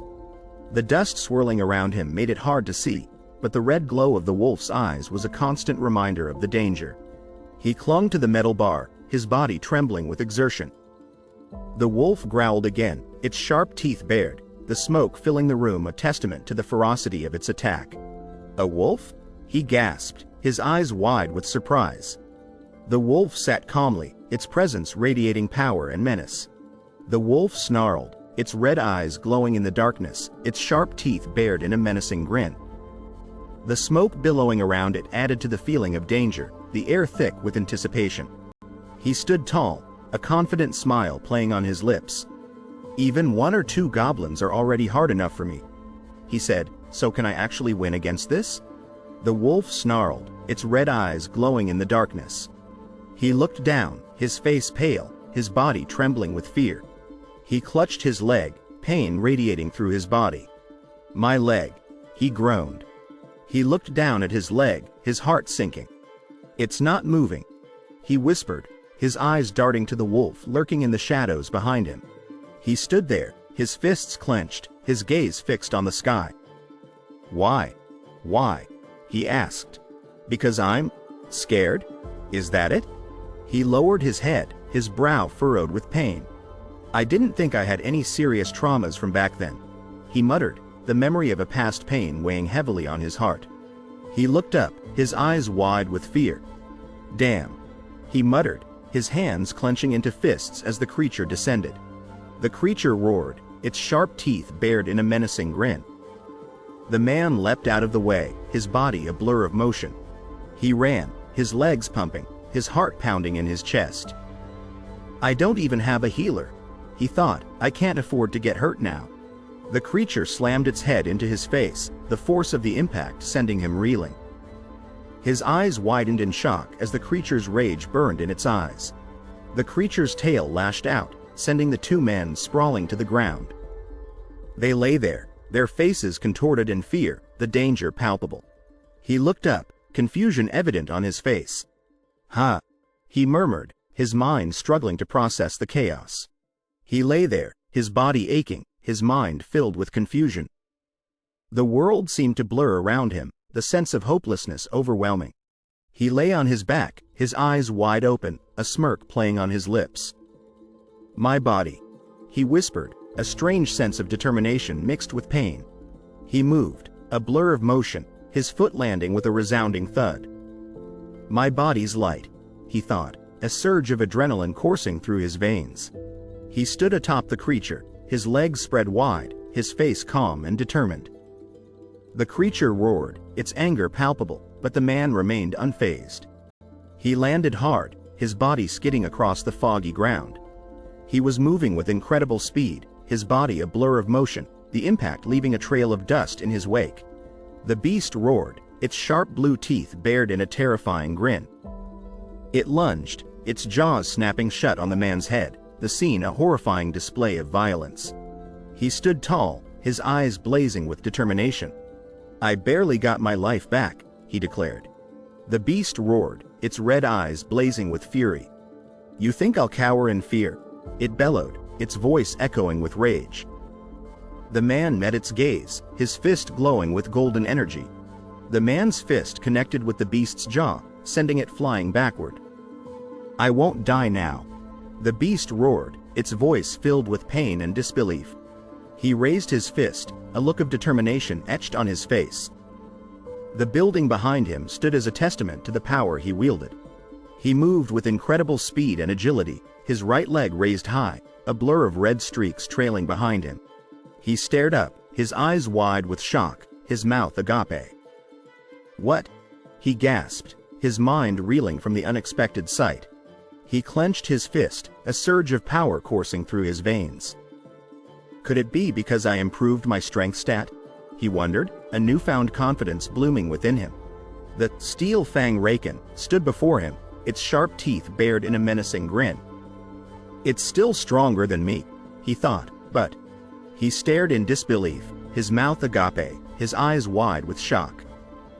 "Ah!" he screamed, the feeling of overwhelming surprise washing over him. He stood firm, his right leg raised, his face set in a determined expression. The beast charged, its 2 heads snapping at the air, but the man remained calm and collected. The creature growled, its eyes burning with anger. "As I thought, this won't do," he muttered. "Monsters aren't affected much by normal attacks." He crouched low, his arm outstretched, sweat beading on his forehead. Even this mob is stronger than me, he thought, attacks. He stared in defeat, his eyes widening in surprise. Damn it, he exclaimed, the wolf's glowing white eyes seeming to pierce through him. The creature's red eyes met his, a feeling of fear and anxiety chilling him to the bone. What do I do? He thought, his mind racing. He leapt into the air, his body a blur of motion. It's too much for me alone, he cried. He lay on the ground, his eyes wide with fear, his heart pounding in his chest. The creature lunged, its sharp teeth bared, its presence a tangible threat. The feeling of defeat hangs heavy in the air, as streaks of red paint the ground below. I can't win, a defeated voice echoes. The man struggles against the monstrous attack, its sharp teeth bared in a red and blue maw. Party, healers, equipment. I don't have any of those, he cries, fear tightening his grip. He plants his foot, a determined glint in his eyes. What do I have that can allow me to beat it? He asks himself, a sense of resolve washing over him. What I have is just my body, he whispers, steeling himself for the fight. His hand reaches out, desperately searching for a weapon. A weapon possessing magic power. He mutters, a flicker of hope igniting within him. If only I had a weapon, he pleads, his heart pounding with desperation. His eyes narrow, focused on the task at hand. A weapon? He repeats, his mind racing to find a solution. He reaches out, a hopeful grin spreading across his face. Inventory, he exclaims, eagerly searching for something, anything, to turn the tide. He holds the sword, a sense of wonder washing over him. Yeah, he murmurs, perplexed. I don't know why this is in here, but, he trails off, the sword feeling heavy in his hand. The monster snarls, its single eye glowing with malevolent intent. Its blue and red markings pulsate with aggression as it lunges toward its unseen opponent. The monster leaps forward, its body a blur of red and blue energy. It feels a surge of power, confident in its ability to overpower its foe. The man races down the dark alleyway, his sword held high. His expression is determined, his eyes focused on the approaching threat. He moves with a sense of urgency, ready to face whatever awaits him. The man grips the sword, a blue light emanating from its surface. The blade that Mr. Kim Sang-shik left behind in the double lair. He exclaims, excitement bubbling within him. Item: Kim Sang-shik's steel blade. Type: sword plus 10 attack. The man walks forward, the sword gleaming in his hand. You have defeated the Steel Fang Raken, the message box declares. You leveled up. Another box chimes in, the scene filled with a sense of victory and accomplishment. The man stares at the sword, bewilderment etched on his face. Didn't Mr. Kim Sang-shik say that he bought this for 3 million won? He muses aloud. So expensive. Usually, I probably couldn't even afford to touch it, but I'll use this sword for now. He decides, a sense of wonder filling him. An inventory, huh? That's pretty useful. He examines the inventory window, curiosity piqued. Can I store anything in here? He wonders, his mind racing with possibilities. His face tightens, his eyes narrowed in determination. Since I have a weapon, he declares, a fierce resolve hardening his gaze. The beast's paw crashes down, the impact shaking the ground, but he stands firm. He stands tall, facing the beasts with unwavering confidence. I'm not afraid anymore, he states. The beasts, two lying defeated, one watching with wary eyes, seem to sense his newfound power. He struggles to pull the sword free, his jaw clenched in frustration. Come on, he shouts, desperation edging his voice. Come out, he demands, his efforts proving fruitless. Why can't I pull it out? He cries out, his resolve faltering for a moment. The creatures loom above him, their red eyes burning with hunger. He stares back, fear chilling his veins, their sharp teeth bared in a terrifying snarl. His face contorts in shock, his eyes wide with disbelief. His mouth hangs open, a vein pulsing on his forehead as he struggles to comprehend the situation. His hand, gripped around the sword, trembles slightly. The blade, glowing blue, is stained with red, a grim reminder of the battle just fought. Blue energy explodes from the sword, a dazzling display of power and force. The air crackles with energy as lines, streaks, and circles of blue light fill the space. The werewolf leaps through the air, a blur of red fur. The man crouches, his eyes locked on the beast, a blue energy blast erupting from his hand, a trail of white shimmering in its wake. The man stares in disbelief, his eyes wide with shock. An exclamation mark pops above his head, mirroring his astonishment. The werewolf stands, its red eyes burning with fury. Its sharp teeth are bared in a snarl, its gaze fixed on the viewer, a chilling reminder of its power. The werewolf's face contorts in a ferocious snarl, its fangs bared, and a metal mask covering part of its face. It holds a sword in its mouth, a menacing glint in its eyes. He's not called Steel Fang for nothing. The text bubble exclaims, emphasizing its strength. The man races forward, his arms outstretched, determination etched on his face. "I can't let Mr. Kim's sword," he vows. A fierce fire burning in his eyes. The man slices through the air, a blue energy blade striking the werewolf's head. "Go to waste!" The werewolf cries out, its head spinning, its body falling through the air.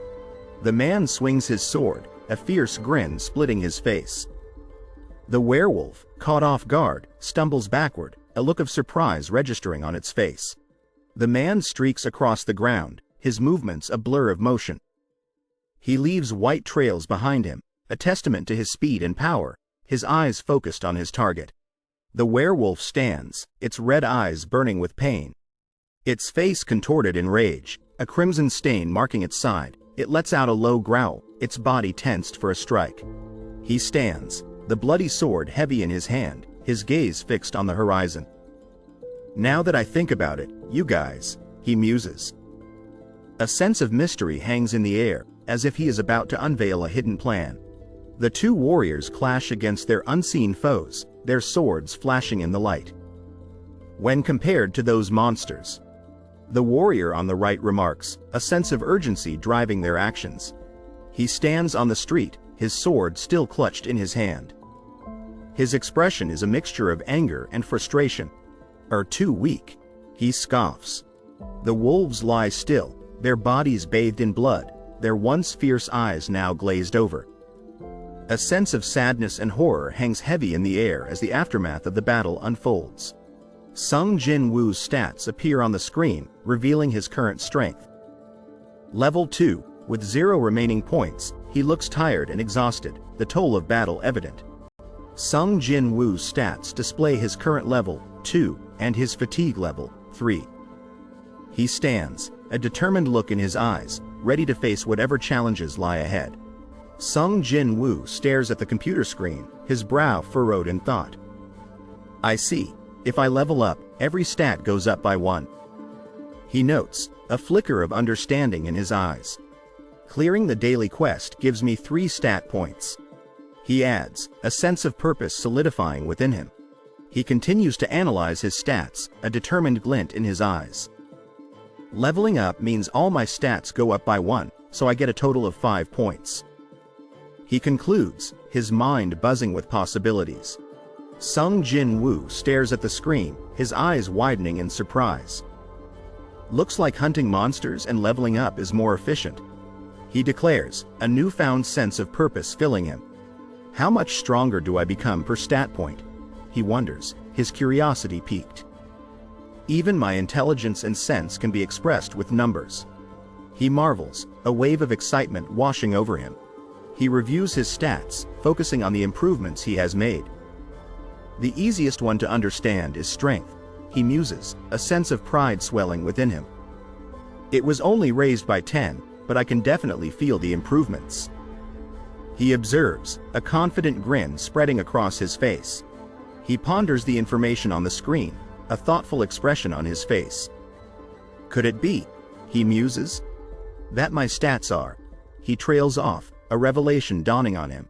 The man stares at his status screen, his expression serious, a determined glint in his eyes. "Anyways, I can see that you get stronger as you level up," he observes, a sense of hope filling him. He sits in the alleyway, his sword resting beside him, a thoughtful expression on his face. "It seems like even I," he begins, a glimmer of realization in his eyes, "can get stronger." He concludes, a newfound sense of purpose igniting within him. He stands guard over the sleeping beasts, his sword held at the ready. The air is thick with tension, a sense of danger palpable in the dimly lit room. He stares down at the beast, confusion evident on his face. "Am I overreacting just because I defeated 2 monsters?" he wonders aloud. "Don't these ones drop magical cores?" he questions, a sense of uncertainty creeping in. The beast moves away, its bulk filling the screen. "I thought all monsters in a dungeon possess a magical core," he muses, a bewildered expression on his face. "Looks like this is a different species altogether though," he concludes, shaking his head in disbelief. He ponders the situation, a thoughtful expression on his face. "The strange phenomenon that occurred to me," he observes, a sense of intrigue filling him. "If I'm being controlled by the game's system, there's a high chance that these instant dungeons and monsters were also specially created by the system." He hypothesizes, a sense of wonder in his voice. He examines the item, a thoughtful expression on his face. "Maybe that's why they drop items and not magical cores," he muses, a realization dawning on him. Item: Raken's Fang. Item class: None type. Junk: a large and sharp fang of a raken. You can keep it in your inventory or sell it in the store. He reads aloud, a sense of understanding settling over him. He sits on the beast, pointing at the screen displaying the store. "There's even a store in here," he exclaims, surprise and wonder evident in his voice. The screen displays 2 blue buttons, Buy and Sell, offering a choice to the user, a sense of opportunity and possibility. He stares at the warning message, a wave of disappointment washing over him. "What does buying do?" he questions, his curiosity piqued. "Looks like new players can't use this function." He sighs, his hopes dashed. The computer screen displays a prompt: Inventory. Would you like to sell? Item: Raken's Fang. 4 buttons: Equip. Actives: Sell and Cancel. Offer choices to the user. He holds the fang, frustration evident in his expression. "Yes," he confirms, a sense of confusion lingering. 20 gold? I can't tell how much it's worth since it's not cash." He muses, a feeling of uncertainty growing within him. He walks down the dark alley, the red orbs illuminating his path. "Then again, this dungeon," he begins, a sense of defeat creeping in. "Should be about an E rank," he concludes. "It probably isn't worth much." He whispers, his spirit sinking. He stands, his face etched with a mixture of confusion and determination. "What do I do now?" he questions. "I can't leave unless I kill the boss," he states, a sense of resolve hardening his gaze. "I could leave if I got a..." He trails off, his mind searching for a solution. He clutches his sword, a crimson glow emanating from its blade. "Return crystal, but I don't know if that'll even happen," he worries aloud. "And before long, I'd lose my supply of food," he adds, a sense of anxiety creeping into his voice. He sits, his sword resting beside him, his brow furrowed in thought. "Even if the boss is E rank, it's still too much for me to handle by myself," he confesses, a sense of frustration weighing heavily on him. "No. Shouldn't it be possible if I leveled up?" he questions, a glimmer of hope flickering within him. He tightens his grip on the sword, his eyes hardening with determination. "Well, I could," he begins. "Die before then," he finishes, a chilling sense of acceptance in his tone. The red wolf strides through the fog, its glowing eyes piercing the darkness. A sense of danger and intensity permeates the air as its presence fills the panels. He stands, bathed in a beam of light, his sword held high. A sense of grim determination fills the air as he prepares to face whatever awaits him in the dark alley. The red wolves advance, their forms barely visible through the swirling fog. The air is thick with a sense of foreboding as they close in on their prey. He stands, his eyes fixed on the horizon, a determined glint in their depths. The cut on his cheek adds to his intensity as he faces the unknown with unwavering resolve. He sits, his hand gripping the sword, his expression calm and composed. "There's nothing to fear," he whispers, a sense of tranquility radiating from him. He walks through the dark alleyway, his sword held at the ready, his eyes scanning the shadows. Multiple pairs of eyes watch him, their presence felt, a sense of alert preparedness filling the air. He stands, lost in thought, his head bowed. "I've already died once before," he muses, a sense of calmness settling over him. He stands, his face illuminated by a determined light. The cuts on his face are a testament to the battles he has fought, but his eyes burn with a fierce excitement. The creature snarls, its metallic covering glinting in the dim light. Its fangs are bared, its claws extended, a threat emanating from its every movement. The creatures circle, their metallic bodies gleaming, their fangs bared in a menacing display. Their eyes burn with a fierce anger, their presence a palpable danger. He stands, his body tense, his sword held at the ready. The cuts on his face are a testament to the struggle, but his eyes remain focused, his determination unwavering. He swings his sword, a blue energy blade flashing through the air. The red wolves surround him, their bodies glistening in the gray light, but his focus remains unwavering, his resolve unyielding. He swings his sword, a determined glint in his eye, blood staining his face. The red wolf snarls, its fangs bared, its claws extended, but he stands firm, his focus unwavering. He raises his sword, its blue blade gleaming with a crimson edge. The red beast stands in the background, its eyes burning with malice, its teeth bared in a menacing snarl. The air crackles with anticipation as the battle is about to begin. His eyes widen in shock as the beast lunges, its sharp teeth bared, its red eyes burning with hunger.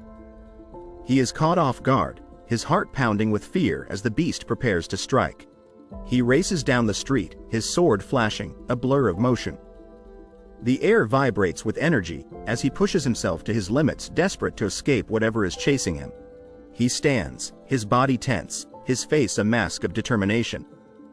The cuts and bruises on his face are a testament to the battles he has already fought, but his eyes remain locked on the two snarling beasts, ready to face them head-on. He stands, his back to the viewer, his arms raised, a silent vow escaping his lips. "I won't die that easily," he declares. He stands, his blue eye glowing, his face a mask of menace.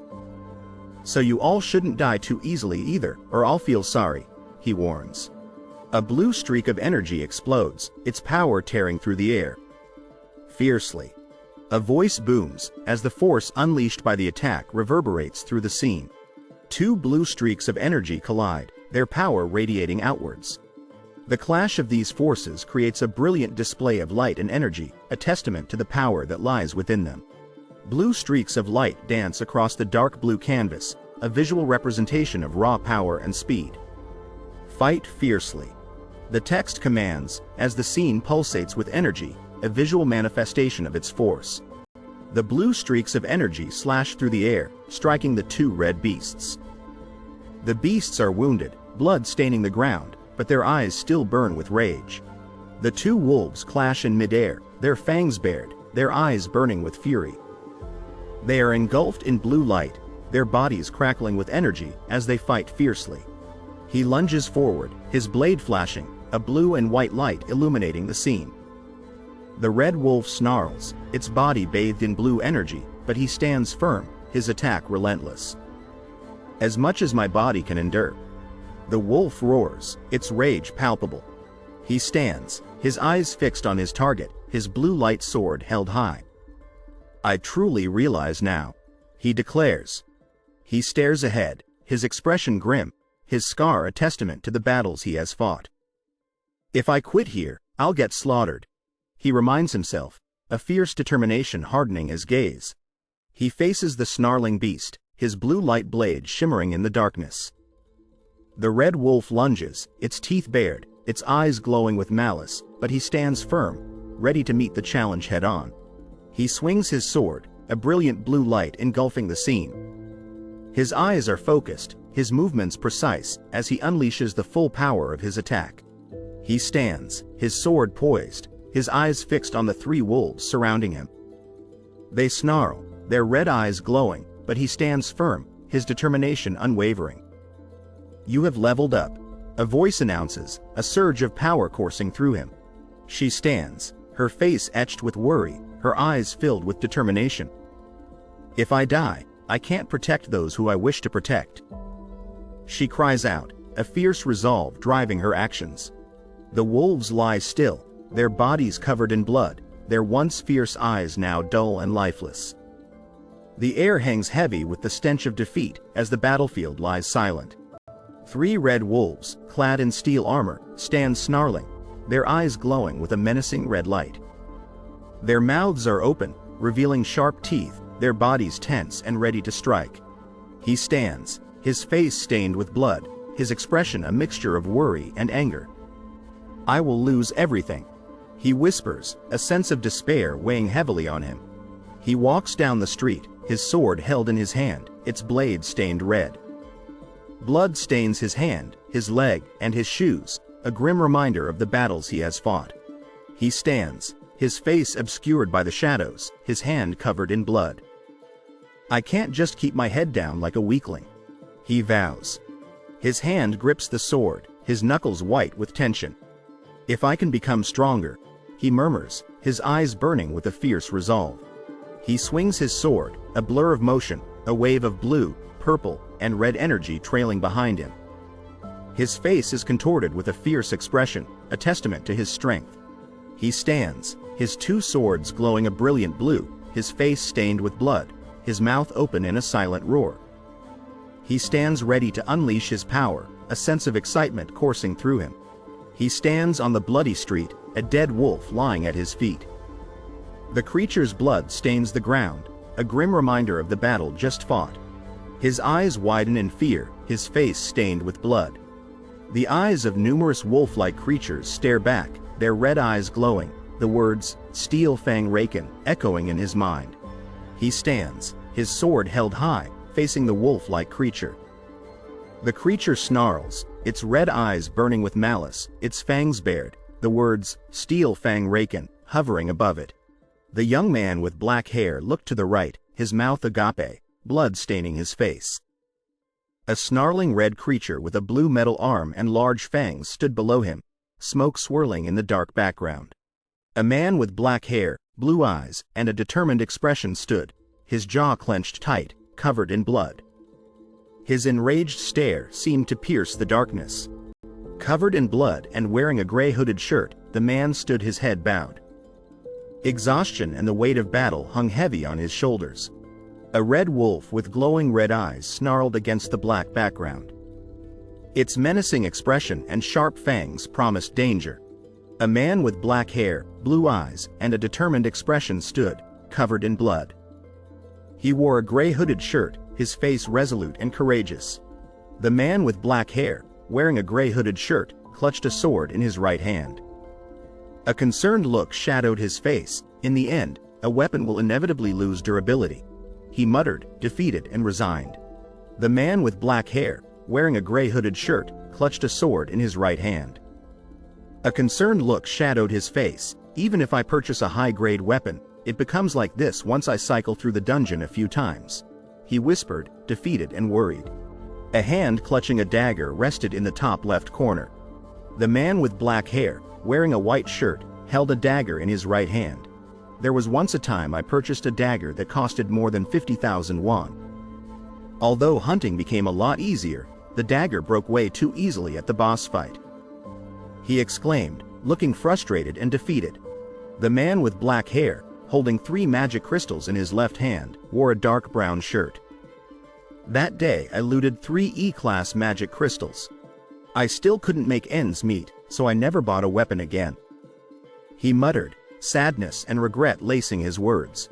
The man with black hair, covered in blood, held a sword in his right hand. His determined expression radiated defiance. "Even if it was tiring, I chose to take care of them one by one using my body." "Thanks," he whispered. 3 red wolves lay dead on the ground, their bodies covered in blood. The hallway was stained crimson, a testament to the violence that had taken place. Standing in the bloody alleyway, the man in black pants and a hooded jacket held his sword, gazing at the dead dogs scattered across the ground. The sadness in his eyes reflected the desolation and grief that permeated the air. The man with black hair stared at the screen, his surprise evident. Wolf Slayer, the title read, a blue menu displaying items and categories. "That's more than I was expecting," he muttered, excitement bubbling within him. Holding a blue stone with a swirl design, the man examined it curiously. The screen displayed his inventory, the blue stone glowing faintly in his hand. The man with black hair stood, his body covered in blood. He stared into the distance, lost in thought. Should I return? He pondered, his mind filled with sadness and uncertainty. A hand gripped a blue stone tightly, the determination in its grasp undeniable. No. A voice declared, "There's no guarantee that there will be another chance to become stronger this easily." Standing near a large pillar in the dark, foggy space, the man pondered, "What happens to this dungeon after I use the Hearthstone? Will it just disappear?" Uncertainty and curiosity clouded his features. The man with black hair walked down the bloody alleyway, his black hoodie and pants stained crimson. He held his sword in his right hand, his determined stride carrying him forward. If this is something like a limited event made by the system, it would be possible, he thought. His face covered in blood, the Mont's gaze hardened. Ultimately, I'm dancing in the palm of something I don't know. Like Wukong dancing in the palm of Buddhas. He mused. Only the man's eye and forehead were visible, his gaze intense. "Advance," he whispered, "or retreat." The man stood firm, his decision unwavering. The man with black hair stood before the inventory screen, his fingers hovering over the Hearthstone. A determined look crossed his face as he prepared to use it. In the bottom panel, he stood in the alleyway, sword in hand, ready to advance. A large black kanji character, surrounded by a red outline, stood at the center of the image. The red outline extended to the bottom, where it met a series of dark red splatters. Bright blue streaks crossed the image, creating an X shape against the red outline. Two large kanji characters, bordered by red outlines, dominated the upper left corner. Another character, white with a blue outline, stood diagonally at the bottom, partially obscured by a blue streak. A blue rectangle in the center displayed the words, "Alarm. You leveled up," in a white box. Two kanji characters, black with a white outline, angled diagonally at the bottom of the image. A large blue streak moved diagonally upwards behind them. A blue rectangle in the center displayed the words, "Alarm. You leveled up," in a white box. Two kanji characters, black with a white outline, angled diagonally in the middle of the image. A large blue streak moved diagonally upwards behind them. "Every time I level up." The text at the bottom read. The man in the black cloak faced the red fox monster, his determined expression evident. In the bottom panel, he moved quickly to the left, his black shirt stained with blood. "The fight against the monsters," the text declared, emphasizing the man's resolute spirit. A black panther leapt towards the right, its red eyes glowing. A large white kanji character stood behind it, while a green monster with sharp claws leapt below, its mouth agape. The message box below displayed the victorious message, "You have slain Razor Claw Briga. You have slain Black Shadow Raisin. You have slain Black Shadow Raisin." The man leapt backwards, swinging his sword upwards as a green monster charged towards him, its claws outstretched. A large white kanji character hovered above the monster, the scene radiating power and action. The black bear with sharp teeth bared its fangs, a red tongue licking its lips. Below, the man in the brown cloak stood resolute, a purple aura surrounding him. "I can definitely feel myself getting stronger," the text declared. The man with black hair stood on the creature, his left foot resting on its back, a white object on his right foot.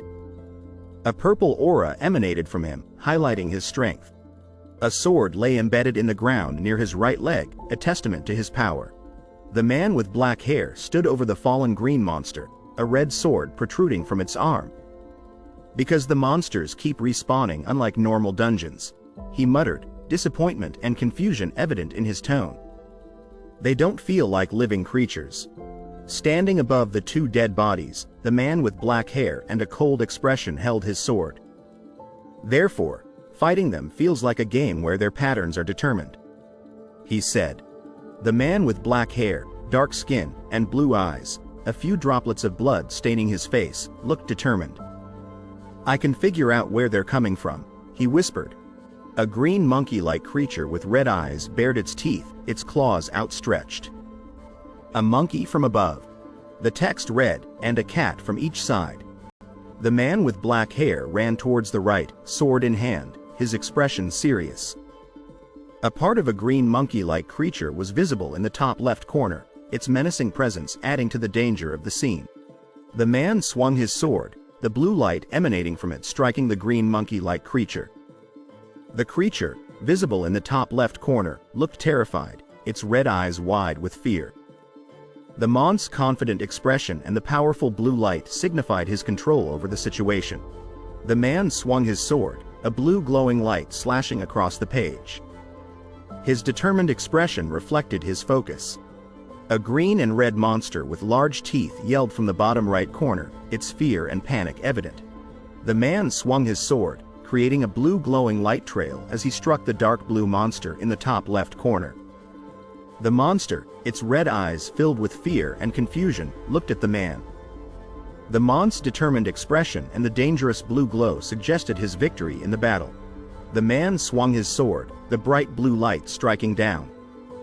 The black beast in the bottom middle lay defeated, surrounded by red blood. A red beast with red eyes leapt towards the left, its sharp teeth bared in a growl. Steel Fang Raken. The text read, highlighting the beast's fierce nature.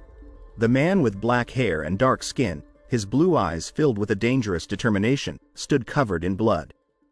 He was ready for the fight. The wolf creature, its mouth open, bared its large teeth. Its red eyes glowed with rage, and its dark red fur seemed to radiate a menacing aura. The man wearing a black hood, his blue eyes glowing, held his sword, its blade also emitting a blue light. He moved quickly, his focus unwavering, the picture conveying a sense of power and action.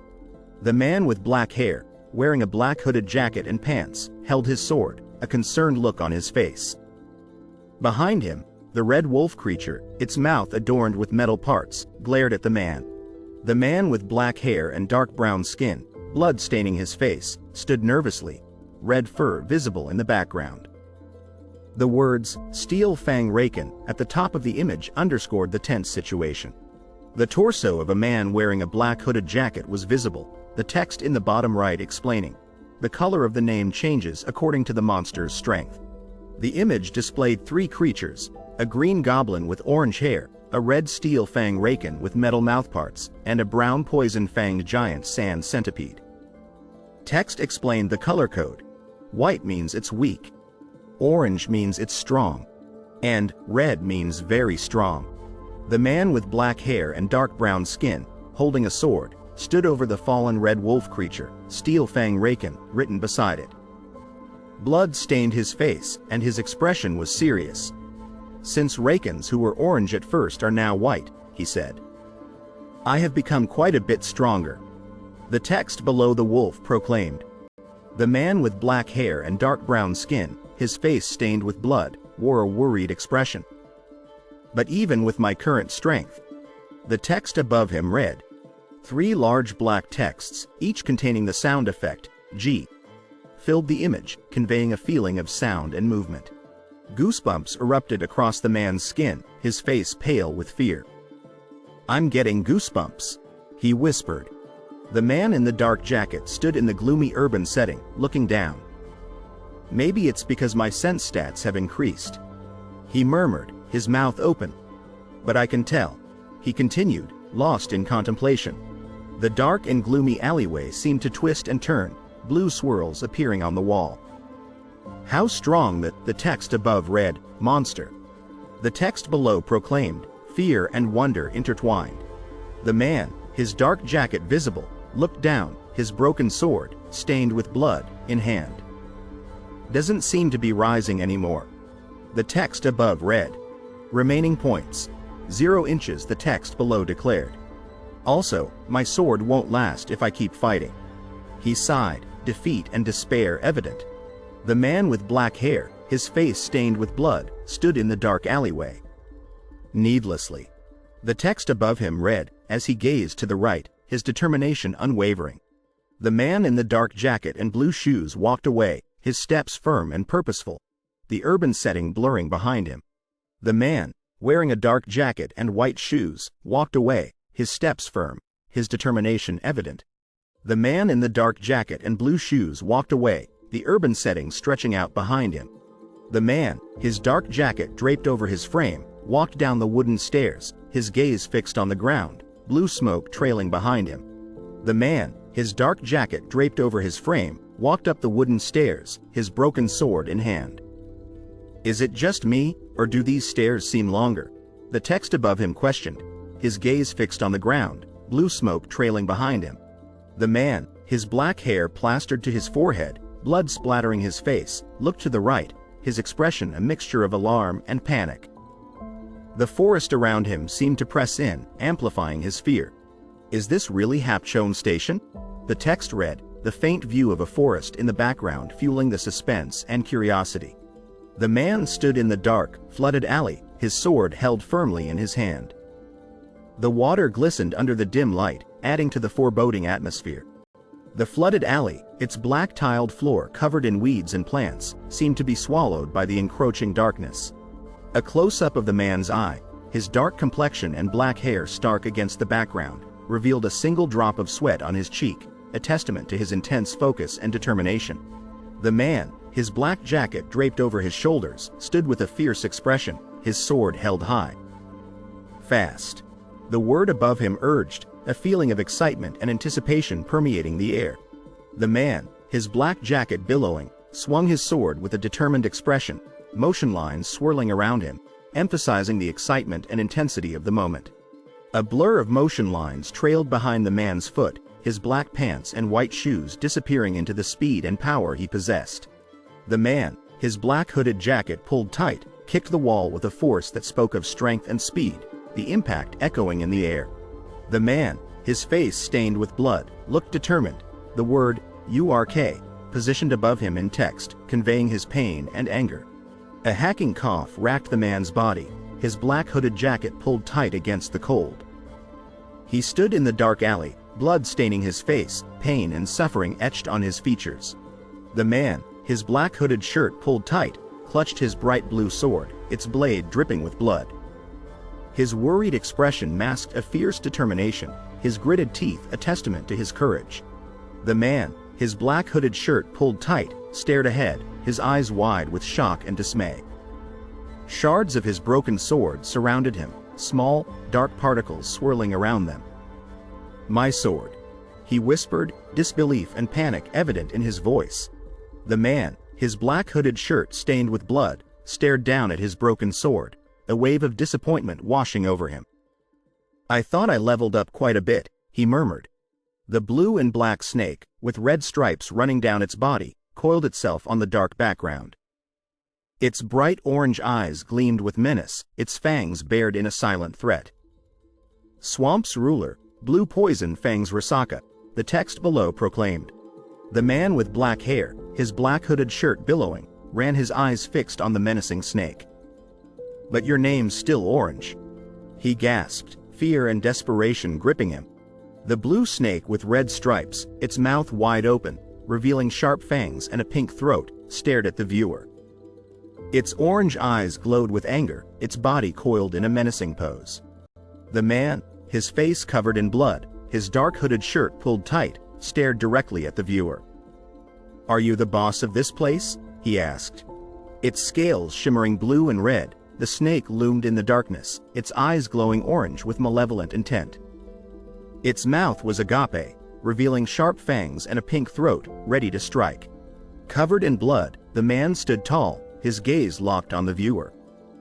His black hair shadowed his face, but his determined expression was unmistakable. Are you the boss of this place? He asked. The abandoned building loomed, its walls covered in vines, its floor slick with puddles of water. The air hung heavy, thick with a sense of decay and neglect, the building whispering forgotten secrets. A large blue and black snake, its red eyes gleaming, coiled its body, its scales shimmering with blue and red hues. The snake seemed poised to strike, the image pulsating with a sense of danger and suspense. The man, his brown hooded jacket pulled tight, stood before the large, blue and red snake, his blue sword held firmly in his right hand. The snake, coiled around itself, seemed to inch closer, its menacing presence filling the air. The single red eye of the large blue creature stared out, its gaze a warning, its presence a source of danger and suspense.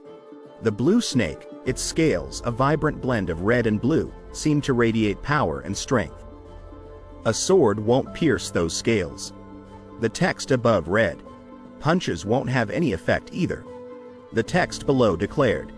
The man, his black jacket and black pants blending into the shadows, held his sword, his gaze fixed on the ground. He stood amidst the trees and bushes, a sense of suspense and action hanging in the air. The large black snake, its red eyes blazing, faced the viewer, its presence a source of danger and suspense. The blue snake, its red eyes glowing, struck, its sharp teeth bared in a wide, menacing grin. The image thrummed with a sense of danger and fear. The man, his black hair whipping in the wind, ran, his blue sword held out in front of him, his expression determined.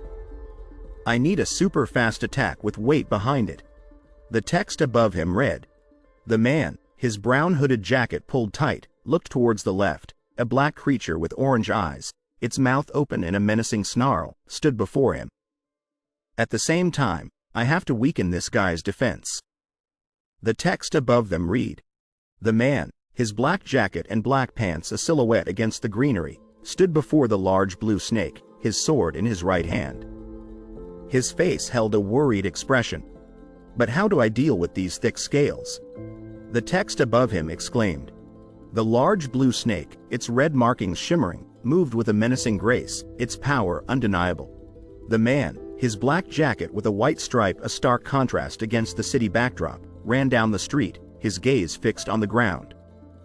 A trail of vapor followed the snake as it moved, breaking apart the pavement in its path. The man, his black jacket and white stripe blending into the city shadows, stumbled and fell, his body crashing to the ground.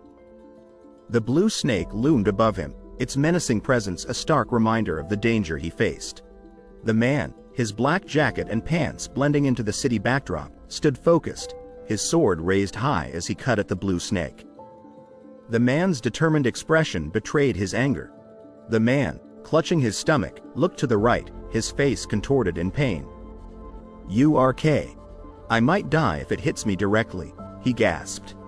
The blue snake, its scales gleaming in the city lights, moved with a terrifying speed, sparks flying from its body. The scene was a mixture of tension and excitement, a palpable sense of anxiety hanging in the air. The man, standing in the city, held his sword, his gaze fixed on the blue snake, its movement quick and menacing. The man's determined expression revealed his resolve to protect himself. The man, his black jacket and pants blending into the city backdrop, ran down the street, his sword in hand. He looked to the right, his focused expression revealing his determination. The man, his black jacket and pants a stark contrast against the city backdrop, ran down the street, his sword in hand, his face etched with worry. The man lay on the ground, his face contorted in pain, his gaze fixed on the sky. His worried expression reflected his fear, his body racked with pain. The man doubled over, clutching his stomach in pain. His eyes darted around, searching for any sign of danger. He crouched low, bracing himself against the swirling blue wind. His eyes held a steely determination, ready to face whatever lay before him. Blood stained his cloak, a grim reminder of the battles fought. His body screamed for rest, but he forced himself to stand tall. He rested his hand, heavy with blood, atop the sword. A massive creature loomed before him, its open maw filled with rows of razor-sharp teeth.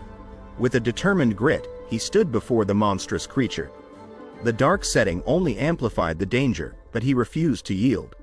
He stood there, dumbfounded, his face a mask of disbelief. The world seemed to tilt on its axis. "That's right, there are rumors about you lately," the man said. "Did you not know?" the young man asked, his brow furrowed. "There seem to be people who childishly do these things." The man explained. Since there are rumors, try to exert yourself more. The young man replied. Yes, I understand. The young man mumbled. He turned to leave, his silhouette disappearing into the fading light. His sword sang a song of fury, cleaving through the air. He moved with a raw power, his eyes burning with a fire that could not be quenched. He unleashed a torrent of blue energy, his sword singing a deadly song. His eyes burned with determination, fueled by the desire to win. He knelt, his silver sword planted firmly in the ground, anger radiating from him. That nickname stuck because I'm weak, he muttered. Weakness isn't something to brag about, he yelled, his footsteps pounding the pavement as he ran. He was on a mission, driven by the desire to prove himself. His face contorted with rage, he roared, I know just how weak I am. He was determined to change, to become stronger, to leave his mark on the world.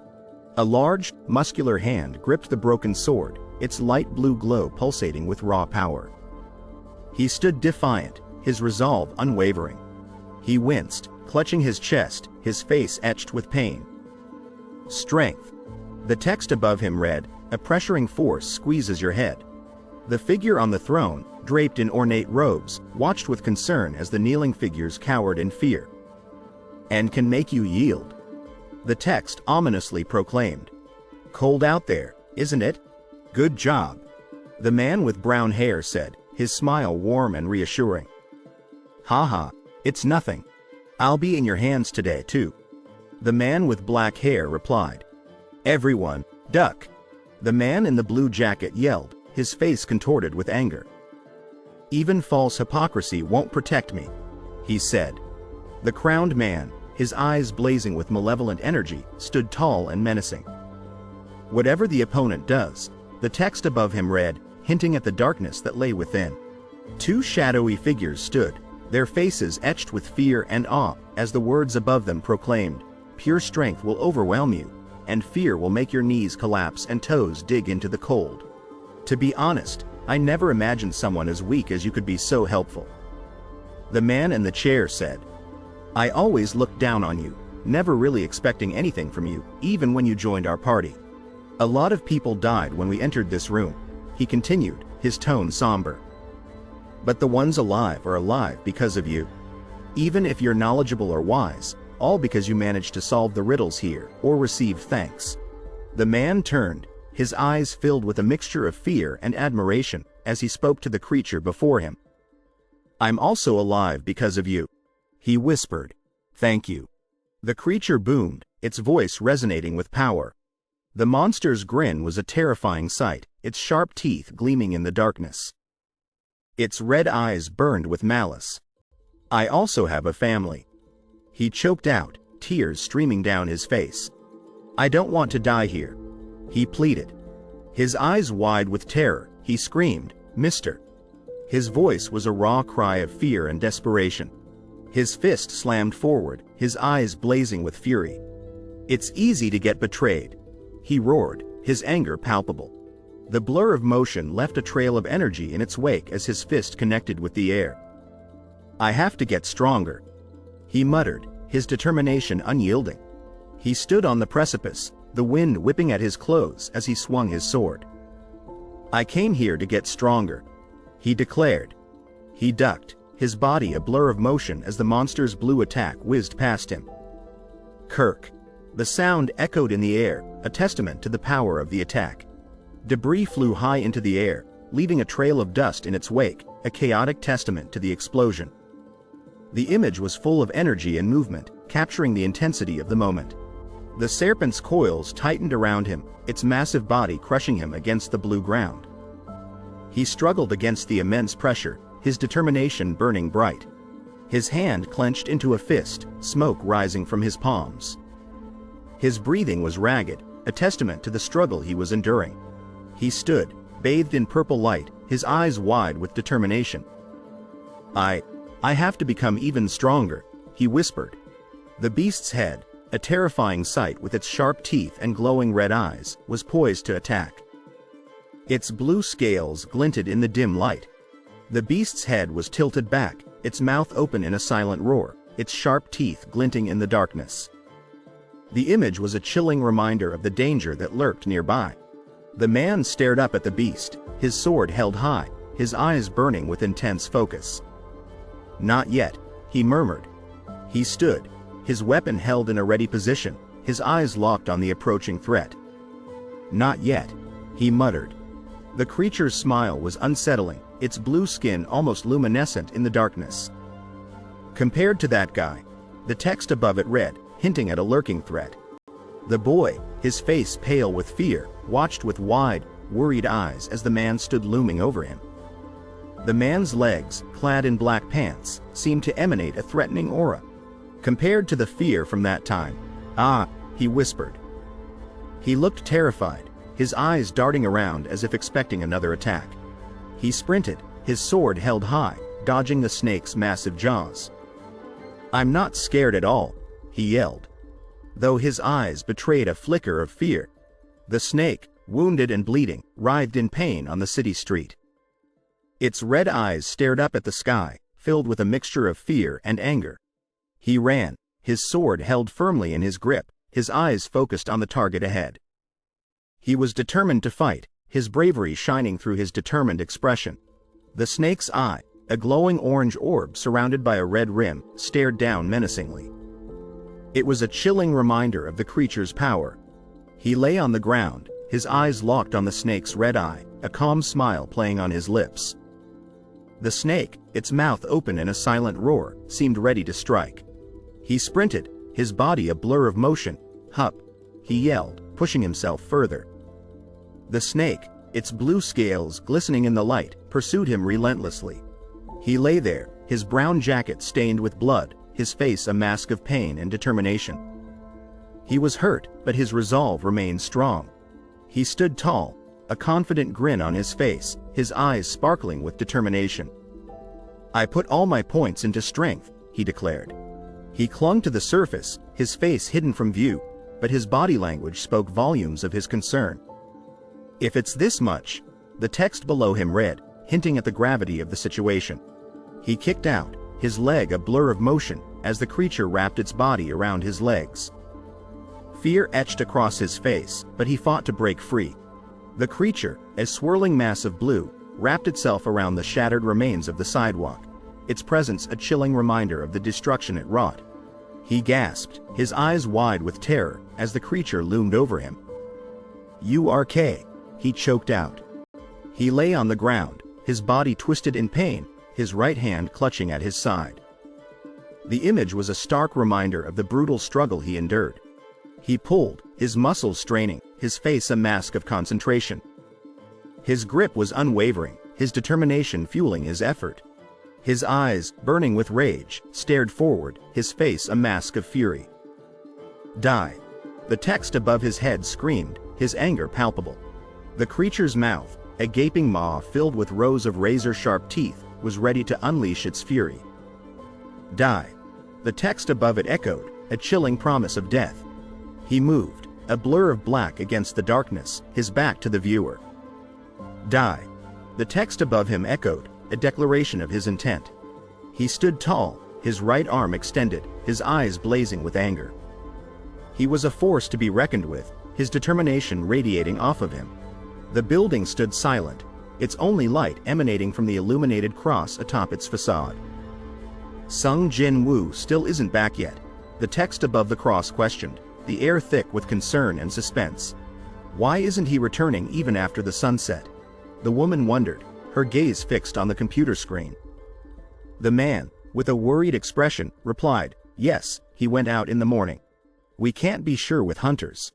The woman said, "We should stabilize him indoors." The man suggested, his brow furrowed. He pondered, his brow furrowed. "They say high-class hunters are rich, but lower-class hunters don't get much money, and it's so dangerous. I don't know why they do that work." "Why?" the woman asked. The man, his face etched with distress, replied, "It's horrifying to see some of the conditions of the hunters that get carried in." The dark red background was a stark reminder of the horrors they had witnessed. "I wonder what they do inside the dungeons. Their wounds aren't normal." The text at the top pondered. "They come covered in blood. completely on another level from patients that get into accidents. The woman stared up, her mouth agape, her eyes filled with wonder. "It's amazing that they're still alive in that condition," she exclaimed. "Even so, isn't it a miracle that they're able to return alive from a dungeon?" The man's eyes widened in surprise, his jaw dropping. "Not at all," he said. "Even the weakest hunters are strong compared to normal humans." A blue box, with a white exclamation point, flashed at the top of the scene. "Alarm," it blared. "You leveled up," the text inside the box proclaimed, repeated 3 times. "Ha!" the text at the bottom echoed, the crack in the wall behind it a reminder of the upheaval. The wall, cracked and crumbling, seemed to echo the man's shock.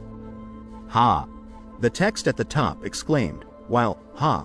echoed from the bottom, reflecting his disbelief. He stood before the massive rock formation, its gaping hole a dark, mysterious void. "Stronger?" the text above it questioned, the air thick with anticipation. He sat atop the injured creature, its blue and red scales shimmering in the smoke. His face was etched with worry, his gaze fixed on the beast. "I guess," the text above the dark sky mused. "I got a bit," the thought bubble continued, trailing off into uncertainty. "Stronger?" the text above the broken rock formation questioned, the air heavy with doubt. He stared at the injured creature, his eyes wide with surprise. His mouth hung open, his face a mask of shock. He sat back, his face a mask of frustration. "My clothes are ruined," he thought. He held the broken sword, his hand clenching around the hilt. "The sword I just got is broken," he lamented. He sat slumped, his face contorted in pain. "URK," he groaned, his body aching. "My body aches a bit too," he thought, a sigh escaping his lips. He stood tall, his new blue sword held high, his face radiating confidence. "But," he thought, a smile playing on his lips, "I obtained a better blade than the one from Mr. Kim Sang-shik." He held the blue sword, its glow illuminating the dark environment. "A dagger made from a fang, not bone," he read, a hint of excitement in his voice. "The attack stat is more than twice my old dagger? And it has paralysis and bleed as well," he exclaimed, his eyes widening in wonder. He looked at the pouch, his brow furrowed. "Compared to that, this is a bit awkward to use," he muttered, a hint of confusion in his voice. He stood in the room, his gaze fixed on the ceiling. The geometric patterns on the walls seemed to mock his unease. His shoulders slumped, a weight of worry pressing down on him. The room was bathed in a strange, unsettling light, the geometric shapes on the walls casting long, distorted shadows. A sense of mystery hung in the air, the silence broken only by the rhythmic ticking of a clock. He walked through the deserted hallway, his footsteps echoing on the tiled floor. "Is it over?" he whispered. The empty frames on the wall and the lone, green bench spoke of a forgotten past. The rain lashed against the station sign, its blue surface reflecting the dreary sky. Hapjing Station. It read, a stark reminder of the city's unforgiving weather. He walked, his face shrouded in the shadow of his hood. "What time is it now?" he wondered. The rain pounded down, the world a blurry mess of gray and brown. He stood, his back to the wall, a sense of confusion clouding his face. "Who are you?" the text above him asked, his eyes darting to the shadowy figure behind him. He stood in the rain, his camo uniform drenched, his grip tight on the gun. "How did you come out from there?" the text above him questioned, his brow furrowed. "Didn't you hear the broadcast?" the text below the gun demanded, his unease evident. The figure in the camo uniform walked, their face obscured by the rain, their silhouette a lonely figure against the blue walls. The hallway was a bleak and desolate place, reflecting the somber mood. He stared, his eyes wide with confusion, at the man in the uniform. "A soldier?" he questioned. "What happened?" He shook his head. "Huh, what are you saying now?" The hand, its grip firm on the weapon, held it aloft, its white blade gleaming in the dark. The air crackled with tension, a sense of danger lurking beneath the surface. He stood in the rain-slicked alleyway, his face etched with a serious expression. "Could you be a hunter?" the text below him questioned, a hint of suspicion in its tone. "Yes, that's right, but," the man in the hoodie said, a smile playing on his lips. He looked excited, his eyes bright with anticipation. Excuse me," the soldier said. "I will guide you, Sir Hunter." He continued, his expression serious. "This way." He gestured, his hand pointing down the alley. Okay," the man in the hoodie replied, his confusion evident. "What happened?" he asked, his brow furrowed. The mangled car, its doors twisted and its windows shattered, sat in the flooded alleyway, a testament to the chaos that had unfolded. The scene was a somber reminder of the destructive power of the unknown. The blue and brown monster, its fangs bared, stood over its defeated opponent. The air was thick with the smell of rain and the faint scent of blood. The scene was dark and unsettling. "Looks like a gate opened nearby," the man in the hoodie said. "Did the monsters come over?" The soldier nodded. "Nearby monsters have been taken care of, leaving one big monster left." He stood, his blue eyes gleaming with determination. "Leaving one big monster left." The text above him declared, his resolve unwavering. He stood, his sword held tight, his eyes fixed on the blue light in the sky. He was ready for battle, his power radiating off of him. The alleyway, shrouded in rain and darkness, felt heavy with dread. "That's the boss," the text above the scene warned, the air crackling with anticipation. The blue light pulsed, emanating from the large, cracked rock. The air crackled with energy, the scene radiating power. A bright blue and white flash, radiating power, pierced the darkness. It was a beam of pure energy, striking with undeniable force. The blue and white sphere, cracked and crumbling, was under relentless assault. Two beams of yellow light, aimed with precision, were tearing the sphere apart.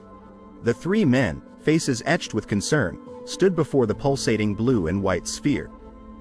It crackled with electrical energy, a dangerous force they were ready to face. The electric sphere, a looming threat, hovered menacingly above the ground.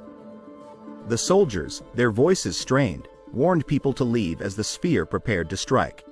A wave of fear rippled through the crowd as the sphere loomed above, its electric energy threatening to engulf them. "What a mess!" a man cried, urging them to evacuate. "Healers, please heal the tank," the man yelled, desperation lacing his voice. Behind him, the blue and white sphere pulsed, a constant reminder of the danger they faced. "We're trying our best." A man with brown hair, radiating a yellow aura, smiled confidently. But frustration flickered across his face as the sphere remained defiant.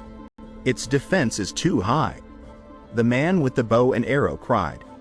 Another man, clad in black armor, lamented, "Unfortunately, we don't have many magicians." A man with black hair, his face determined, announced his arrival. "Excuse me, coming through." The people stared, confused and curious, as he walked past them. "Their ranks are too low," the text read above the image. The men, swords drawn, faced the impending threat, their shields raised against the electric sphere. The tank, a man in shining armor, swung his sword with a determined expression. His every movement was calculated, a battle of attrition against a formidable foe. Surrounded by a circle of light, the group of healers worked tirelessly, their green glow emanating hope and healing. They stood united, their differences in clothing and hair a testament to their shared purpose. The man, his hooded jacket pulled tight, tilted his head up, listening intently. His dark eyes held a mixture of curiosity and confusion, as if trying to make sense of something beyond his understanding. "Hey, miss, what are you doing?" the man shouted, concern etched on his face. The woman, her crossbow aimed, cried out, "I need healing." Her voice was laced with fear and urgency. "You said you were a B-rank healer." The woman's words, laced with betrayal, echoed in the air. The orange-haired woman, her eyes wide with disbelief, could only stare in shock. "Why are you spacing out?" the woman with blue hair yelled, her frustration palpable. The orange-haired woman, her face a mixture of surprise and worry, stammered, "Sorry." The woman with blue hair, her brow furrowed in confusion, looked upwards. "What's with her?" she mumbled, her curiosity piqued. The woman, her face etched with concern, reached out with desperate hands. Her closed eyes spoke of a struggle, a helplessness in the face of an unknown danger. Trapped within the dark blue rock, the bright blue figure pulsed with light, its anger radiating outward. It struggled against its confines, a testament to its immense power. The creature, its wide grin revealing sharp teeth, stared at the man with malicious intent. The man, his smile unwavering, stood confidently, his fearless gaze meeting the creature's. If I retreat, I can't get back up. The woman thought, her gaze unwavering. The golden aura around her shimmered, a beacon of determination in the face of the menacing figure. Even after a week. The man sighed, his face etched with worry. She still hasn't overcome it. He stared at the ground, his frustration evident. That's to be expected. The text above his hand read, I also. He gripped the sword handle, his hand encased in a brown glove, ready to face whatever challenge awaited him. No. The man declared, his clenched fist a symbol of defiance. His blue, glowing eye burned with determination as he vowed, I have to overcome it. The man, his back to the viewer, stood his ground against the unseen force. The rain fell around him, a backdrop to his resolute stance.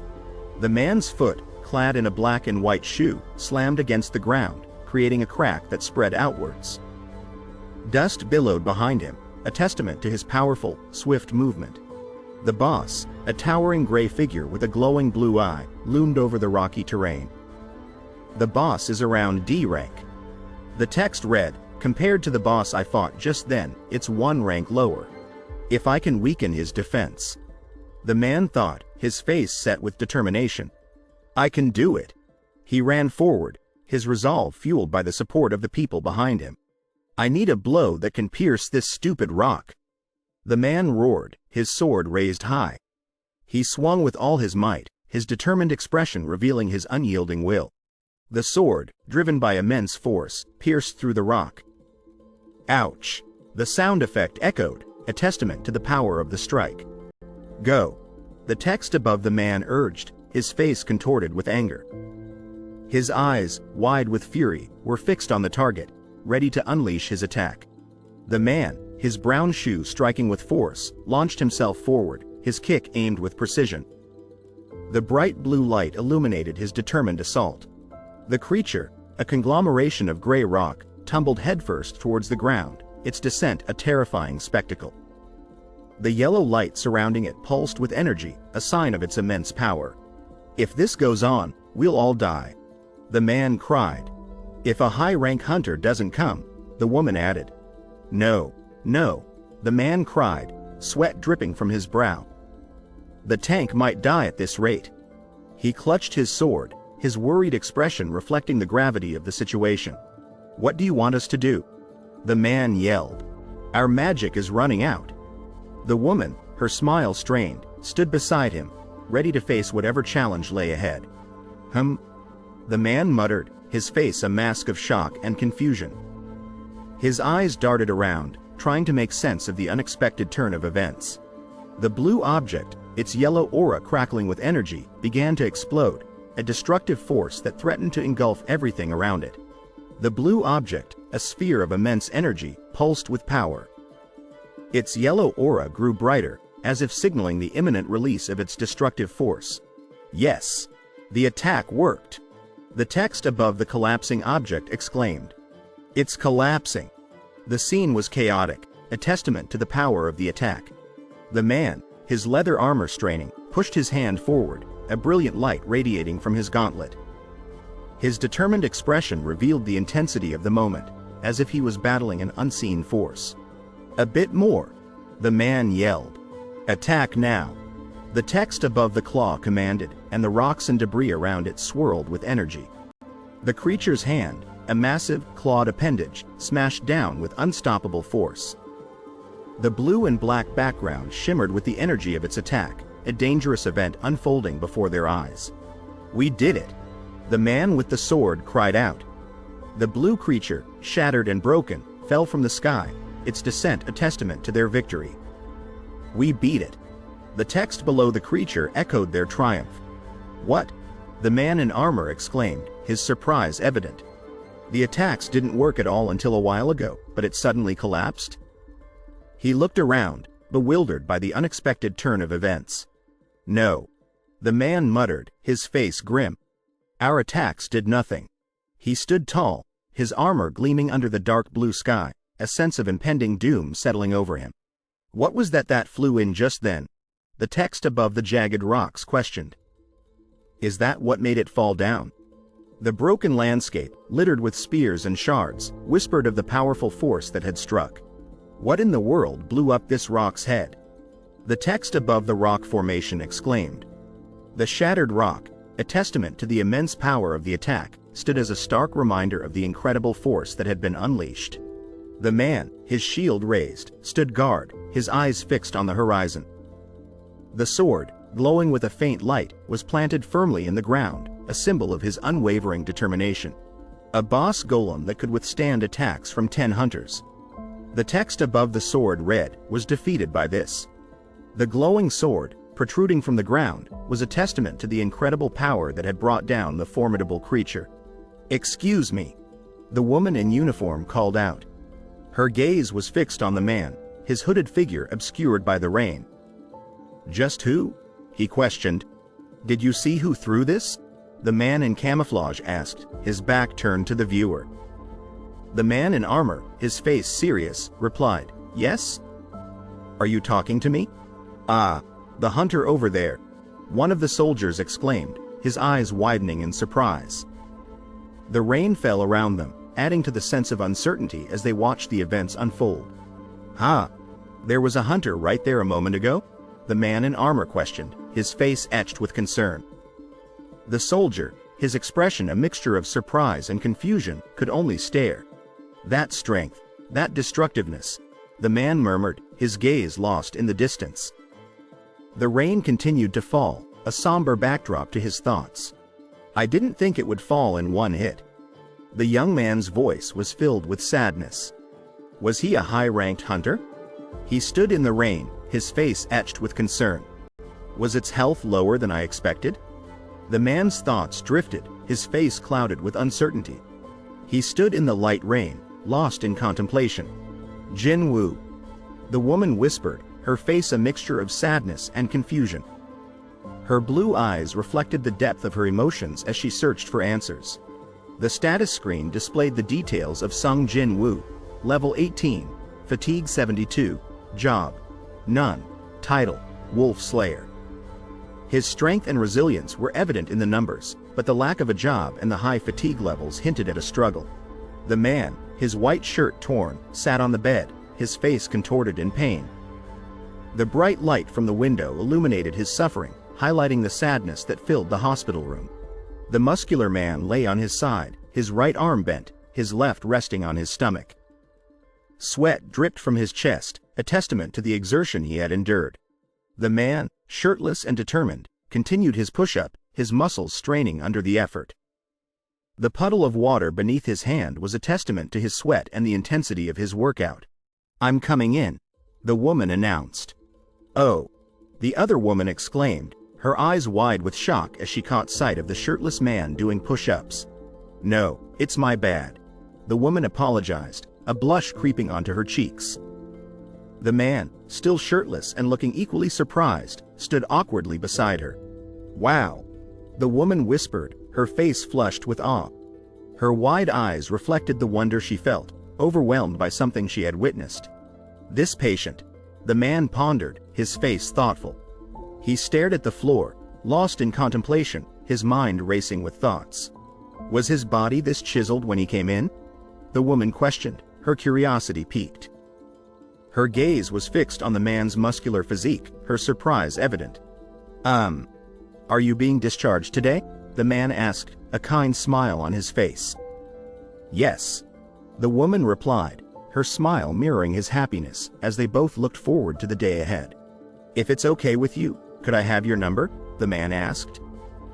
The woman, her eyes wide with surprise, could only stare at him, her mouth open in shock. Number? The man asked nervously, his phone clutched in his hand. Yes. I mean, if you're okay with it. The woman stammered, her face flushed as she looked down, unsure of how to respond. The apartment building, a towering gray structure with colorful windows, stood peacefully against the clear blue sky. The city, bustling with life, faded into the distance. The woman, her blue blazer and striped sweater a splash of color against the morning light, sat on the steps, her focus on tying her shoes. She was preparing for the day ahead, her expression one of quiet anticipation. "Oi, Sung Jin, you're going to school?" The text next to the woman read. She stood before the door, her hand reaching for the knob, surprise evident on her face. "What? You were awake?" the woman exclaimed.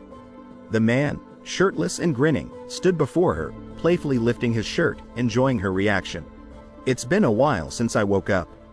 The text above the man read. "Be careful of cars on the way."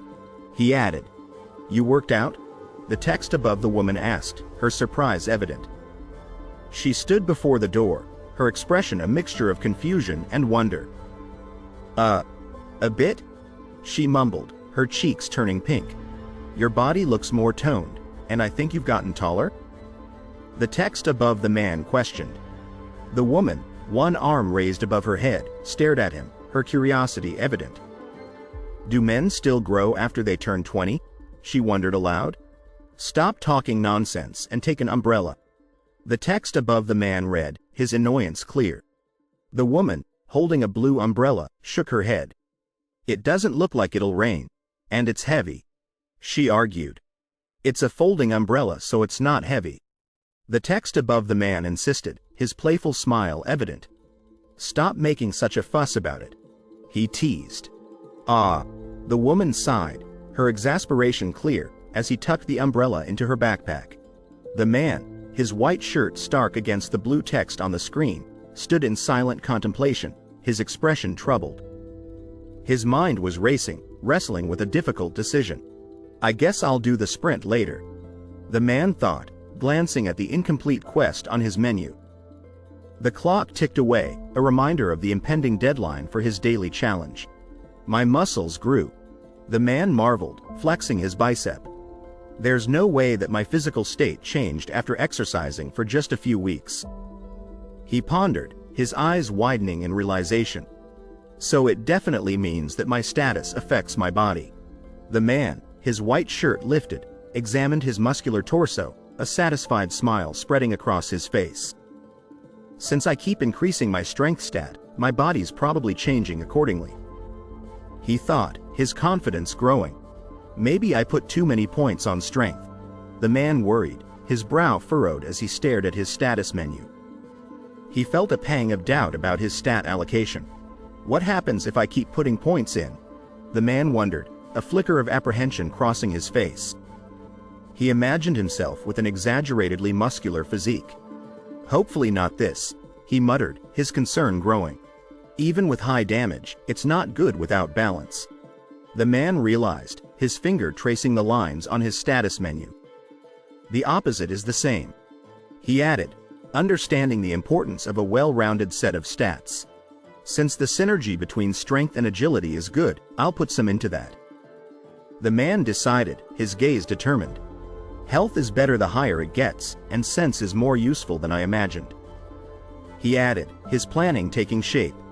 "Intelligence is the problem," the man pondered, his eyes fixed on the chart. "It seems to be related to magic, but do I need this?" he questioned, his curiosity piqued. "I guess this should be fine," the man said, a satisfied smile appearing on his face. He reviewed his stats, confident in his choices. The man, his white shirt and blue jeans standing out against the brown couch, stood frozen, his posture tense. His unease was palpable, a sense of anticipation hanging in the air. "At last, you picked up," the man exclaimed. He held the phone to his ear, his determined expression betraying his frustration. He was tired of waiting, eager to finish this task. "I'm sorry, Mr. Landlord, I got into an accident and was hospitalized," the man explained.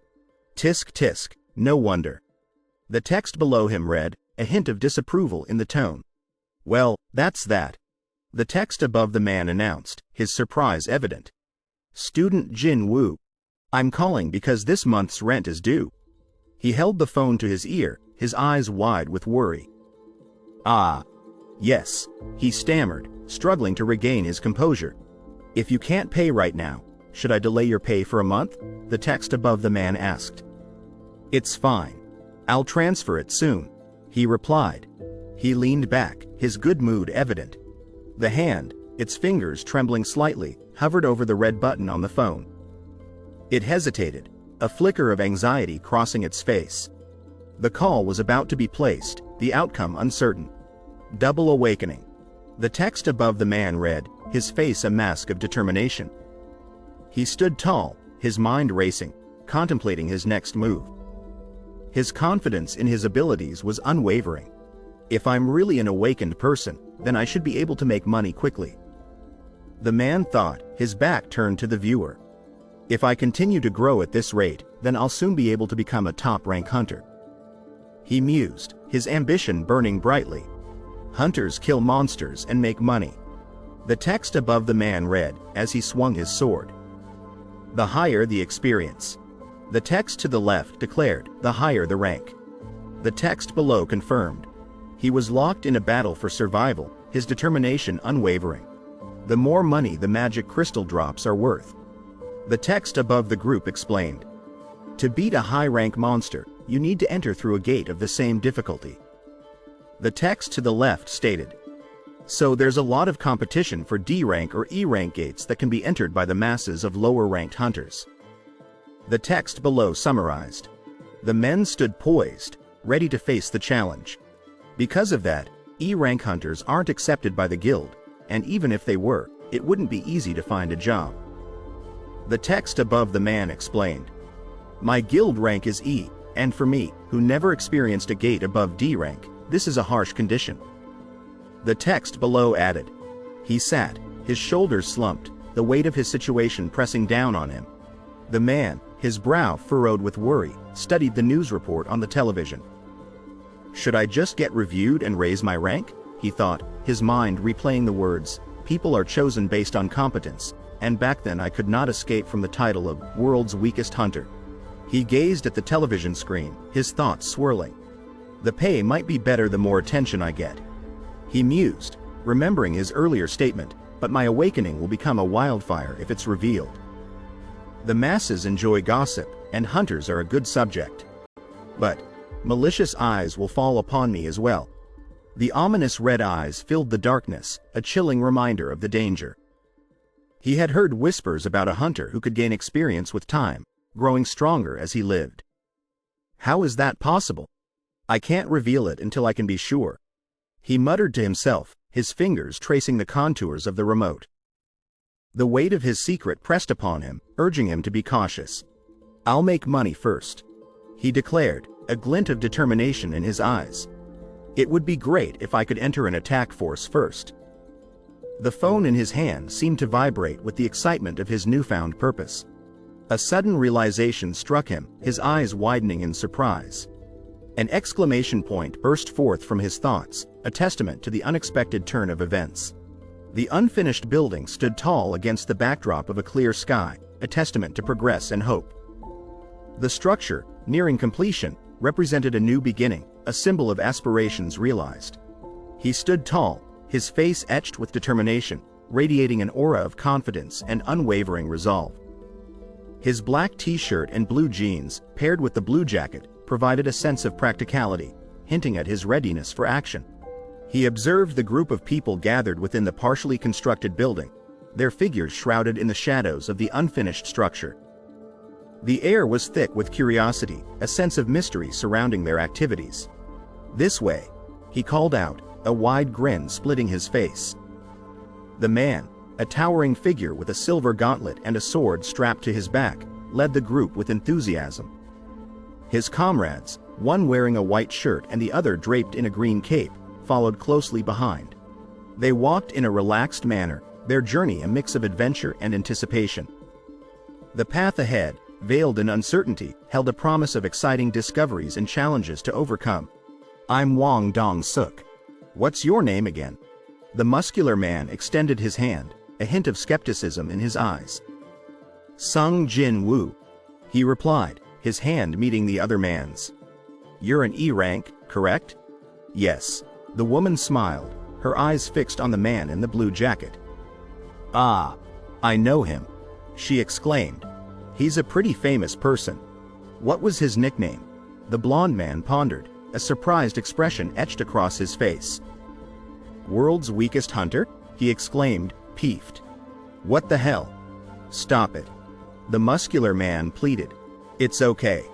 The most important thing is numbers," he reasoned, trying to make sense of the situation.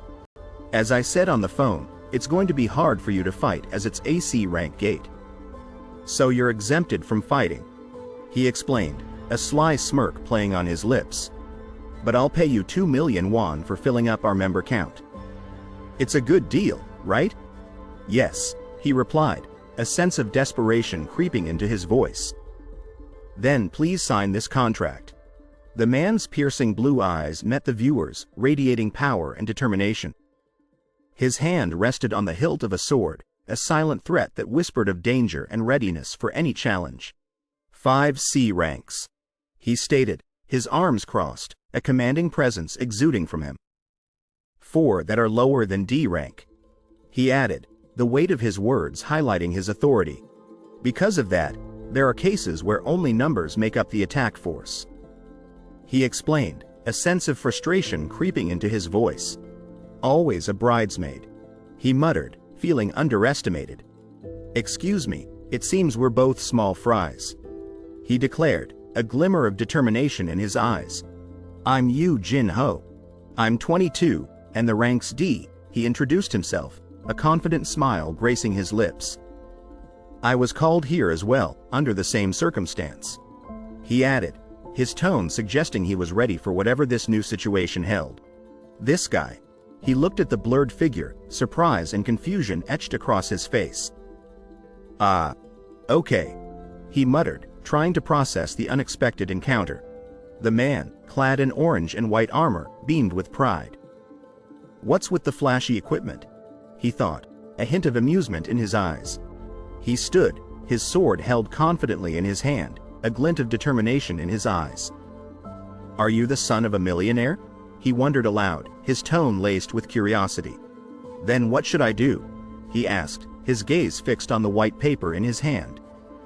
"Nothing much, just follow us and take care of our baggage," the bearded man responded, a hint of amusement in his voice. "Inside there are packed food, clothes and equipment, a first aid kit, just about everything."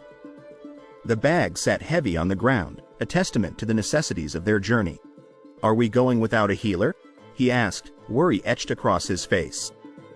The thought of venturing into a dungeon without a healer filled him with apprehension. You know how hard it is to bring a healing hunter to a personal attack force. The bearded man explained, a smile on his face. "We always did it this way. A force made out of only tanks and damage dealers," he muttered, frustration evident in his voice. "What a mess. I accept that I won't blame anyone else for any accidents inside the dungeon." He read, his brow furrowed in thought. "There's no healer, so this is a bit hard to accept. Sir, let's go inside," the man in the green cloak urged, a smile on his face. "We'll beat them all anyway, so you don't need to explain so much." The others chimed in, their voices filled with confidence. "It's time we went inside," he declared, a determined grin spreading across his face. His stubble beard and wide-open smile hinted at his unwavering resolve. "Stop worrying so much," the man in the dark blue suit reassured, his armored hand resting on the other man's shoulder. "You said you were E rank?" the man with bright orange hair asked, a mischievous twinkle in his eye. "I'll protect you," he declared, winking playfully. "Ha ha," he chuckled, his tongue sticking out playfully. His laughter was a mix of amusement and excitement, a sign of his light-hearted spirit. The status menu displayed his current stats. Name, Sung Jin Woo. Level, 18. Job, none. Fatigue, 0. Title, Wolf Slayer. HP, 2220. MP, 350. Strength, 50. Stamina, 27. Agility, 35. Intelligence, 27. Sense, 29. Remaining points, 0. The towering building, adorned with scaffolding, stood tall against the backdrop of a fiery sunset. The orange hues painted the sky, creating a scene of peaceful tranquility. The group of people stood in front of the stacks of wood, their eyes fixed on the construction site, a testament to hope and progress. The building behind them, a symbol of aspirations realized, stood as a beacon of a brighter future. His arm extended, a testament to his determination, a symbol of his unwavering resolve. The man, his face set with a steely gaze, was ready to take action. His hand, clenched tightly around the metal object, radiated tension and focus. His brow furrowed, his body taut with anticipation, he was poised for the next move. The sharp, pointed sword, held firmly in his hand, exuded danger and sharpness. A silent promise of protection, it was a symbol of his power and readiness to face any threat. The man, burdened by a backpack laden with pickaxes, trudged forward, his head bent in pain. "Mumble," he muttered. The urgency of his mission weighed heavily on him. "Let us go." The 8 figures stood in a defiant line, their gazes fixed on an unseen foe. The man in golden armor, his sword held high, led the charge, his determination palpable. The man, with his blue-strapped armor and a confident smile, stood tall, his gaze unwavering. The dust motes danced in the air, creating a hazy atmosphere around him. The scaffolding structures, dilapidated and draped in tattered cloth, stood as a silent testament to emptiness and abandonment. The once vibrant sun now cast a melancholic glow upon the desolate landscape. Is it because Zhongyi isn't good lately? He wondered, his gaze fixed on the ruined building. It seems like the construction was postponed recently. He pondered the situation, his mind searching for answers. The boss ran away overseas with 9 billion won just 2 weeks ago. The man in golden armor revealed. The workers and funders are having a hard time. The man in the blue jacket listened intently. "Why are you telling me that?" he asked, his brow furrowed with worry. "Isn't that bag heavy? Will you be fine?" the man in red armor asked. "Ah, yes, I can carry it," he replied, his gaze fixed on the ground, his determination unwavering. "Thanks to the strength stat, this is nothing," he explained, a smile gracing his lips. "No need to be so formal," he added, a sense of relief washing over him. "Are you normally this quiet?" the blonde man asked, his arm slung around the other man's shoulder. "I think it's you who talks a bit too much," the man in the blue jacket replied, a smirk playing on his lips. Their light-hearted banter filled the air, a testament to their growing camaraderie. "Did I bother you by talking too much?" he asked, a hint of concern in his voice. "People never really took notice of me," he muttered, his finger resting on his temple, a contemplative look on his face. His happiness was tinged with a hint of self-doubt. "Being a hunter is my hobby." The man in the white suit smirked, his legs crossed, radiating an aura of arrogance. The man in the blue shirt clenched his fist, anger simmering in his eyes. "Conglomerate," he muttered. The air crackled with tension, anticipation building for the inevitable clash. "We're here," the man with brown hair growled, his anger evident in his voice. The man with orange hair, his sword held at the ready, stood behind him, his expression as grim as the situation. The man in the blue jacket, his hands gripping his jacket, stood on the opposite side, his gaze fixed on the approaching threat. The air hummed with urgency, the anticipation of conflict palpable. The group of people stood in the field, their eyes fixed on the massive blue opening before them. "Wow!" one exclaimed, their voices filled with awe. "The entrance is pretty big. This is pretty unusual." Another added, their words laced with curiosity. Their formation, a testament to their preparedness, suggested they were ready to face whatever lay beyond. "Are you sure this is a C rank gate?" "It's a bit big," the man with brown hair questioned, his brow furrowed with doubt. "Are you saying the guild is untrustworthy? I've seen people go in and out plenty of times." The man in the blue jacket retorted, his arms crossed. The tension between them was palpable, a testament to their conflicting opinions. "The gate looks a bit too big, but it should be fine, right?" the man in armor questioned. "Is this your first time?" the man in the blue jacket inquired, his gaze fixed on the ground, a hint of amusement in his tone. The air crackled with curiosity and a subtle undercurrent of anxiety. A gate's size isn't that important. The text read, illuminating the dark background. The important thing is the magical energy flowing from within. The guild determines the amount and quality of the energy and gives it a rank. A large guild takes care of gates above B rank, and C rank gates and lower aren't that dangerous. The words hung in the air, a mixture of explanation and reassurance, attempting to dispel the looming darkness. Although that's the case, it's my first time at AC rank gate, he confessed, a hint of unease in his voice. His gaze, fixed on the horizon, betrayed his nervousness. The tension, a tangible presence, hung heavy in the air. I'm heading in first. Everyone follow me, he declared, a confident smirk playing on his lips. His sword, held at the ready, was a symbol of his leadership, his determination shining bright. The hand, gripping the large sword, exuded strength and power. The blue, white, and yellow accents accentuated its might, a testament to its destructive capabilities. The sword, captured in close-up, appeared to hum with power and speed. The blue and white accents, a dazzling spectacle, hinted at its immense potential, a weapon capable of unleashing devastating force. Yes, the man in golden armor exclaimed, his sword raised in triumph. The other man, his eyes wide with shock, stood behind him, his fear palpable. The dungeon echoed with the clang of steel, a testament to the battle that had just unfolded. Normally, D and E ranks like me don't make much money, so they barely can scrape together weapons and can't even consider shields. He mused, his brow furrowed with confusion. Why does this D rank have such good equipment? He couldn't shake the feeling of suspicion, a sense of unease settling over him. Let's go, he declared, his eyes gleaming with confidence. Okay, but let's not walk side by side, he added, a hint of caution in his voice. He was ready for whatever lay ahead, but he wasn't about to take unnecessary risks. Looks like this personal force makes a decent amount of money, he observed, his gaze scanning his companions. Everyone is equipped well. The man in the red shirt nodded in agreement. It's pretty different from the D and E rank dungeons I've been in so far. Mr. Song Kai-yul is C rank, but he's a magician, so, he trailed off, a sense of curiosity and suspicion hanging in the air. It's way too dark, he muttered, his hand instinctively reaching for his sword.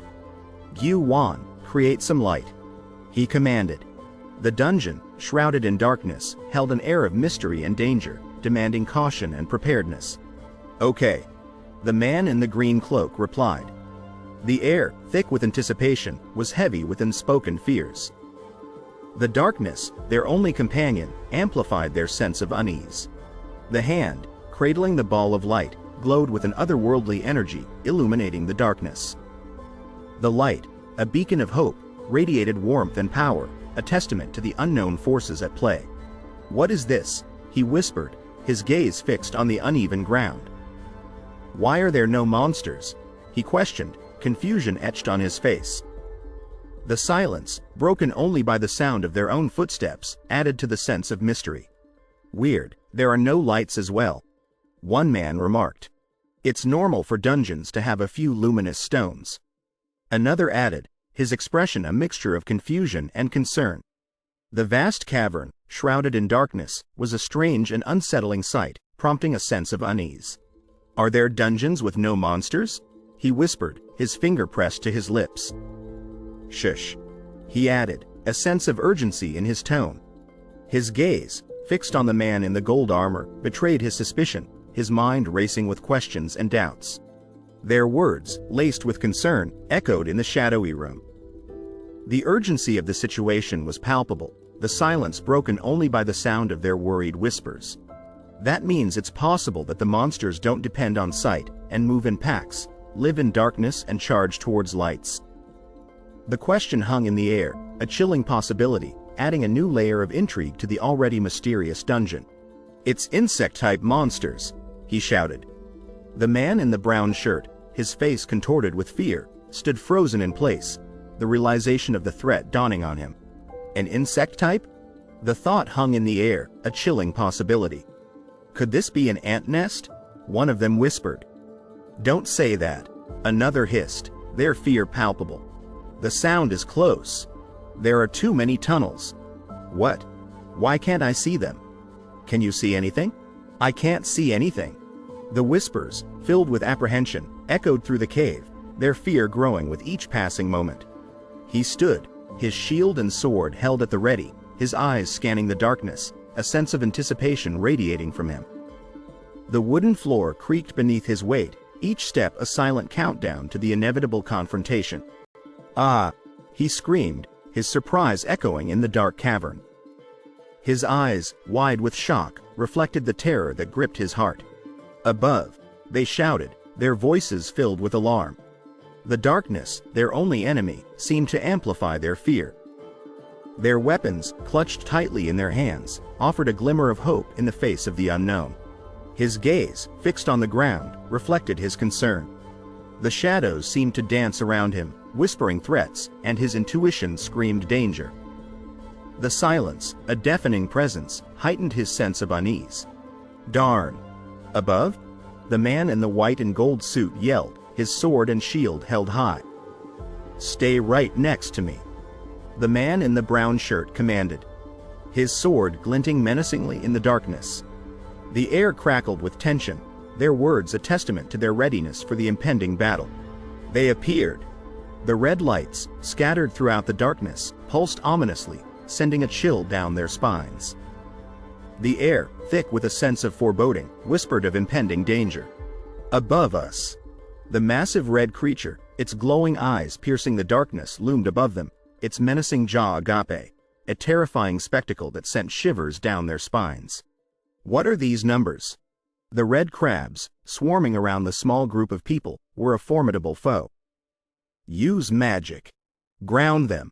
The cries echoed through the dungeon, a desperate plea for survival as the people struggled against the overwhelming odds. Get them off the ceiling. There are too many. Panic filled the air as they realized the true extent of the threat. The ceiling, a writhing mass of red crabs, was a terrifying sight, their desperate pleas for help echoing through the dungeon. The staff glowed with an intense yellow light, a powerful energy emanating from the figure as they unleashed a devastating explosion. Their smile, a testament to their confidence, was a beacon of hope in the face of overwhelming odds. The man with brown hair, his hand on his head, staggered back, shock and disbelief etched on his face.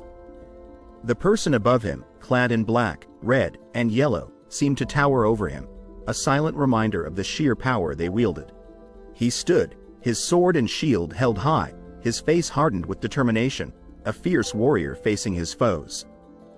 The spiders, their large forms a menacing sight, seemed to cower before his unwavering resolve.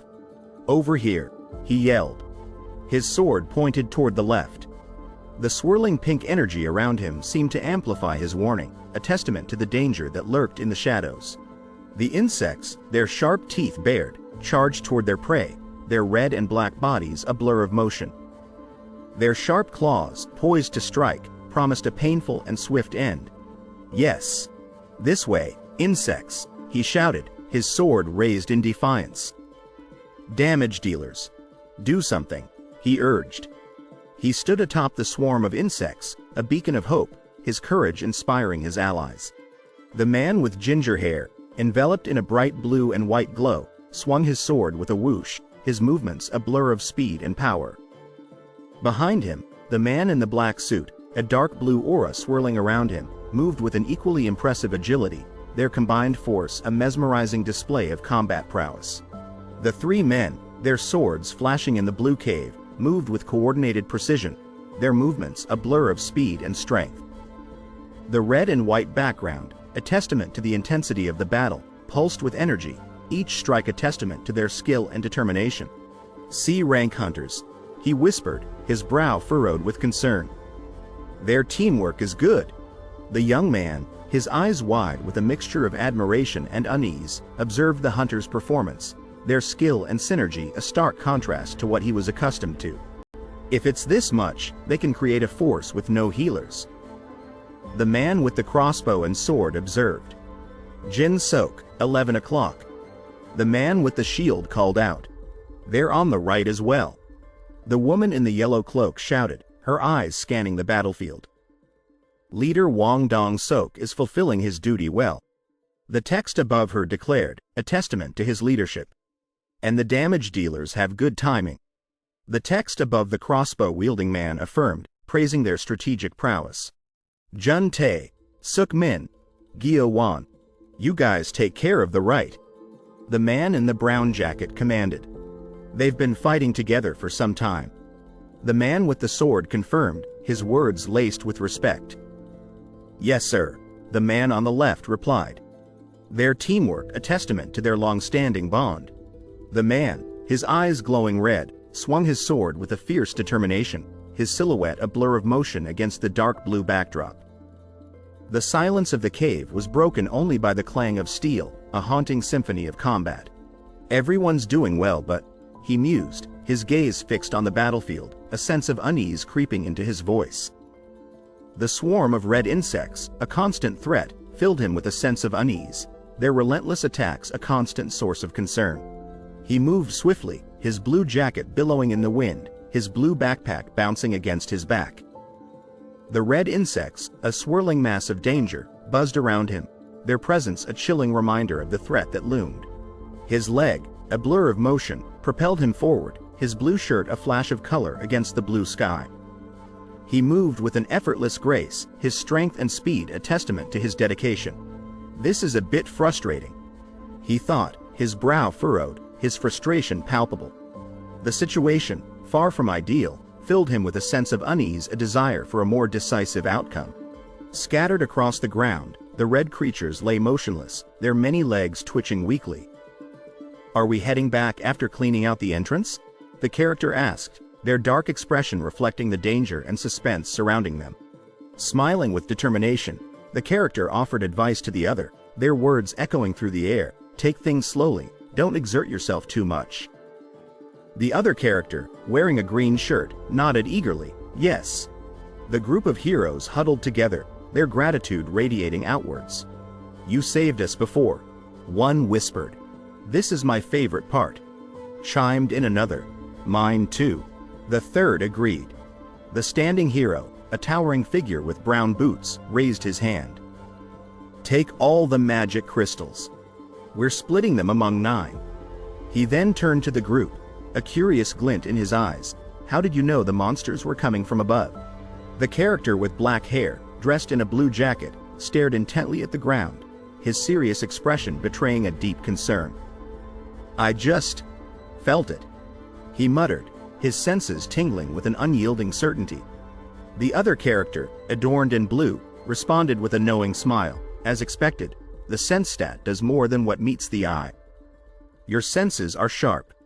Dong-suk, the character with brown hair, beamed at the group, relief washing over his features.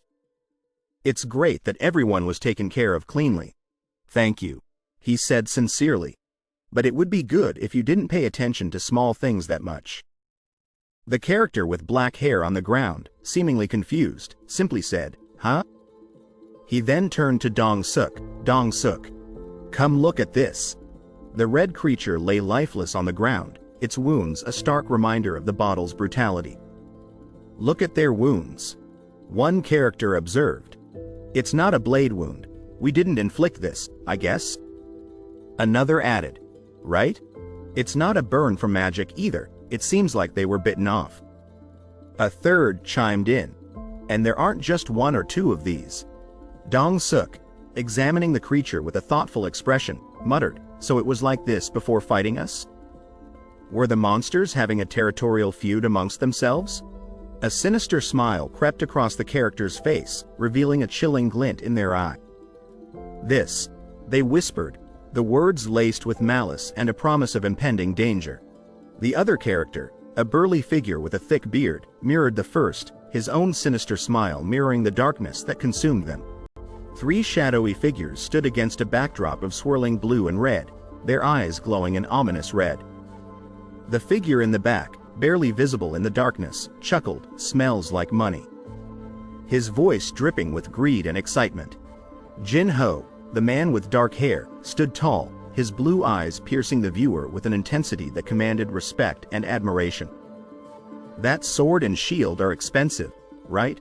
the man with brown hair asked, his gaze fixed on Jinho's impressive weaponry. The man with black hair, dressed in a blue shirt, stared forward, a resolute expression etched on his face. "Yes? Oh, my father took extra care after hearing that I'm going on my first raid," he responded. "I'm not sure, but," he continued, his words trailing off as his mind raced with a new thought. "What is this?" the man with black hair exclaimed, his face contorted in shock and confusion. He looked like he'd been caught off guard, a blue bag filled with shovels strapped to his back. A second man, clad in a red suit, stood in the background, a surprised look on his face as he observed the unfolding situation.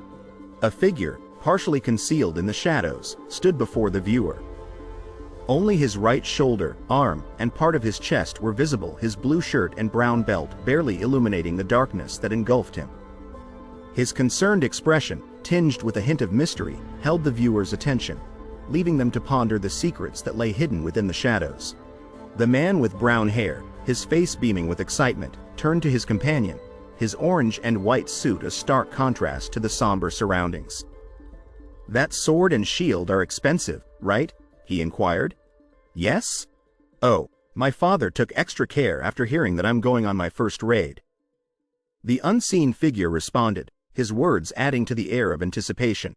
"I'm not sure, but," the man with dark hair said, his determined expression unwavering. He looked forward, his gaze intense, as if absorbing the weight of the upcoming challenge. "You should be wary," a voice whispered from the depths of his mind, a stark reminder of the dangers that lay ahead. "What is this?" the man with black hair exclaimed, his face etched with shock and confusion. His blue shirt and backpack filled with shovels offered no comfort in the face of this unexpected encounter. A second man, dressed in a red suit, stood in the background, his surprised expression mirroring the bewilderment of the man in the foreground. A figure, shrouded in mystery, stood before the viewer. Only his right shoulder, arm, and a sliver of his chest were visible, his blue shirt and brown belt offering a glimpse into the darkness that enveloped him. His concerned expression, tinged with a hint of apprehension, held the viewer's gaze captive, leaving them to speculate on the secrets that lay hidden within the shadows. The dungeon, a dark and forbidding chasm, stretched into the earth's depths, its cavernous mouth swallowing the light that dared to venture within. A dungeon's size varies, but not according to rank. A voice echoed from the darkness, its words heavy with unspoken danger. A map, meticulously drawn, laid out the labyrinthine pathways of the dungeon, its intricate lines promising a journey fraught with peril and excitement. Depending on the circumstances, there are times when it takes weeks to analyze the interior. A caption read, hinting at the dungeon's complexity. At the bottom of the map, a red circle, emblazoned with the word "boss" and a menacing devil face, served as a stark reminder of the ultimate challenge that awaited. The man with short black hair, his face etched with quiet determination, shouldered two large bags, his light blue jacket a stark contrast to the dark, rocky landscape. "My job was the baggage carrier," he thought. "I didn't really need to get involved in battles." The group of adventurers, relaxed and content, enjoyed a meal beneath a towering cliff. To be able to earn money without fighting, one man mused, his chopsticks poised over a steaming bowl. "I thought it was a decent deal," he added with a smile. The man with short black hair, his brow furrowed in concern, glanced down at the ground.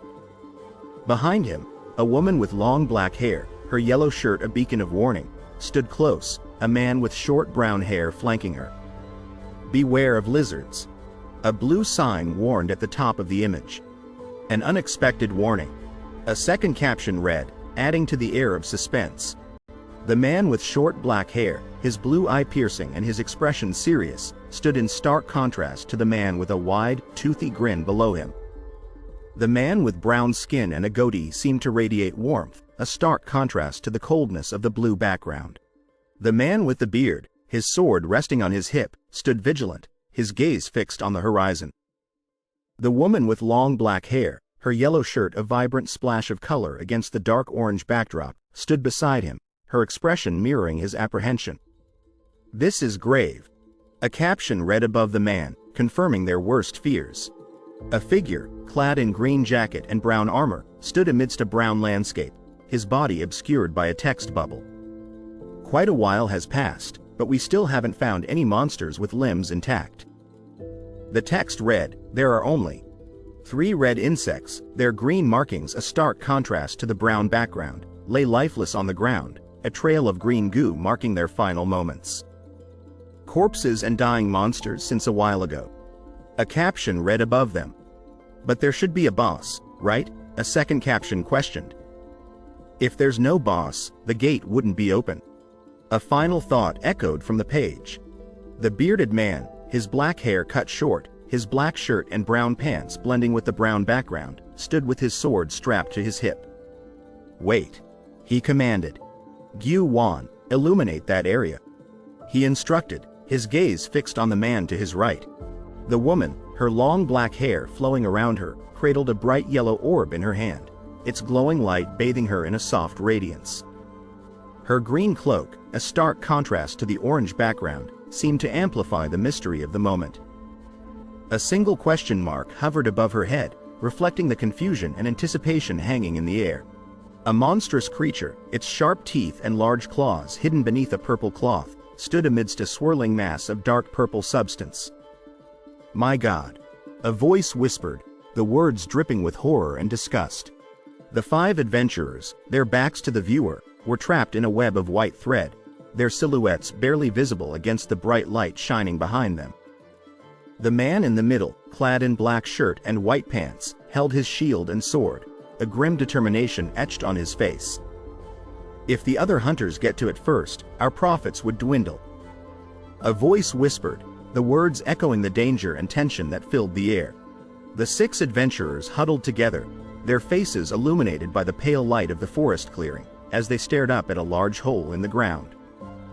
The hole, shrouded in a web of thick, white thread, seemed to beckon them, its dark depths promising both mystery and danger.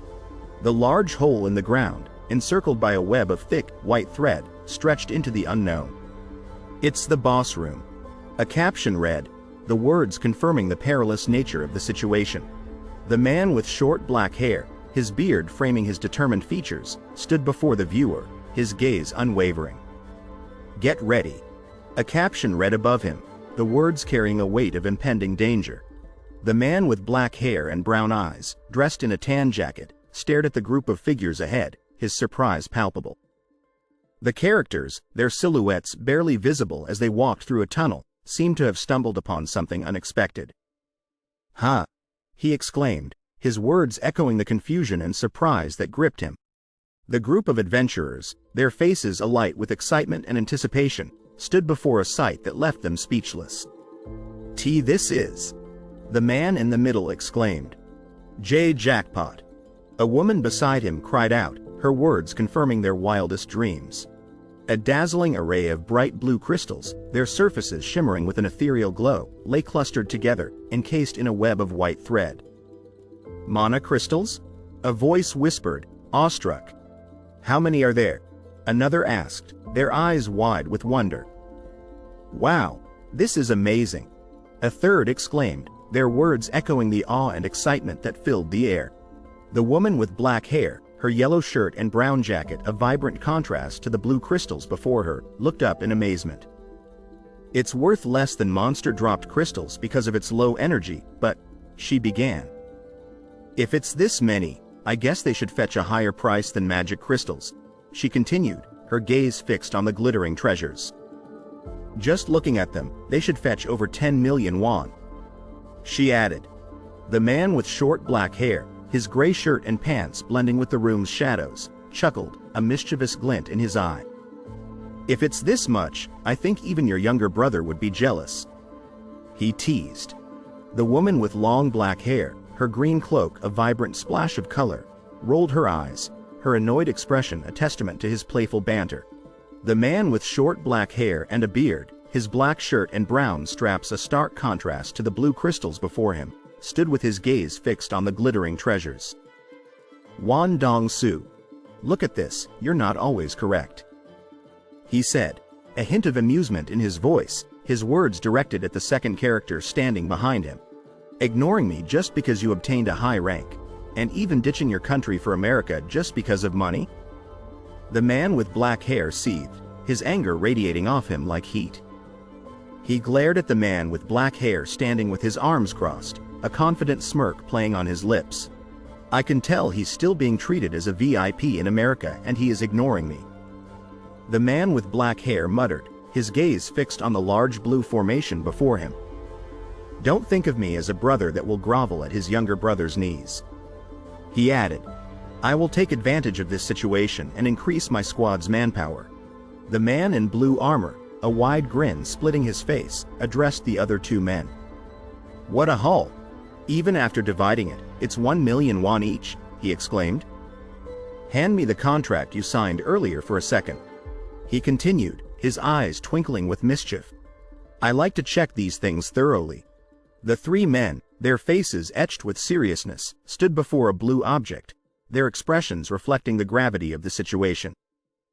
Sirs, I have something to ask you quickly. The man in the middle said. The man with brown hair, his eyes sparkling with excitement, held up a piece of paper, his finger tracing the words. Leader Wang Dong-suk, this is Jin Woo's contract, he announced.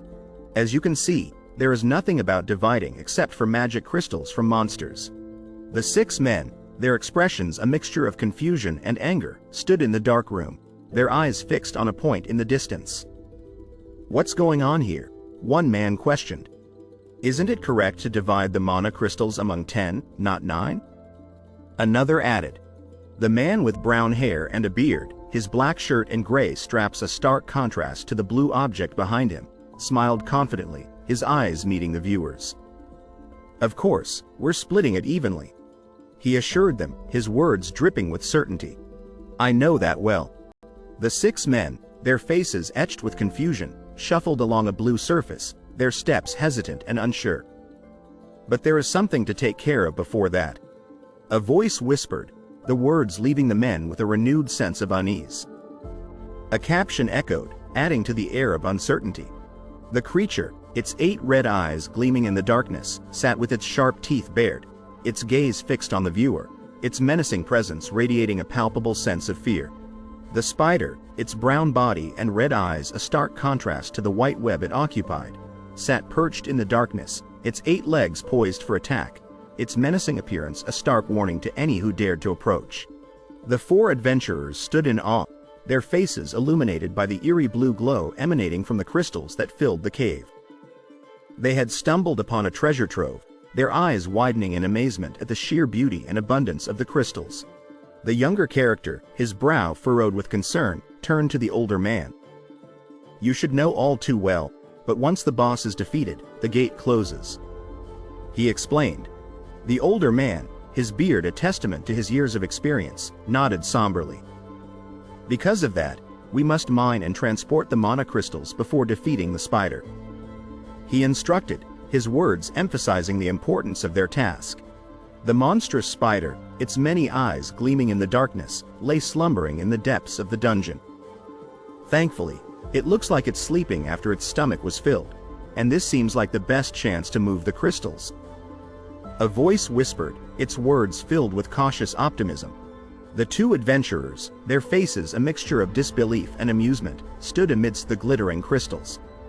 Sorry, the character in armor said. Who would expect there would be mana crystals in a C-rank dungeon? The character in the middle, his face flushed with frustration, gestured towards the right. Idiot. Didn't I tell you to make a habit of bringing it around with you? He said. I left all the mining gear in the car, he explained, his words echoing the disappointment that hung in the air. The 2 adventurers, their expressions a mix of guilt and disappointment, stood in the cave, the blue crystals casting an eerie glow around them. Phew, this is troublesome, the character in armor said. I'm sorry, he repeated, his words a testament to his remorse. The character in blue jacket, his face etched with concern, turned to his companion. I apologize, but could you 2 guard this place? I think we'll have to go and bring our equipment, he said. The 2 adventurers, their faces tense with anxiety, stood amidst the glittering crystals. Are you telling us to stay here by ourselves in the boss room? The character in armor asked. It's fine, The character in black jacket reassured him, his words barely masking his own unease. The monstrous spider, its red eyes glowing ominously in the darkness, lay in a state of slumber, its massive form casting a long shadow over the cave. I don't think it's the type to attack unless you enter its territory first. And it looks like it ate a lot and is sleeping right now. A voice observed. It should be okay for now as long as you don't provoke it. The voice added, a cautious note creeping into its tone. The two adventurers, their expressions a mixture of frustration and concern, stood in the cave, the blue crystals reflecting their uneasy faces. But, you said this was your first raid? The character in blue jacket questioned. And it's Sung Jin Woo's first time in AC rank dungeon as well. He added, his words echoing the growing sense of apprehension. The man, his dark hair and stubble framing his open smile, seemed unconcerned by the situation. Trust my words, he said. Okay, he added, his eyes twinkling with a hint of amusement. The two adventurers, their faces etched with worry, stood in a cavernous area, their voices echoing in the darkness. Do you think anything would happen when we are talking in loud voices like this for some time already? The character in blue and black jacket asked. The two adventurers, exhausted and weary, stood amidst the glittering crystals. I have something to say to the others as well, so we'll go and have a smoke. The character in black and blue jacket said. The character in blue jacket, his eyes wide with concern, looked towards the group of characters entering the cave. By regulation, C-rank gates must be entered with at least 10 people, he said. Excepting Yu Jin Ho and me, the squad's members are 8. He added, his brow furrowed in thought. The character with dark hair and a beard smiled, his eyes gleaming with a mischievous glint. You know how hard it is to bring a healing hunter to a personal attack force, he said. We always did it this way. He added, his words hinting at a long-held tradition. The two adventurers, their expressions relaxed and content, stood in the cavernous area, the blue crystals reflecting their calm demeanor. That means they've entered C-rank gates like that, enough to tell me they've always done it this way. The character with dark hair and a beard said. Gyu Wan. He added, his gaze shifting towards the character with long black hair. The character with dark hair and a beard, his eyes glowing with a red light, smiled with an air of determination. Of course, there would be no need to fill up 2 empty spots, he said. Block the boss room's entrance, he commanded, his words carrying a weight of authority. The two adventurers, their faces a mixture of shock and disbelief, stood in the blue and white area, their expressions reflecting the unexpected turn of events. A single question mark hovered above them, the silent symbol of their confusion. The black hole, its swirling blue and white lines a testament to its immense power, hung in the air, a dangerous presence that threatened to consume all that came near. A lone arm, gripping a shield, was visible on the left, a reminder of the danger that lurked within. The explosion, a brilliant flash of orange and yellow light, erupted in the center of the image, its power and destructive force radiating outwards, a testament to the chaos and danger that had just unleashed. The man with brown hair, his white shirt a stark contrast to the surrounding landscape, stood with his mouth agape, his face a mask of shock and surprise. Ha! Hua! He exclaimed, his eyes wide with disbelief, his words echoing the confusion that gripped him. The entrance to the cave, its large opening beckoning with a misty allure, stood bathed in a blue and white glow. The entrance. A voice whispered, the words carrying a weight of anticipation and wonder. The man, his black hair framing his determined features, stared to the right, his eyes fixed on a point beyond the viewer's sight. His serious expression, a combination of focus and resolve, reflected the intensity of his thoughts. The man with black hair, his eyes wide with a mix of apprehension and anticipation, stood against a dark red backdrop. Are the lizards? The text above his head read, his words carrying a palpable sense of danger and urgency.